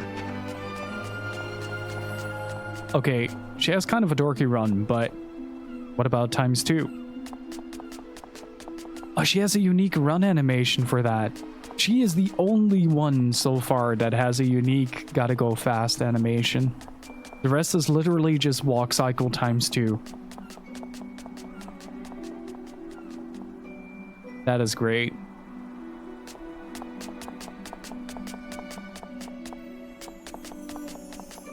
It goes very fast. You've gathered your flowers. This should be enough to send Miss Lyram off for her final journey. There's this recurring theme in the game as well, where death is more or less part of the journey as well. That each kind of travels their own road, and there is a story as well called The Understreamer. The Understreamers, which is a story about people chasing the wind, like trying to find the source of the wind. And it is this nomadic people that basically traverse a plain in search of the wind, and they live and die across the road.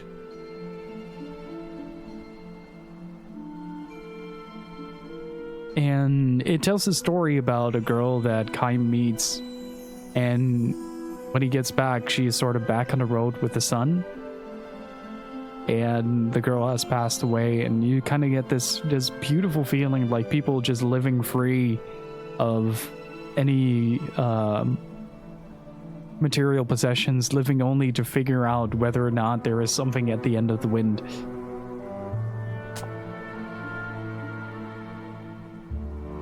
All right, Mr. Kaim, please gather the branches for the torch.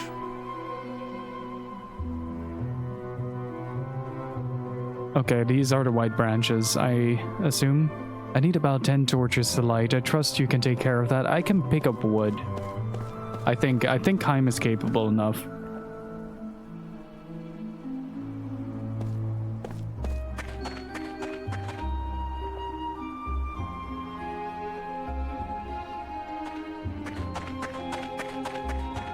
You see what I mean? Like, when Kaim runs, it is literally the same animation sped up. So far, Cook is the only one that like has her own animation for that.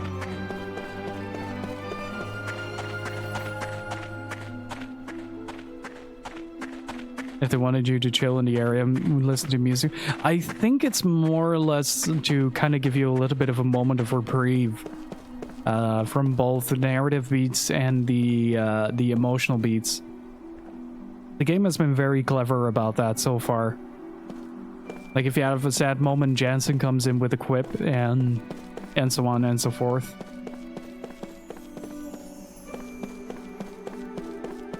And just kind of give the game a little bit of room to breathe. That might also be the case.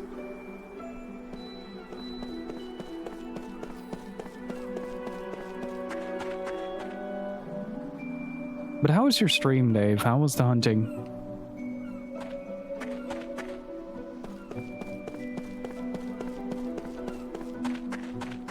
Pretty chill? Nice. Very distracted. How long did you take to start your hunts today?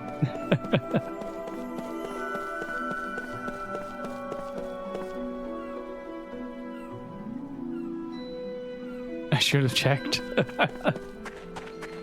Sometime. Yeah, at some point, you just gotta put a clock on the screen to see when you start the hunts. And Rugmiles, how are you doing? Okay, we have enough. It's also weird just finding your daughter and she immediately dies. Alright, have a good lurk, Dave. Thank you again for the raid. Appreciate it, man. Thank you for bringing your community over. Everything is prepared for Miss Lyram's send-off. Let us begin. Everyone is waiting to give Miss Lyram a final farewell.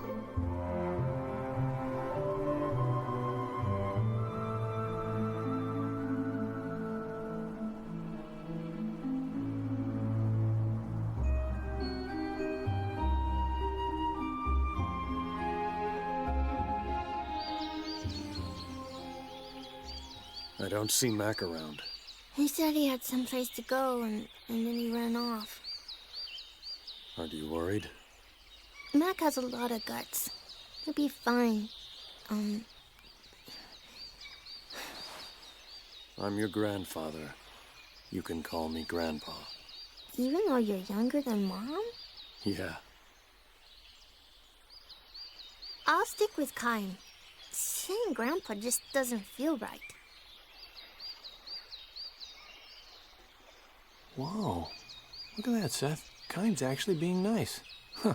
Well, he is a grandfather with his grandchild. Wow. I guess getting grandchildren can really change a guy. I don't think it's quite like that. I love that the game points that out as well. I think I've got a pretty good guess where Mac went. Where? To get those flowers. I see.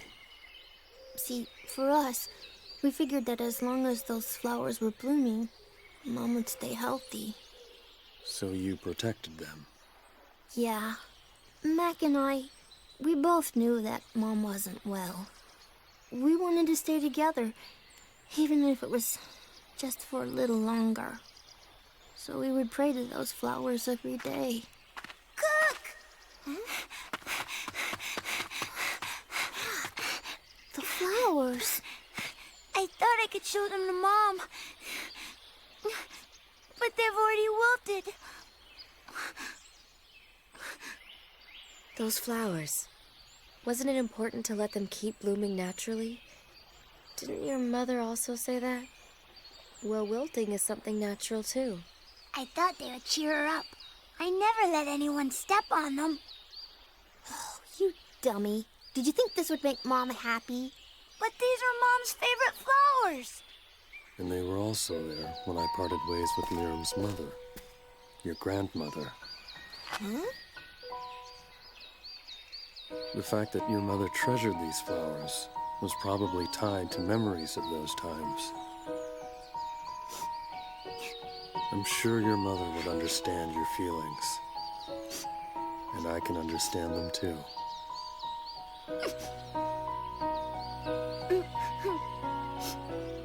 You're a good person, Mac. You're nice too, Kaim. I am. Yep. I thought that about you just now. Is that so? Go show them to Lyra, Mac.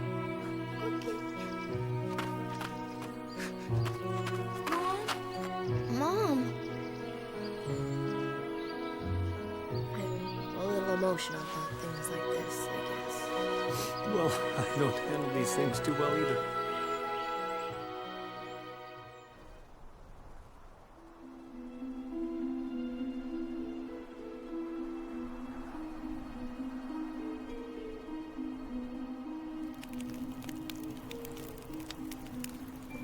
Mr. Kaim, take hold of the ribbons, please.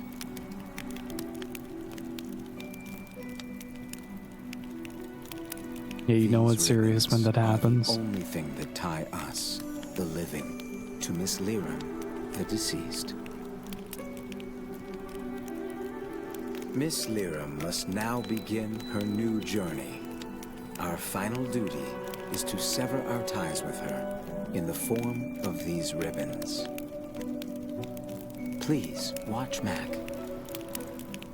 He shall give us the courage to sever these ties. That is his role. That is extraordinarily heavy. You shall cut your ties with Miss Lyra, while your undying love for her remains in your hearts.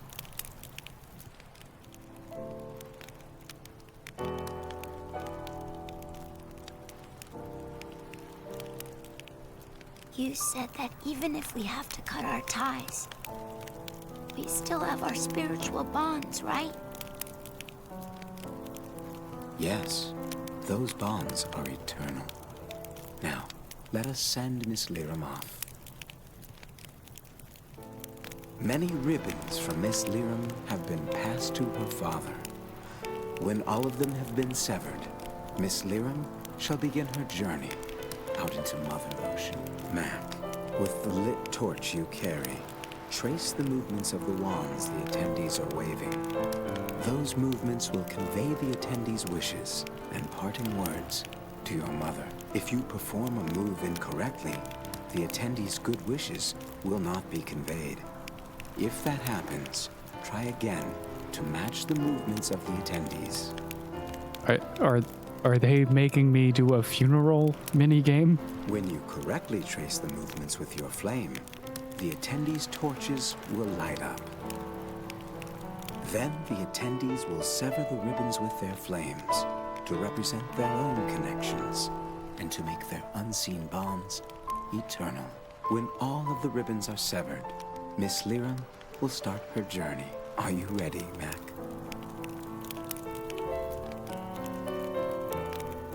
It is time, everyone. Let us sever our physical ties with Miss Liram. Okay, how is this gonna work? The ceremony we'll be holding is a traditional method of seeing off the dead. Participants will light torches and use them to burn through the ribbons the gondola is attached to. Mac, it will be your job to light all of the participants' torches. Liram was a good and kind person to all. Now then, let's begin. After expressing their condolences, participants will move their torches forward. Move your torch to the right and bring your flame to the tip of your partner's torch.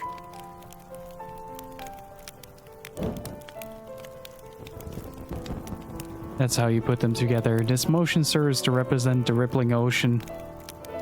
Be sure to adjust the position of your torch. Try touching the tip of your torch to the tip of your partner's torch. Then the fire will surely catch. This time, move your torch to the left. This motion serves to represent the rustling forest.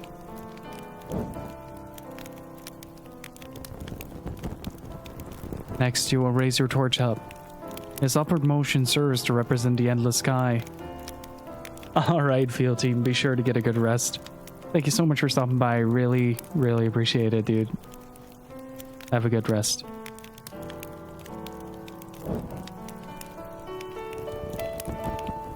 Now you will lower your torch towards the ground. This downwards motion serves to represent the solid earth. The torch has been lit.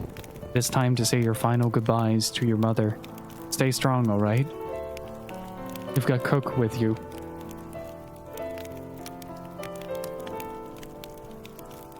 Your job then is to move the torch around like this. Light the torch of your partner. You'll need to pay attention to your partner. Each Numeran will move his or her torch in a different direction. And since ancient times, every Numeran family has had its own particular custom for sending off the dead. You must be aware of that.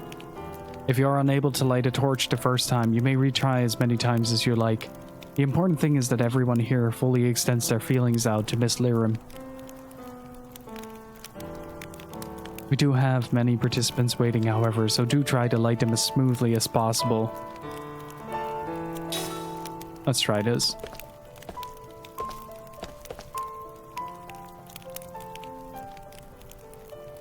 My condolences for your loss. If you need anything, just ask. There's no need to be shy.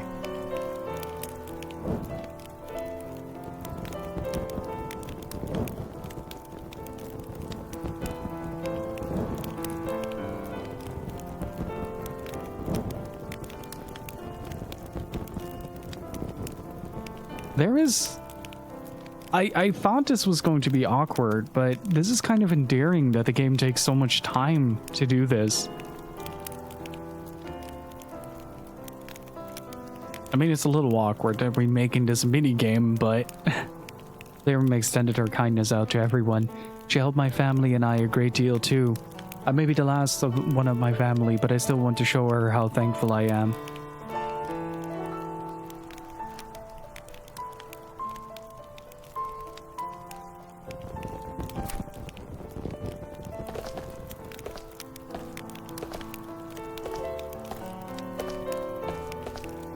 Liram was such a gentle person. I knew she was ill, but I never thought it would claim her so fast. Hang in there, alright?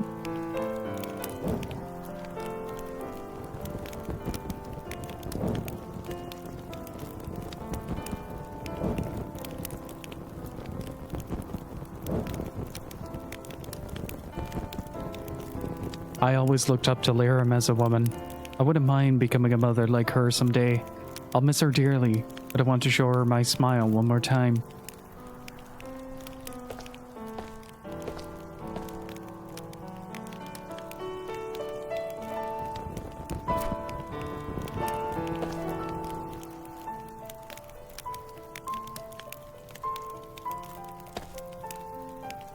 Lirim was a wonderful woman.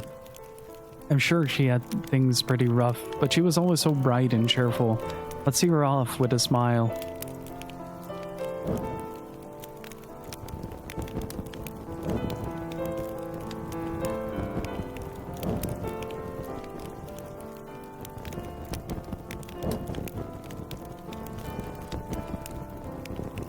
Well done. That was some fine that was some fine lighting. Now it's time to say my goodbyes. It'll sure be lonely without Lirim around.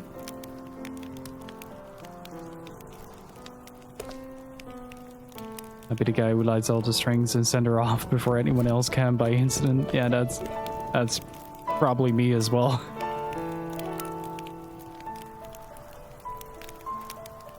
It's such a shame that she was so young. Let's make sure your mother has nothing to worry about when we see her off, alright?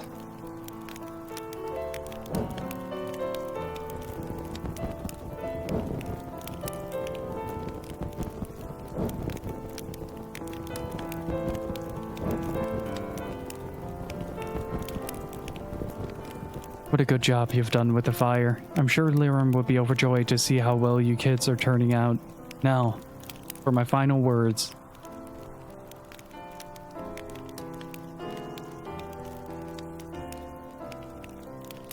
That should be the last one. Yeah.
Mac, I thought you would have cried more. Me too. You know, you haven't cried since the funeral began. It's so strange. I don't know why I can't cry. You seem so calm. Kayum. Was your mother happy?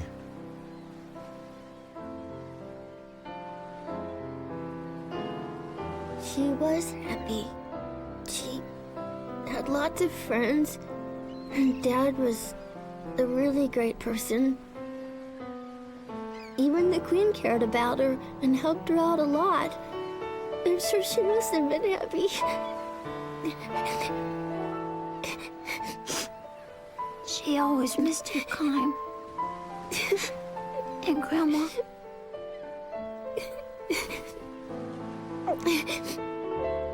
You don't cry anymore, do you, Kaim?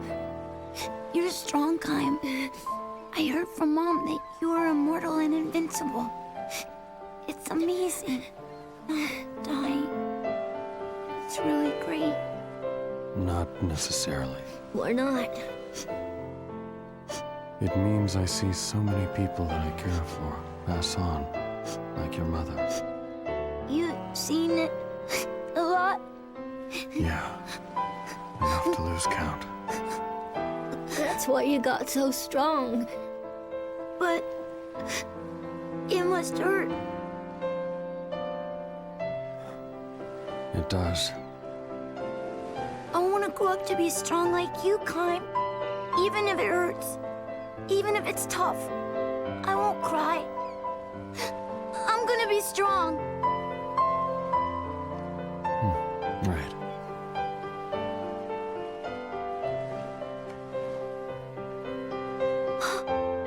Look! Check it out! Came back to life. I just knew it. I just knew Mom heard our wish. Do you still believe stuff like that? Don't you think Mom would have done this? It's gotta be because of her the flowers are better. Mom is close, and she hears what we say. It must mean she's with us, Cook. That's impossible.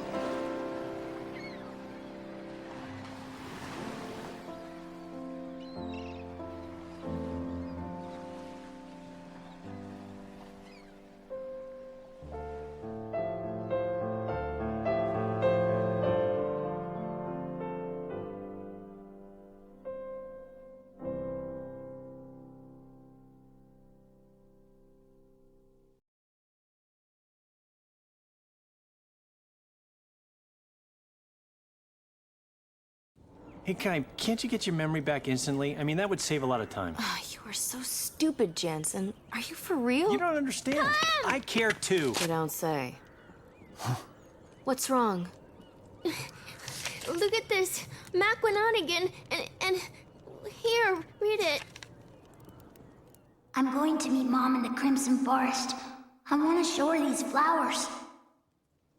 Crimson Forest. Ah, kids. It's supposed to be a place where you go to meet the souls of the dead. But the Queen has forbidden anyone to go in there. Oh, but he went anyway, huh? That little... Ah. I'm gonna go look for him. Wait, Cook. Wait. It's too dangerous. I'll go with you. We'll go too. What? We? Grandpa Kaim is Are on you the saying case. We? As in me? Yeah, I did. Look it. You know, the Queen says don't go in the forest. I think she's very wise. I don't think we should go to the forest. I'm gonna stay here and support the Queen. Would you quit Frickin' whining? Jansen. No. Save me, oh my Queen! Shut up and get moving. Oh, hey. Let's go. Man, I am so not rested. Gee whiz, another hike. Oh boy.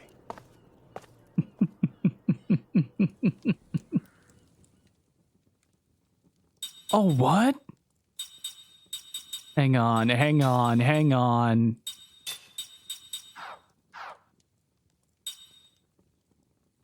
Hold up. Angel Heart. Boosts the amount of HP restored by healing magic. Level 1 Mind Magic Concentrate. Reduces spellcasting time of the user. Reduces spellcasting time for one party member. Oh, she is good. That immediately means that I'm going to leech off every single one of her skills. But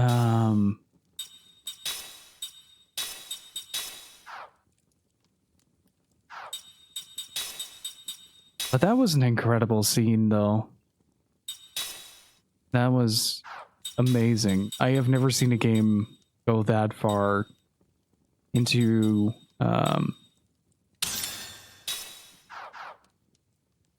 really exploring the concept of death, let alone the concept of death among children.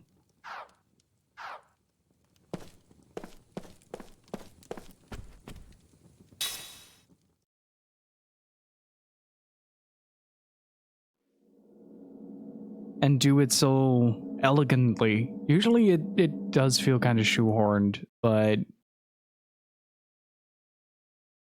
in this game it feels a lot more elegant with how they deal with with the concept of death, since it's so prominent in the story's narrative as well. And I've noticed throughout the from like this oh, she changed. Stressing over it isn't going to do anything now, would it? Come, let's go look for him. Hey, Doc Irving, how you doing? Still surprised there hasn't been a PC port? Hey, the more eyes we get on this, the more chance we might have to raise some awareness that Lost Odyssey needs to be ported to other systems.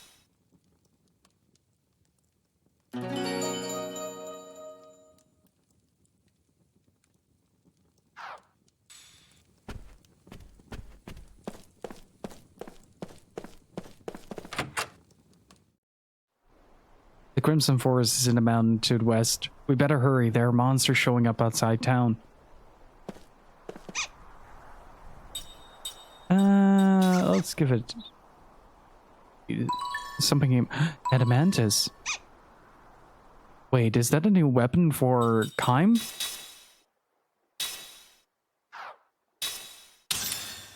Is this how I get my weapons?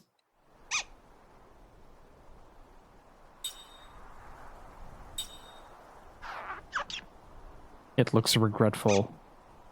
That's fair.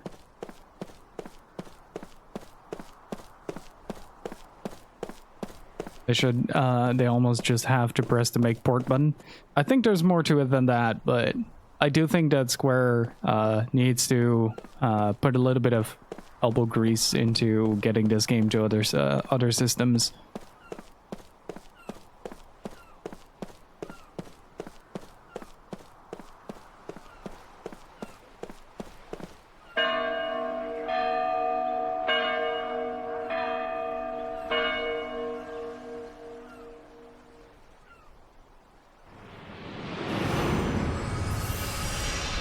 There we go.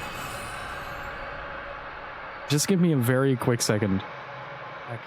Okay, for those of you who are joining from the raid, these are the stories I was talking about.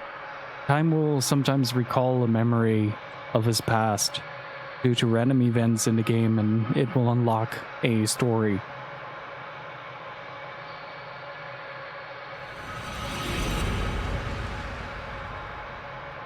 A dream has been revealed.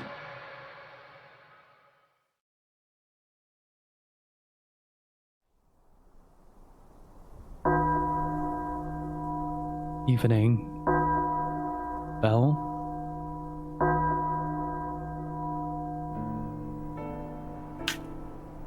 Rolling farmland spread out before him. Kaim harvests vegetables, wielding his hoe with deep concentration. The sky in this autumn evening is a deep crimson. Maybe we should call it a day, says the heavyset woman who owns the farm. She drops an armload of vegetables into the basket. Kaim nods and wipes the sweat from his brow.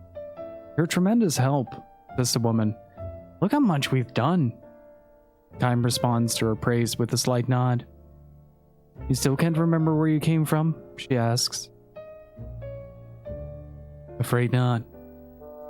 Well, the way you work, she says with an easy laugh. I don't care if you're from the moon. Seriously, Kaim, what will you do when the harvest ends? I don't know yet. I haven't made up my mind. There's plenty of work to do here in winter, she says. It'd be fine with me if you wanted to stay on a little while longer. Thank you, says Kaim. She herself is a hard worker and a warm human being. This is not a life that allows for luxuries, but going out to the field at dawn every day and ending work as the sun goes down softens the heart even as it toughens the body. As they prepare to leave the field, a small bell begins to ring. The hour is still somewhat early for the church's evening bell. Kaim glances down the road at the base of the hill. A funeral procession advances slowly along the road, the mourners surrounding a horse cart bearing a coffin.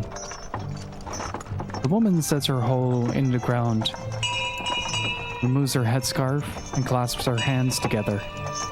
Kaim scans the hills to find that all the other workers on the surrounding farms are doing the same thing, clasping her hands, bowing their heads, and closing their eyes in the direction of the passing funeral. Time follows their example.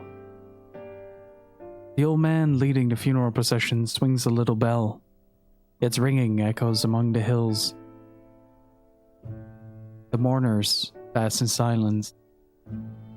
The women in black veils, the men in black coats, heads bowed. The children in the rear elbow each other playfully, unaware of the meaning of death. When the funeral has passed, the woman raises her head and blinks her moistened eyes. The one who passed away is going home, she says. Home? Time asks, somewhat startled. Home. To the soil? To the sky? To the sea? Like all living things. Time nods in silent recognition. How many deaths has he seen in this endlessly long life of his?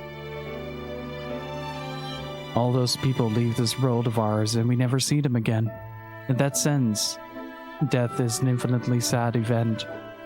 If however we think that in dying they go back to their homes somewhere, a certain comfort and even joy comes to mingle with the sadness. But Kaim, who can never grow old or die, can never go home. The woman scoops up a handful of earth and says with deep feeling, many lives have become part of this soil. The lives of tiny living things we can't see. The lives of withered grass. If you think about it that way, our vegetables are made for us by the lives of many others. I see. Can I ask you a favor, Kaim? Of course. If I should die while you're working here, would you scatter some of my ashes on this field for me? A handful will do.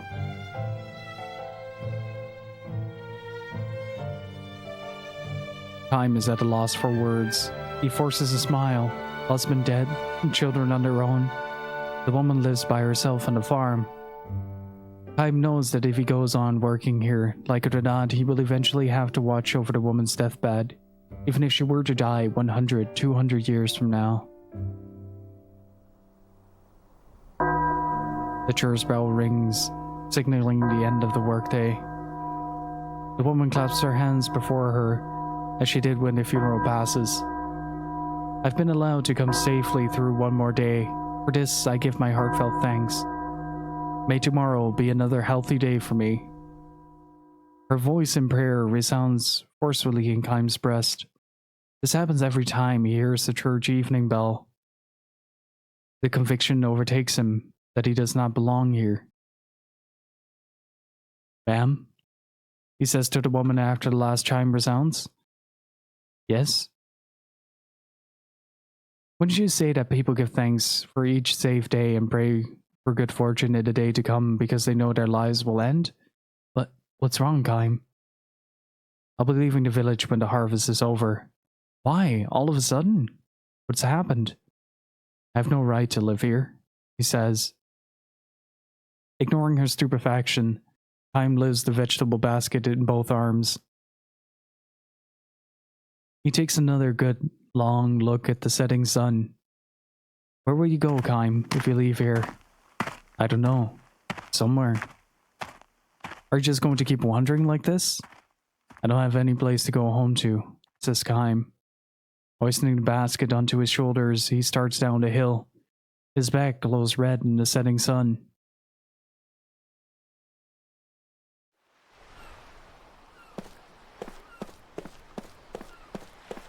And just that really relates it well how distant Kaim is from the sense of mortality in a lot of ways.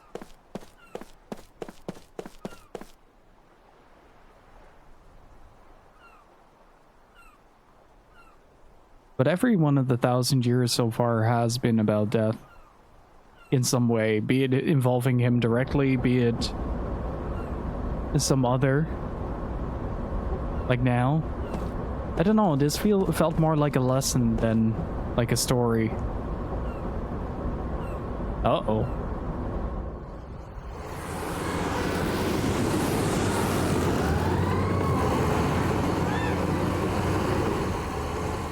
You know war's a thankless job. Apparently not. God damn it, Jansen. Damn, they must be planning to invade Ura.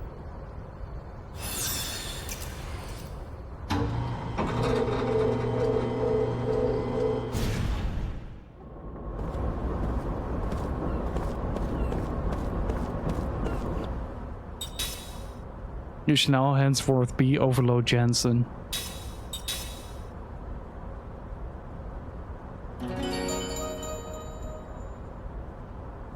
Alright, let's go to the Crimson Forest. I still don't quite trust Jensen though, in quite a few ways. He is very sus.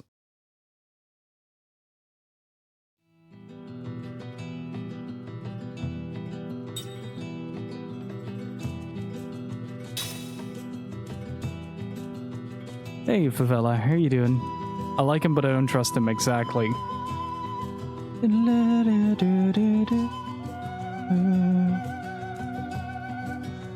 Every time I'm just reminded about Wild Arms when this theme comes up. God damn. I've been really tempted to just boot up Wild Arms 2 after this, but I already promised Nier. As well as Dark Cloud.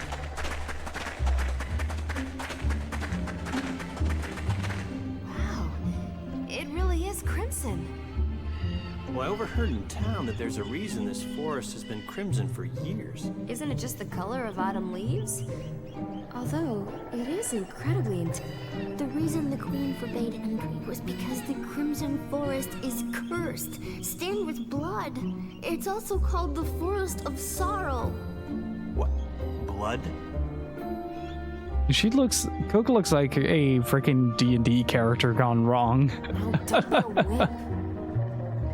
It was 500 years ago, wasn't it? Huh? Oh, that. Well, what? Tell me. 500 years ago, a country to the east invaded Numara.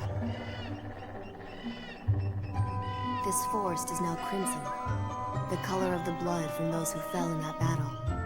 Who knows how many thousands of forgotten soldiers lie beneath the soil, staining this forest red for eternity.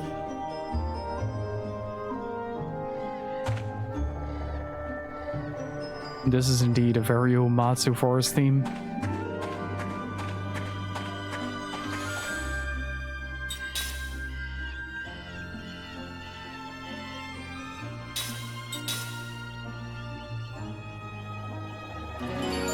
We should have enough supplies to get through, especially with the fourth character that is primarily emphasizing healing magic, so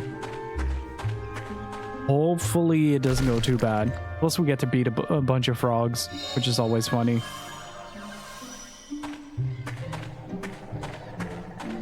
Look at the amount of detail though in the surrounding foliage. That is really neat.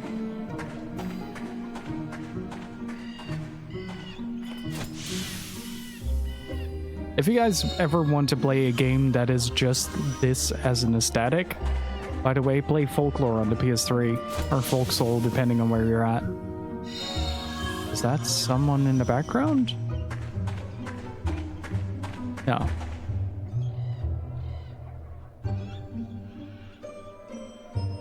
Ah, nothing's happening? Looks like something made by the Eastern tribe. I guess it wouldn't respond to us since we don't know any spirit magic. Kinda want to at some point and just say the word. You can almost borrow the game if you want. Don't let him get away! Oh, that is a big staff. That is a much bigger staff than I was initially expecting.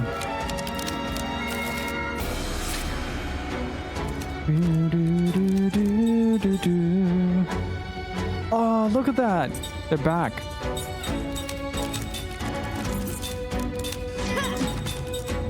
PS3 included, yeah. That's no problem. What do you know of... Okay.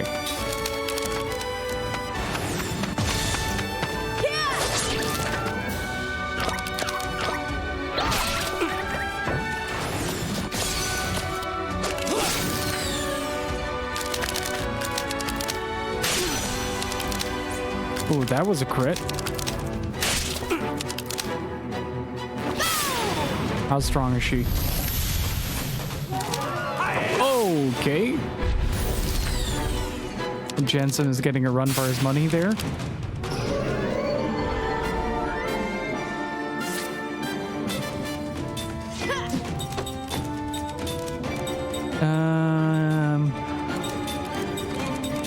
Let's steal from the Kelolon. Concentrate, reduce spell time caster of the user.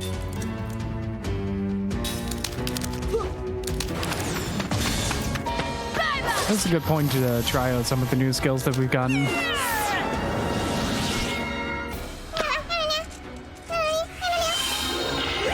Oh, that's adorable.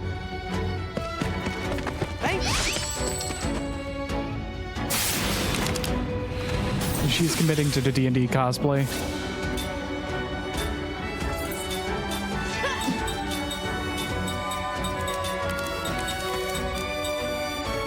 And I'm gonna set that one on fire.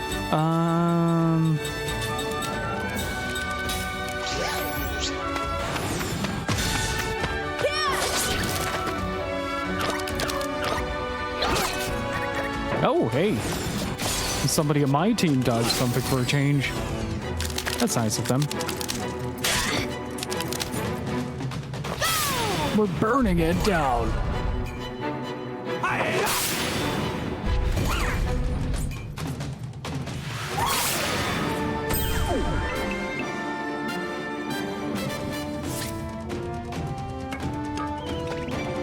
What does this do? Hang on. Manual, where are you? Let's see. System, battle screen, battle commands, battle auto input. No. Well, system, aim ring system, status opens.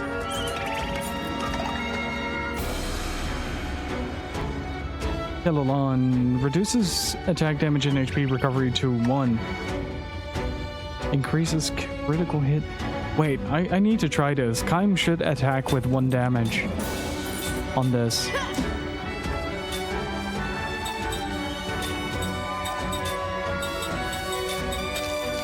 I should have something. Oh no, wait. Is that then? No, that's some white magic, isn't it? Is that a level 3? Oh, right, it was a level 3. That is right.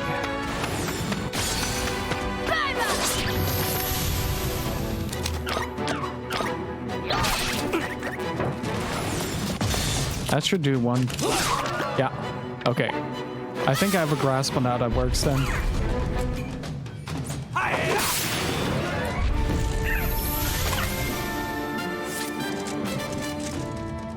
Wait, why would you do that then? You'd use that on a caster to boost the critical spell rate. At least I reckon.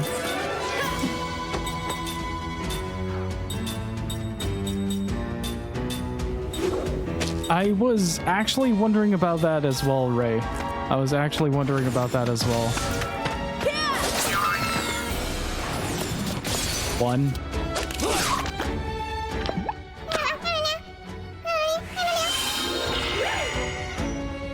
These never-ending fights are actually pretty good. They give a lot of really good experience points.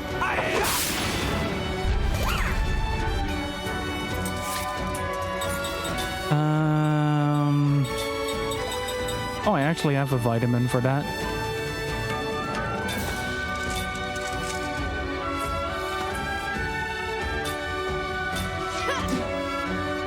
Let's see.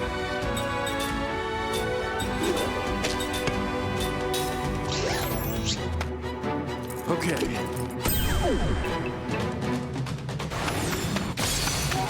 Ooh, nice.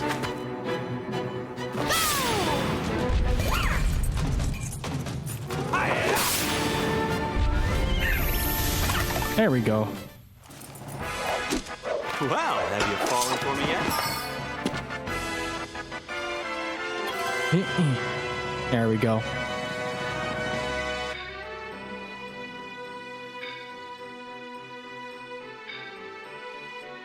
I've made it a habit to put the games that I want to play on stream next to me.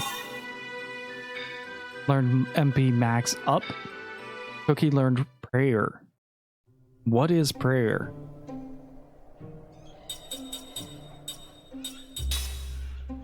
Yeah, Kilolon is a level 3 white magic.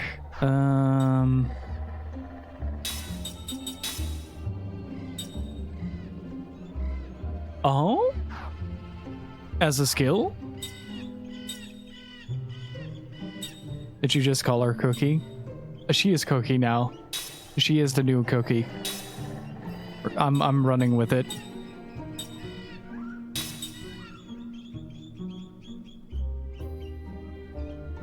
Wait, but it can't learn anything from this, right?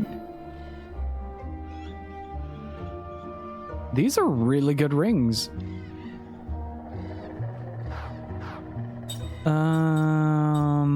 But let's see, how far are we with this?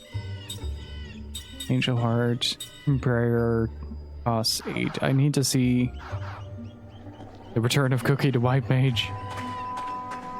Oh, that run of Final Fantasy Tactics. Cookie should not have been as good as she was. Let me tell you.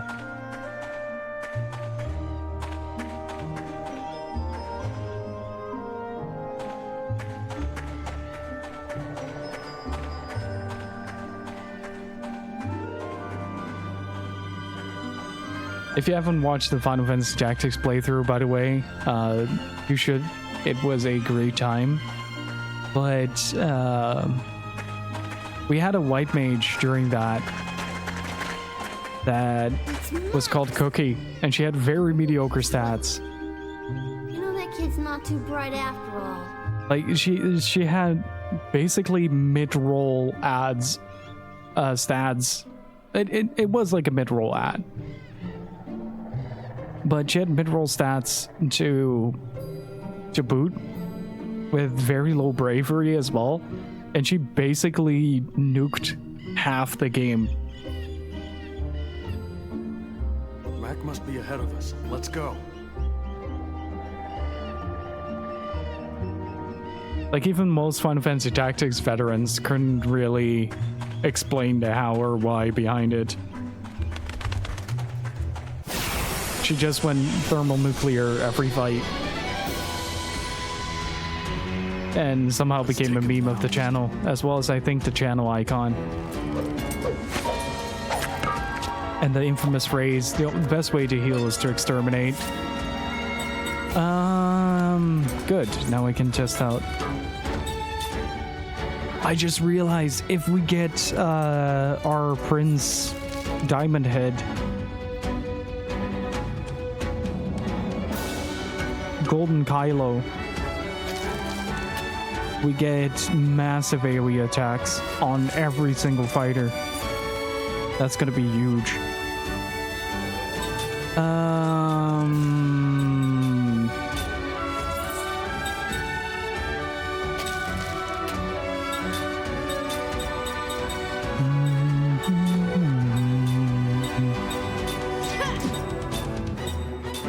Mostly the skills have been, oh, now I have the time to try that one out.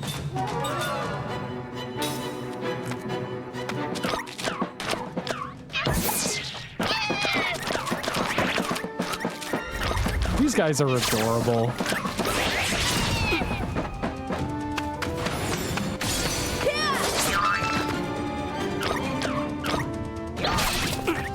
They have like a little belly jiggle as well.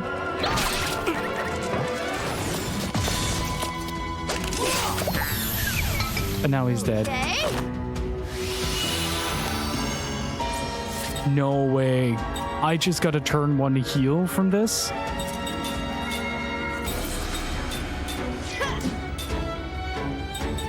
Her idle animation is hilarious.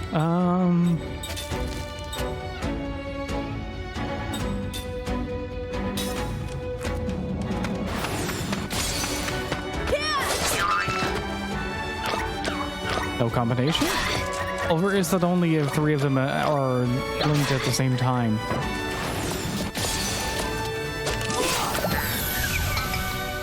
Oh.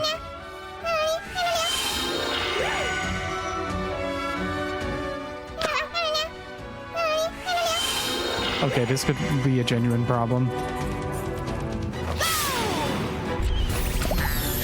Unless I set him on fire. And that happens.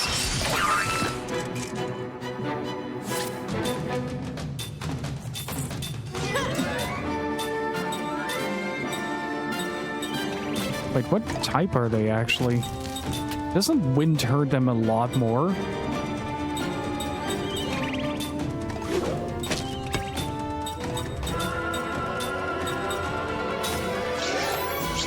Let's see if I can kill one of them before we get casted on. Ooh, nice dodge.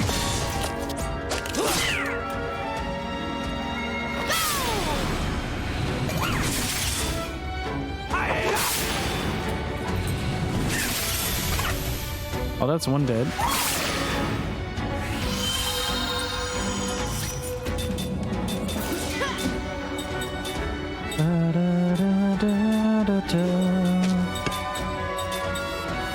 It's wind, you idiot. Use the wind.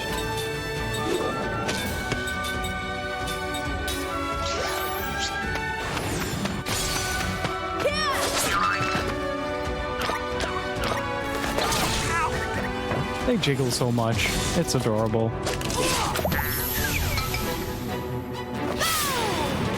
Gone with the wind.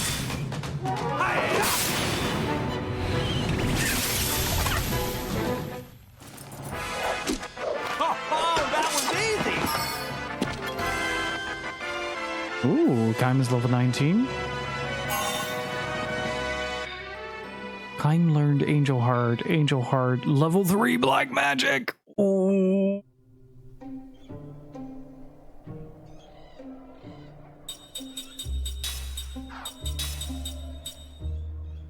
We have seal and we have stone. How much? What does stone do? 1C. The seal's one enemy. Petrification. Okay, so that's mostly status.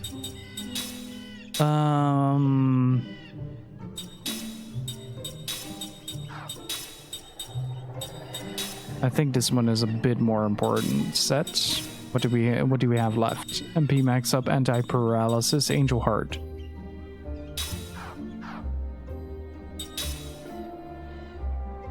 Let's see, skill link.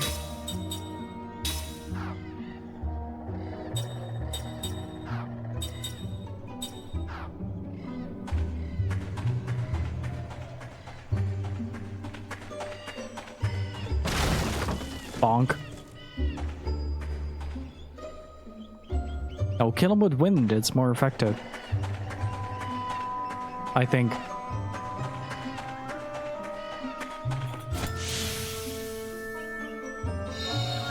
Another crystal fragment. I do need some more seeds though. This game looks so pretty. God damn.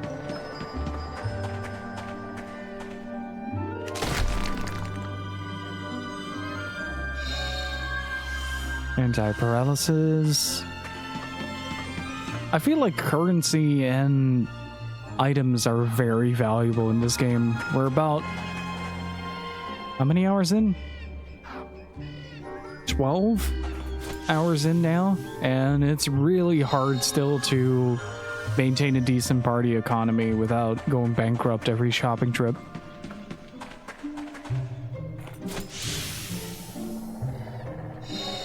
But it might also have to do with the amount of stuff that we actually fought versus the frequency of it. Or the amount of gold received. Not too smart, eh?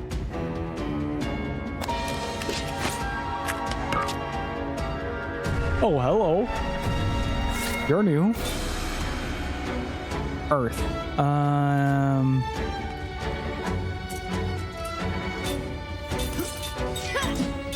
Let's start off with wind. You can also petrify now.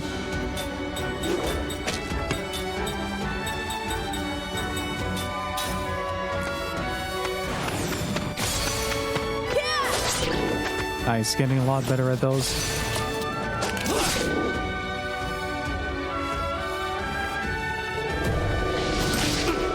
This is one of those moments like you might want to get out of the way. It's incredibly so kind. Thank you.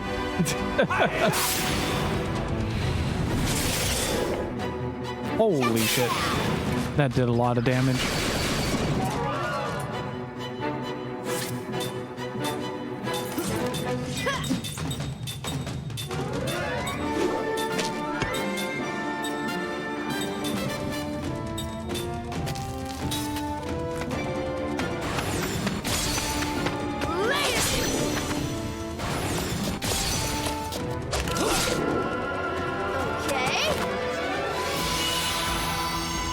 Time is tired. Okay, that's fair. Oh no, I got damage. Oh no, I got damage. Hey, Batty Q, how are you doing?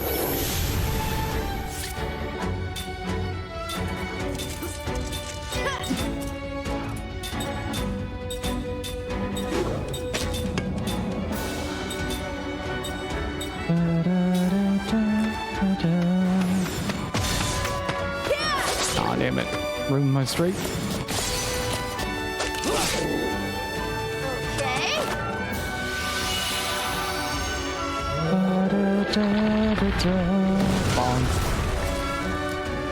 Oh, granddaughter down.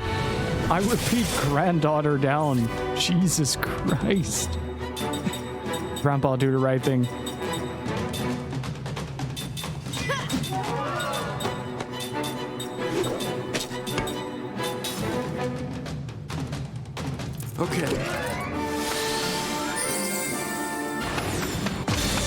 Oh, she has like under 300 HP as well. Jesus. Time. They are slow. You can dodge that if you want to. If your heart desires.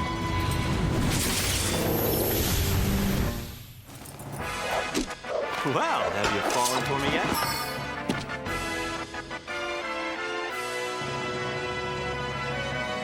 Yeah, you only get like 300 gold. It's not that much. But then again, we haven't been fighting all that much either.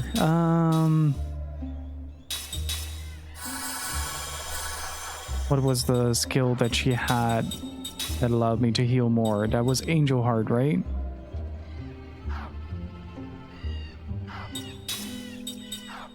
Yeah, otherwise it probably would heal like 80.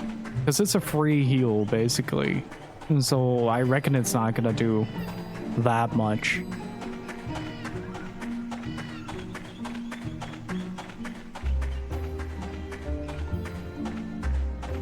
The scenery here is looking mighty beautiful, though. Oh, here we go.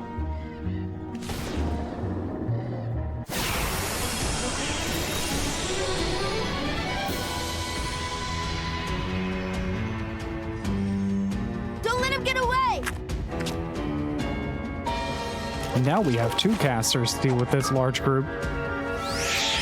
I'm gonna have them attack that.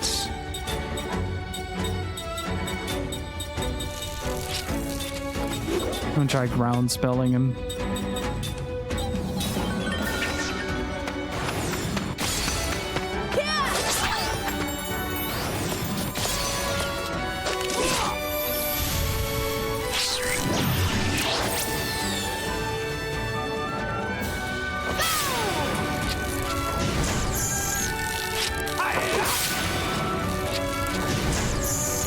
Now, if the fairies would help. Don't slow my party members, slow the bug that's eating you behind you.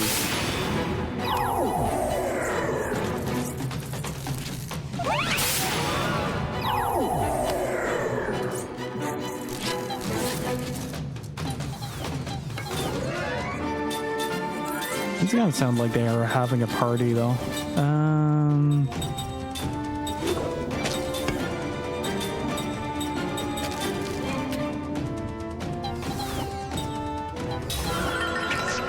I nearly missed that sneeze. Oh, that is my fault.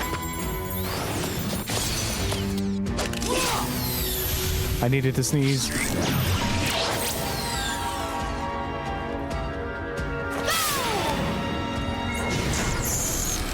On my final break, then I get to go home. Hi, Eugenie, how are you doing?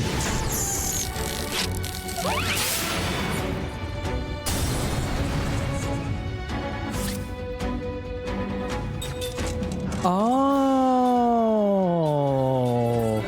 now I get it.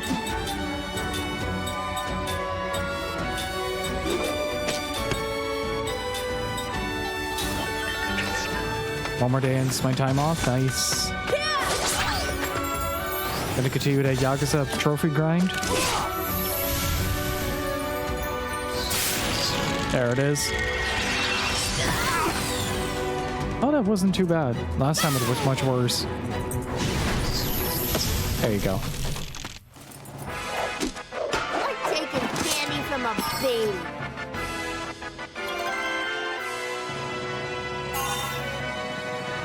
Ooh, both learned prayer. That was fast. Damn. Let's see. What do we learn next? Don't have any.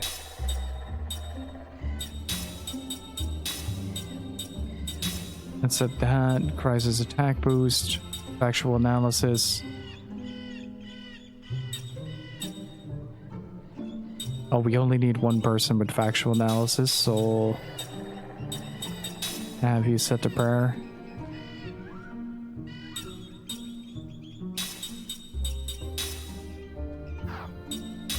And let's grab casting support. That might actually be very useful.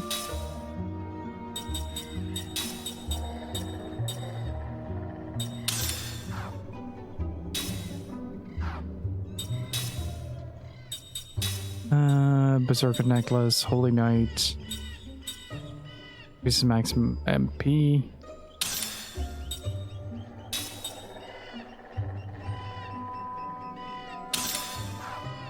Let's get for the Adamantis Ring. Ooh, another one. And of course today and tomorrow before bed. Nice.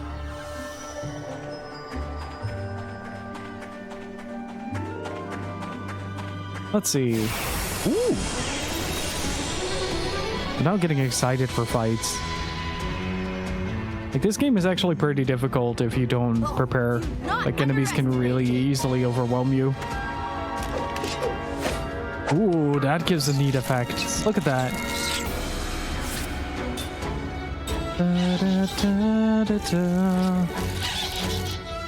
Ooh, I do water damage, don't I? I'm gonna take that Soul Eater down first. Don't know what the rest does, but it's wind.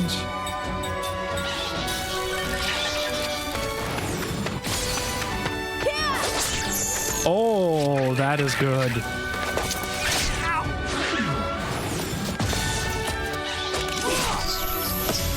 Nice. Wait. Hey, Moon and Knight, how are you doing? Oh, that works. No, that is hilarious. Look at Kind's little glasses. What a dork. It's not in my nature to lose. Yeah, everybody's about on par now.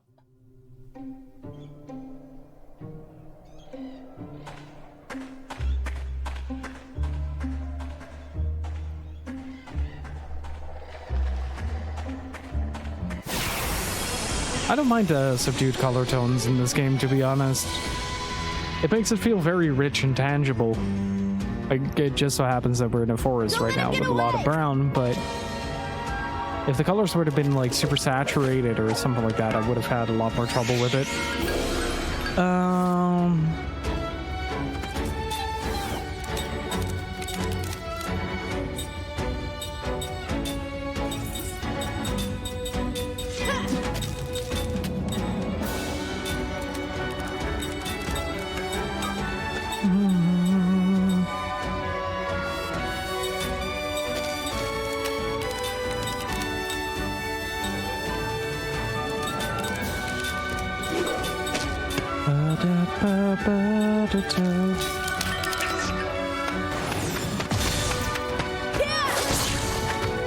That did no damage. Oh, he's backlining, that's why. Oh, jeez. Oh, that is bad.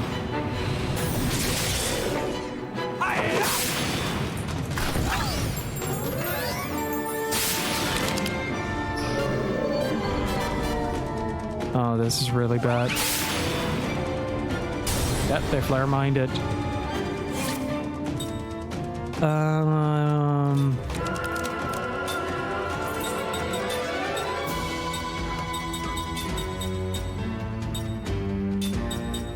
wasn't even paying attention to the front row and the back row.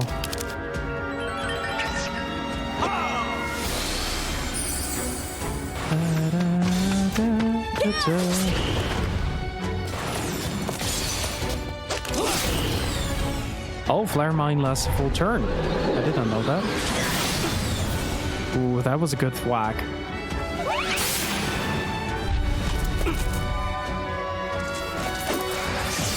I don't know what that is. I haven't had that explained to me yet.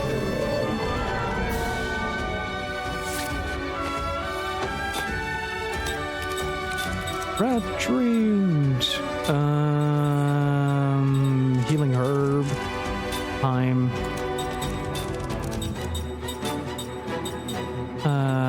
Let's put the wind to the leaves.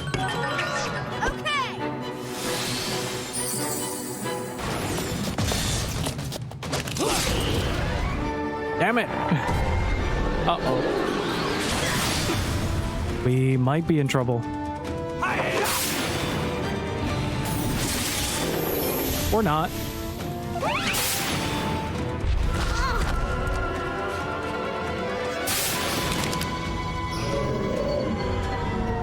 Which effect does Cookie have? Nearly dying. The effect was sleep.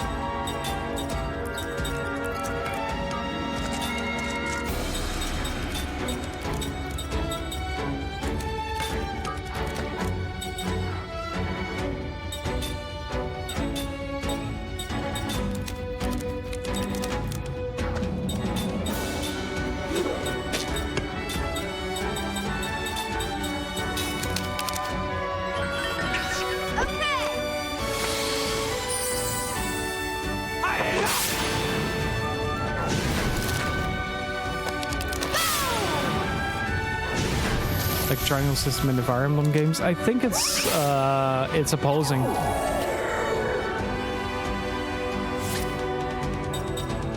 Haven't found the weakness chart yet.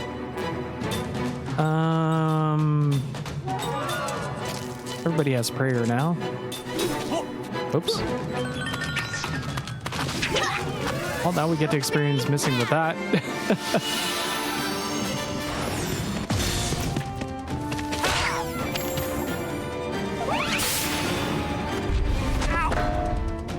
Clank.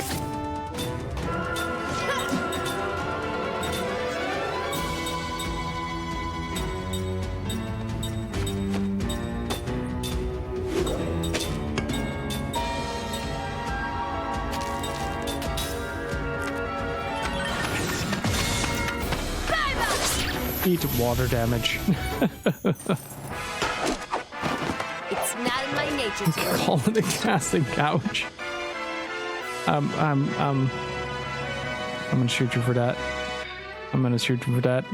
I'm gonna shoot you for that. I can't have that in my chat.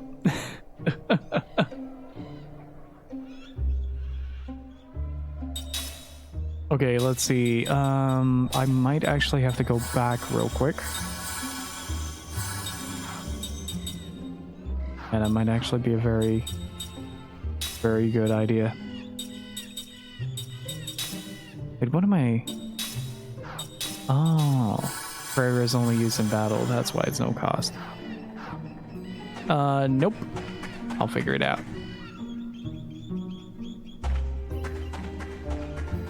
Oh yeah, it's probably a good idea to head back, stock up into the Crimson Forest tomorrow.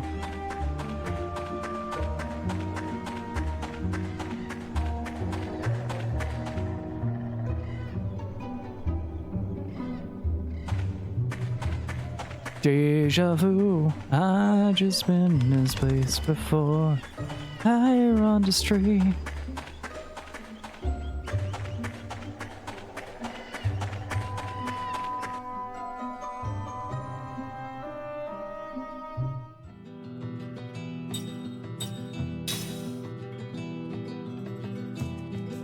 This theme, though. This theme is very good.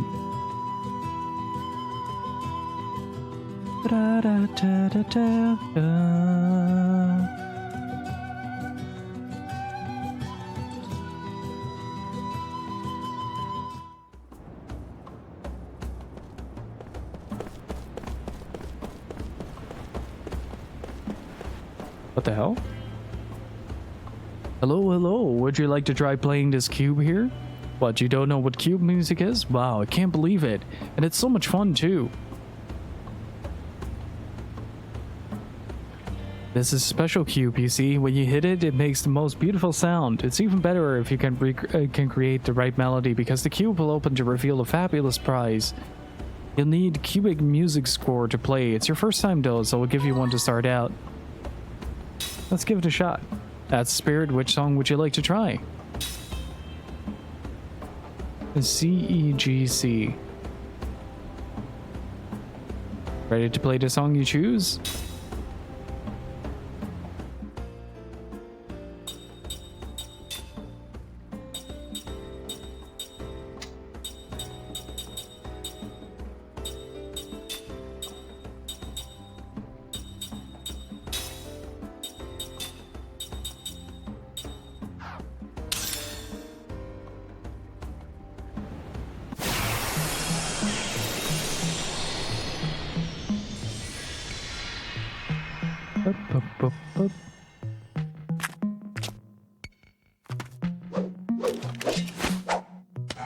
How does this work?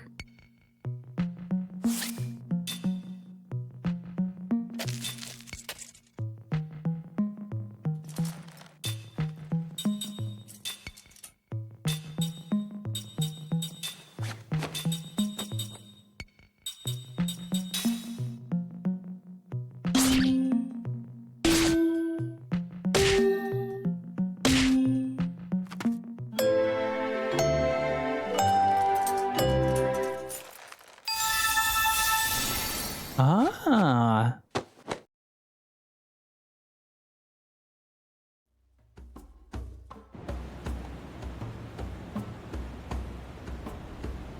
Congratulations, that was some superb playing. To commemorate this first performance, I'd like to give you this.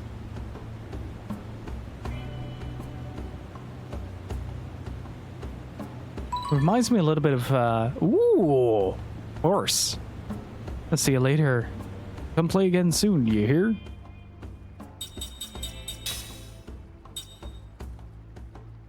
Level 3 black magic, let's go.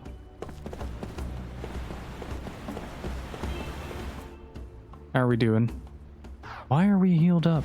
Oh, it's probably because we went onto the world map. The force is with you, and with you.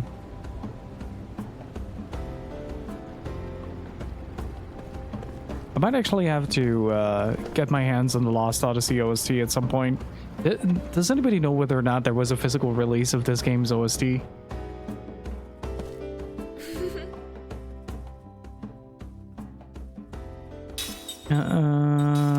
Well, I definitely need a bunch of these.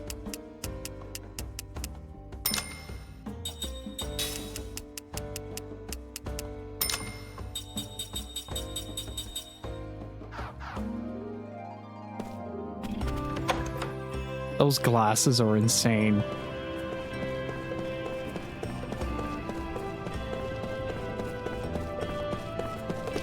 They're so good. Wait. Hang on. I just noticed something.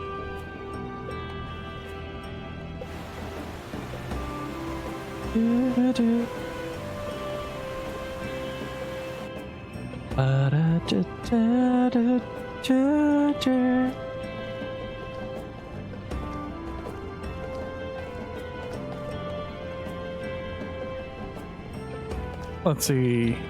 What does the eBay have to say?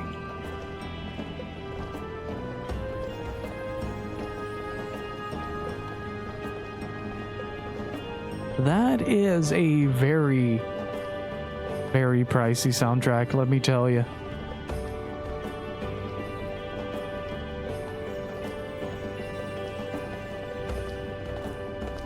That is a very pricey soundtrack.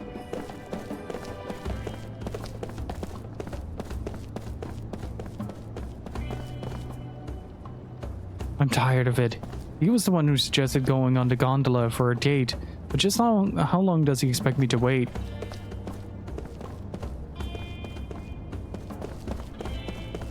His arms should look that scrawny if you want to become Speed. How you doing, Wasabi? Yeah, the listing I found was about $60. That is a lot.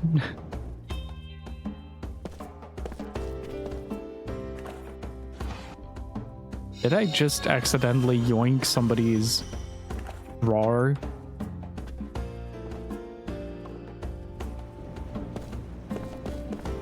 Wait, but aren't these two supposed to be... My girlfriend's waiting on another shop? Oh crap, I did it again. Thanks a lot. I better get to her quick.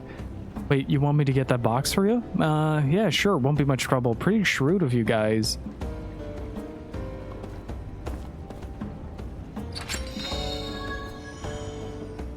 Oh.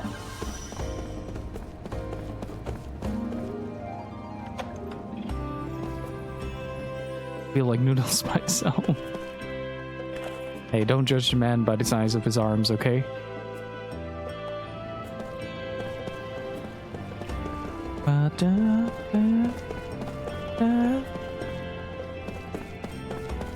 Can I get her to grab that? I'll pull off my gondola date. It's all thanks to you. Oh, right. You wanted the box, right? Well, don't worry. I'm on it. Ooh, that's actually really nifty. That's sleep prevention, if I recall.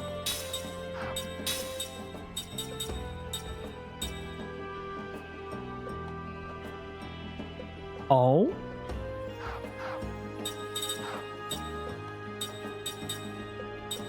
What was the one spell that we got? Shine is white magic, level 3. Inflicts small light damage and blind on all enemies. That's AoE? Was that a 1C I saw? Hang on. A 2B. Okay, that's not that great.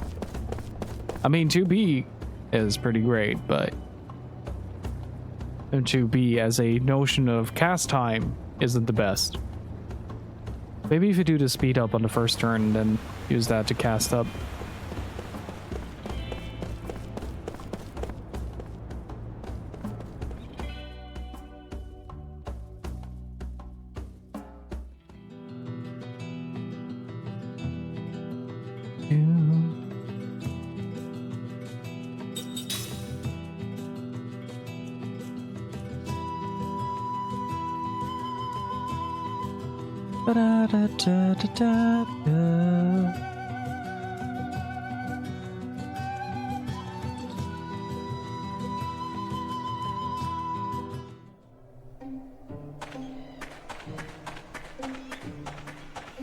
The Maze of Gloom. I like that title.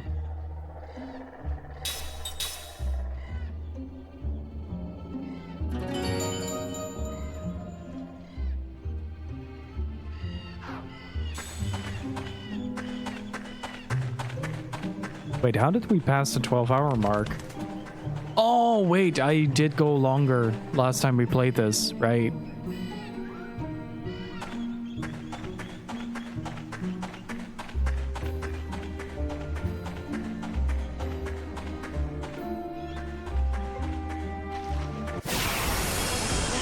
We're playing 12 hours. That makes sense. That makes a lot of sense, actually, now that you mention it. Don't let him get away!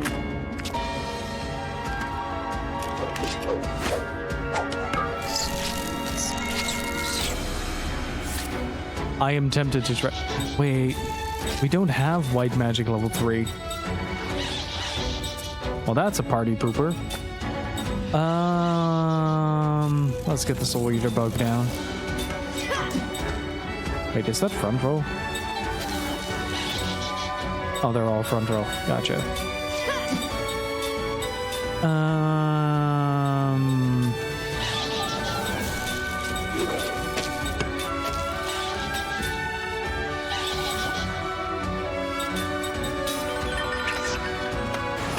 Oh, they might actually bomb themselves before we get to them.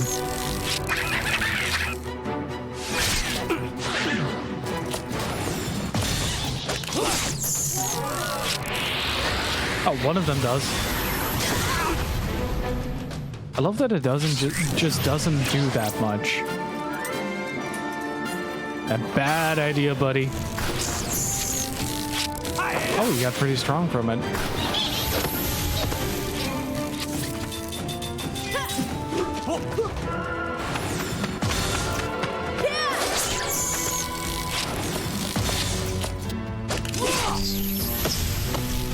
There we go. What a waste of time.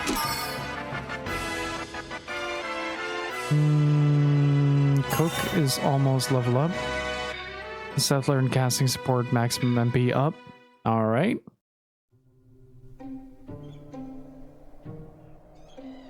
And we can set some new skills to learn.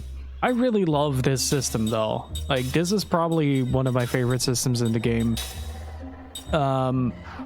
Basically, immortals can't learn new skills unless they are accompanied by an immortal who can learn new skills. And you can use like the equipment stuff to learn skills as well, but let's learn Lucky Magic.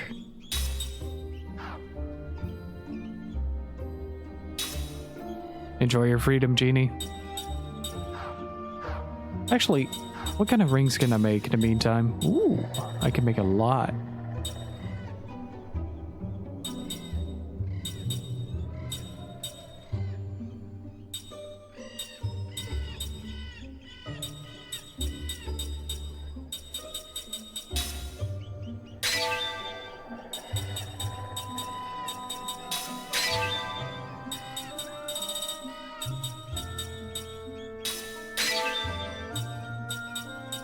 And let's use the shockwave ring as well. Ooh, blood-sucking needle. I think I get those from the little stinger dudes.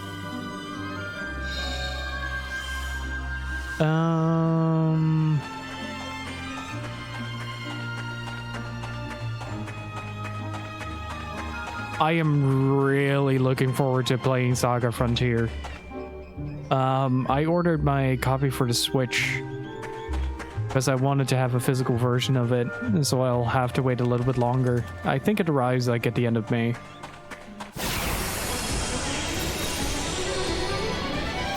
Sort of. I think it is basically just the area that you're in. If it is close to your level, you get less experience, and you'll always have to fill 100 in order to get the most out of it. Let's see. Let's take one down. Water.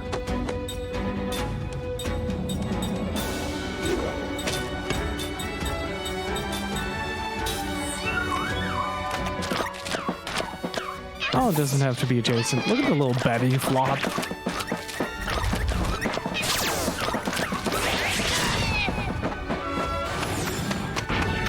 Oops.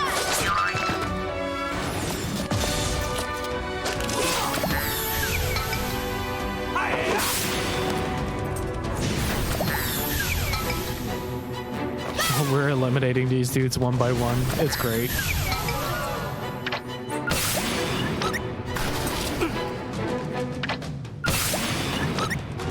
Hold up.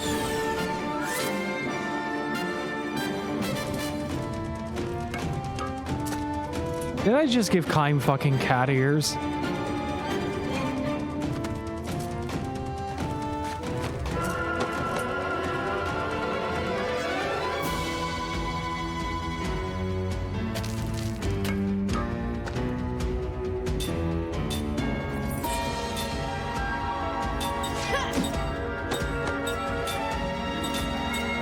I'm very unsure how to feel about it, but I'm rolling with it. This is high fashion now, chat. This is what it looked like.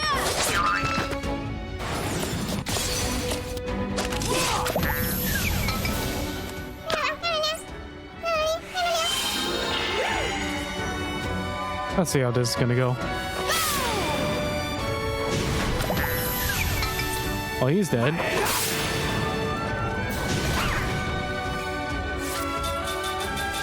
I don't think it has much life left in it. Just imagine if we had that during the emotional funeral scene earlier today.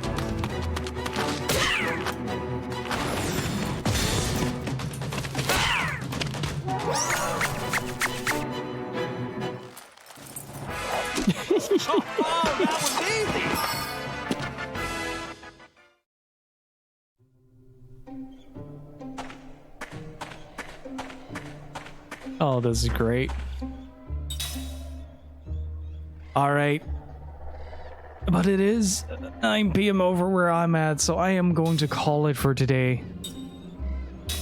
It has been an incredible stream. We've had some very emotional ups and downs. Thank you so much for hanging out. A massive shout out to Very Dave. Can I get another caster command for Very Dave, please? Excellent dude. So much passion on display and so just capable of enveloping himself in a game. It's fantastic to watch. And say thank you again so much for the 36 months. I really freaking appreciate it. I'll be back tomorrow with... Yeah, tomorrow, because Wednesday... I have an extra day off this week because my schedules with IRL stuff didn't align with the time I usually stream, so I'm taking an extra day off, get to work on a bit more on videos. But with that said, I'm gonna head out for today. I almost rated the bouncer. That would be great. That would be really great. Thank you so much for hanging out. Stay beautiful, keep on gaming, dudes, and I'll see you all next time.